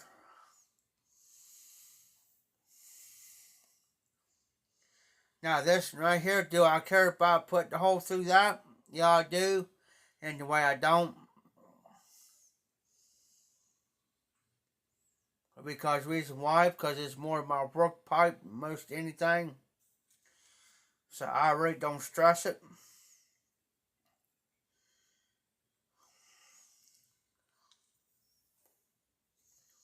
I really don't.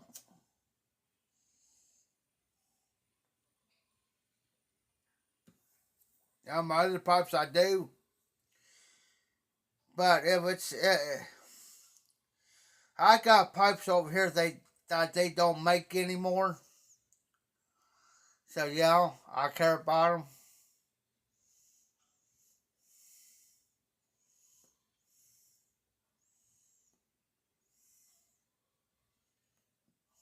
But if they make the same pipe a diamond dozen a day, a dime a dozen every day, I'll just go buy another one if I have to. Yeah, that's what I get, country.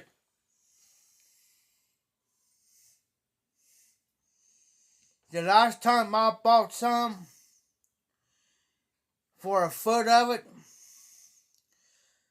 it normally will cost me probably about a couple dollars.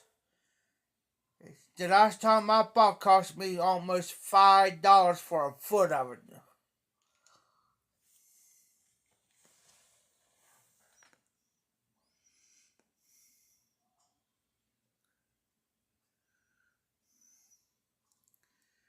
That's right. That's right, John. You make that pipe unique your way.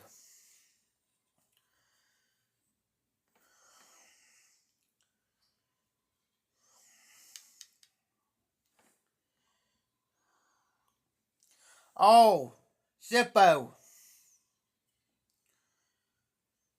I got it jarred up and so the bed. And so the bed is jarred. Matter of fact, this is my second bowl.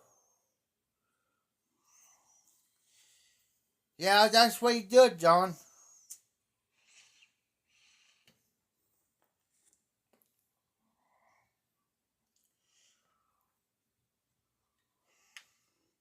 You do the pipes the way you want to do it.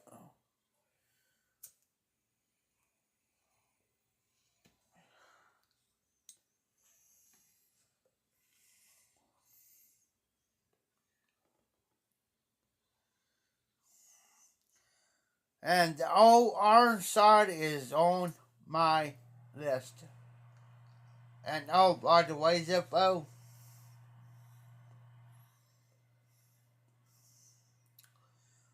Dodge Grapo Golden Duke, by the way. I can't sleep either, that's why I'm still doing the live.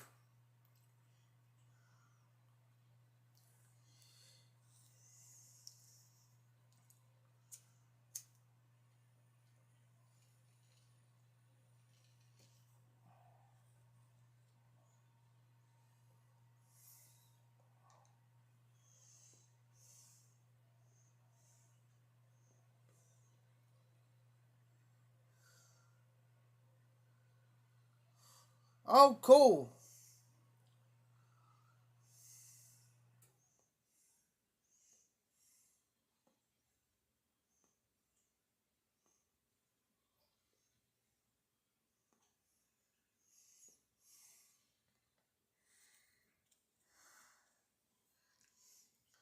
Yeah, some people will do, they'll let it age for several years.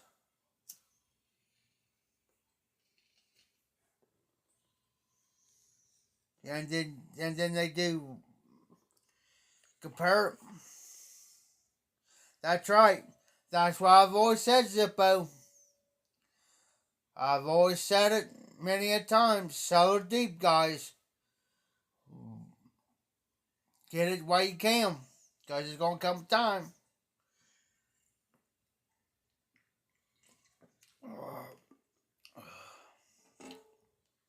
Especially the tobaccos that you like. Because one of these days it's going to be gone. It's going to be another unicorn blend. And then you're going to be paying double, triple the price from the original price. I agree with Zippo. Get it while you can, while it's cheap.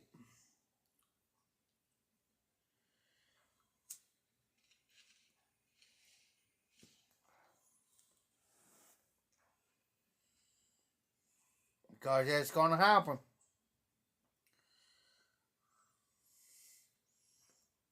Or they're going to put a price on the tobacco so high you can't afford it.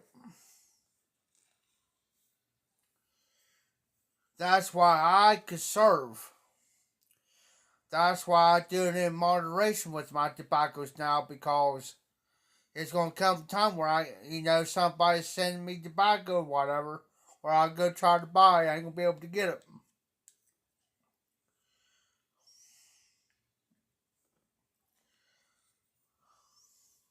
And matter of fact, I was in Columbus here the other day, and I was wanting to stop by the tinderbox. He was so big of a hurry to get back here, it wasn't funny.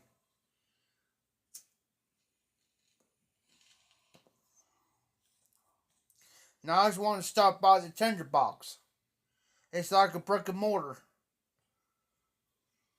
I had the money on me too, and I just wanted to stop by there to see if I could pick some tobaccos and stuff up while I was there. Pissed me off.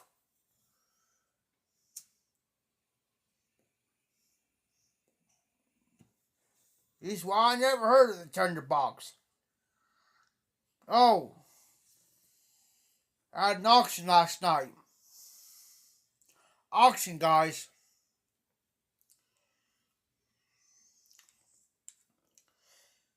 He was going to try to get, I didn't know until we was about to leave, he was trying to get me some pipes. And meerschaums.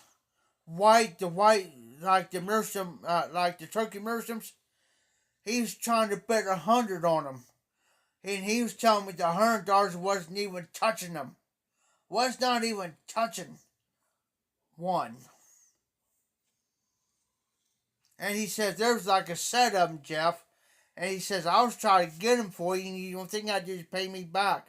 He says, $100 wouldn't even touch them. I said, how much they go for? He said, there's a set that's going for $250 to $300 just for a set of pipes. And the meerschaums. I said, well, there had to be buy bidders. He says, buy bidders? What do you mean by buy bidders? I said, it's a buy bidder, it's illegal in the auction business. There could be somebody there that it could be within that family that could own them pipes. And what they will do is they'll jack that price up so high that they want to keep it in the family. You see what I'm saying? That's illegal. You can't do that in the auction business. Can't do it. And what he was going to do was he was going to give me some meerschaums. About one or two. There's like two meerschaums, and there's like almost a set of pipes. He was going to try to get me. Couldn't do it. Talk about mad. I said, there probably buy bidders in there. Can't do that in auction. Get caught. if they got caught doing, they could shut them guys down quicker than shit. Quick.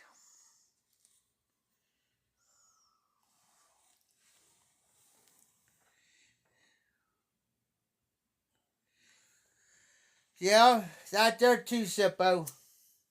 But it's also illegal to do. If they got caught doing that, oh yeah.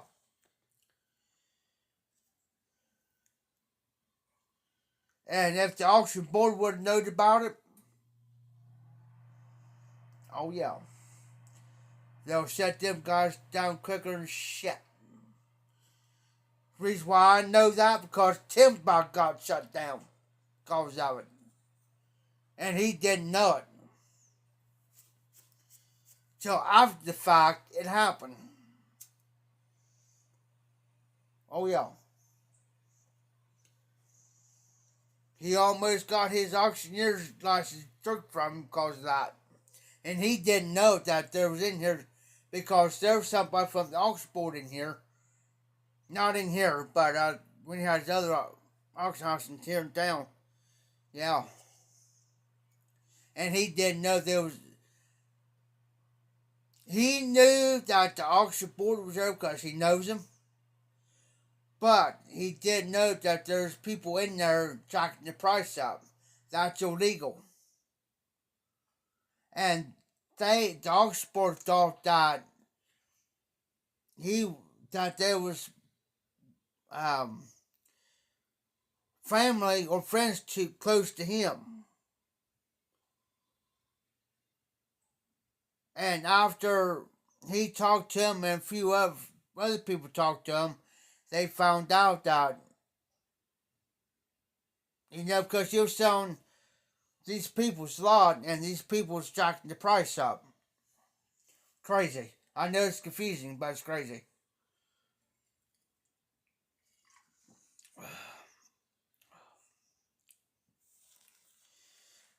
Trust me, auctioneers know. Sometimes they know, other times they don't. Now, like these guys here, they got 2 rings going. In other words, this guy's up here selling this stuff. He got this guy over here selling this stuff over here in this other part. It's like, there you got. That's why it gives everybody a variety if they want to get stuff here or there, but it gets confusing on it. Unless you've been in the auction business for about 20, 25 years to know it. Yeah. Crazy.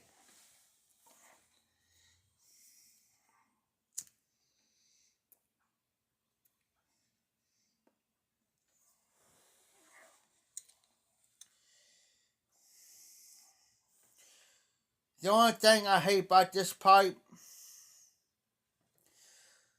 is if you gotta pack it just right. If you don't, man, you're gonna have one hell of a time of keeping it lit and smoking it right.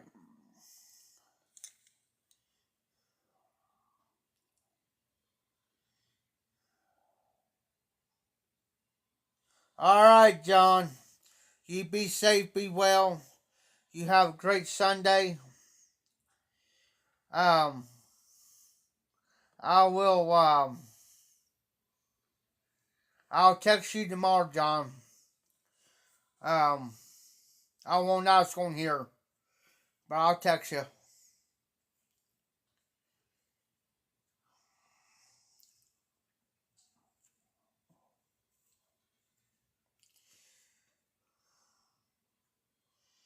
Yeah, that's the only bad thing about this pipe here is the gray bow. If you don't pack that circle just right, and if your tobacco's moist, or you think it's dry enough to smoke in this pipe will fool you. It'll fool you.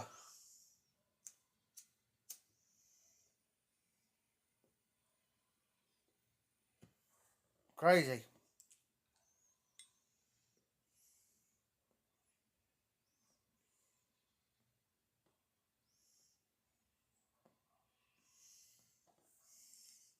Yeah, John, I'll text you tomorrow.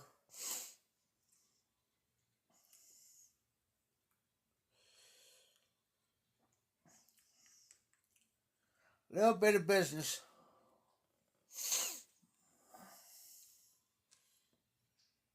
It's all good. No worries. It's all good.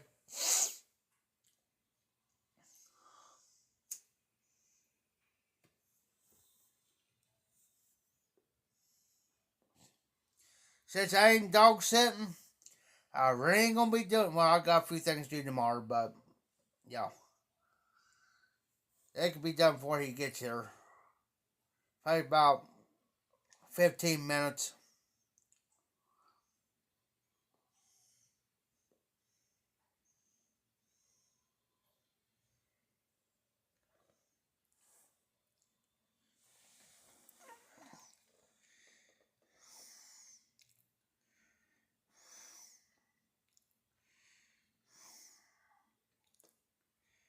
There you go, Zippo.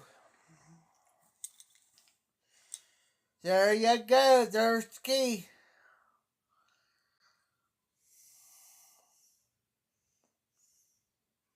That's what I hate. I hate that, Zippo. I agree with you. And you want and then wonder why people don't want to buy off of them.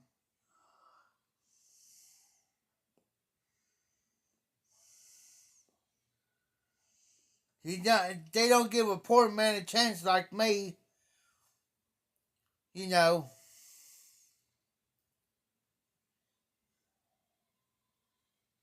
Yes, sir, Zippo. That's what I'm smoking now. Matter of fact, I charged it up. Yes, sir. Well, well. Matter of fact, uh, trying to remember I stuck it.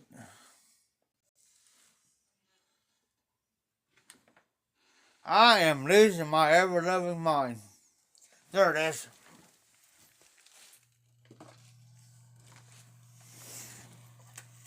Yes, sir, Zippo.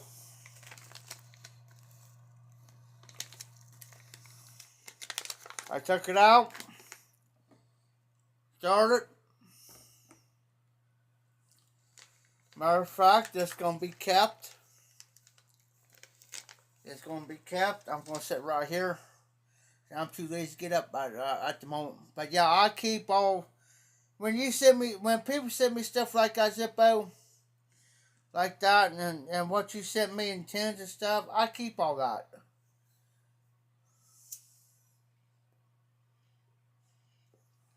Matter of fact, Zippo, I still got the tin sitting out.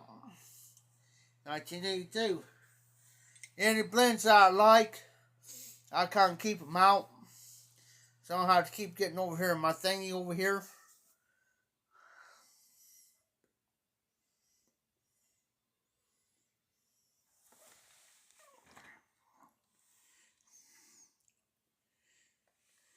Yeah, this is my second bowl of it. So what I'm going to do is this going to be out, but it's going to be jarred. I know what's in there.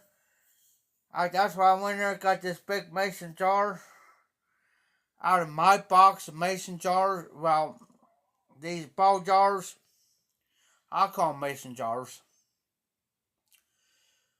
Out of my box that I bought from an auction. I got a whole mess of these in there. Like this, small ones, mediums. So I went and got this big one. So for the reason why I got the big one, that lets me know what. So that reminds me, hey, okay, that's so the bad. But yeah, that stays out over on my table.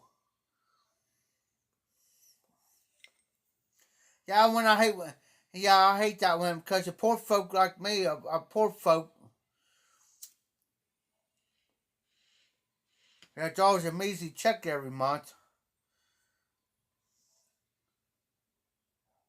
See, because I was gonna get a card, a PayPal card, and I think, okay, I like this blend. Okay, I'll get a card and I'll put so much on there, you know. in order. By the time I'm wanting to do it and I double check, well, it's out of stock. Like, what the hell? Can you give a poor guy a chance?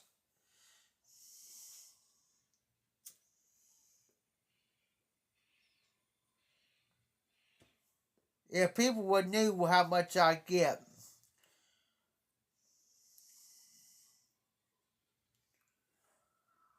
But I am waiting on something though.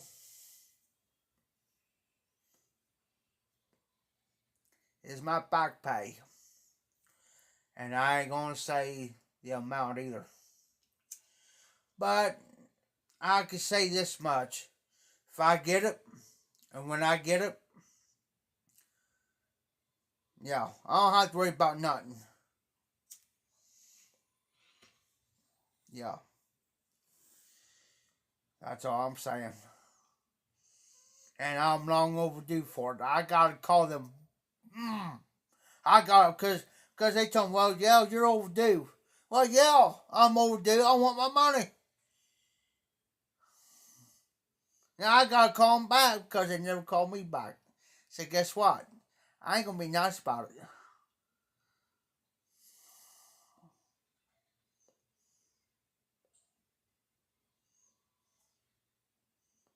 Yeah.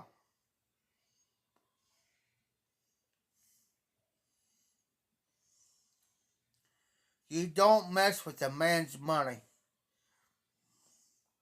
You owe me? You owe me. Ah, that's the government for you.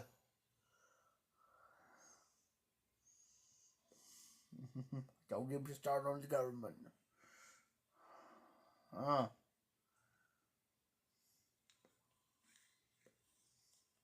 I'm going to say, yeah, what's your excuse?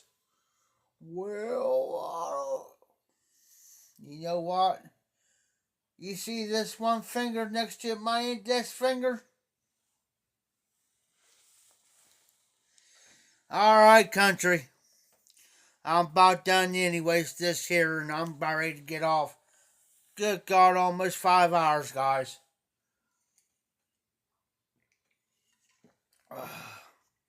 Yeah, I'm gonna. Yeah, I'm gonna have nightmares, country. Trust me.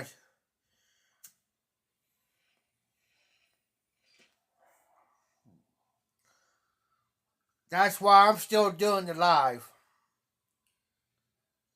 Alright, Zipper, you have a good night. Yeah, that's why I'm still doing the live, country. I'm trying to get it out of my head. But anyways, I'm gonna get off myself. I'm gonna finish this bowl up. And I'm gonna be heading to bed.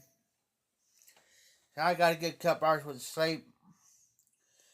But y'all have a good night. Thanks for stopping in, guys, hanging out. I should be on tomorrow night. If not, um,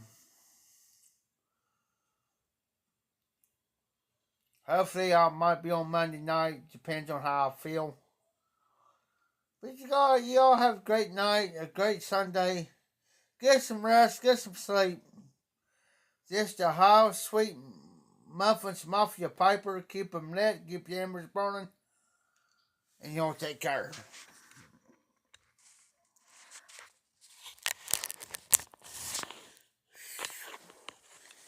Damn.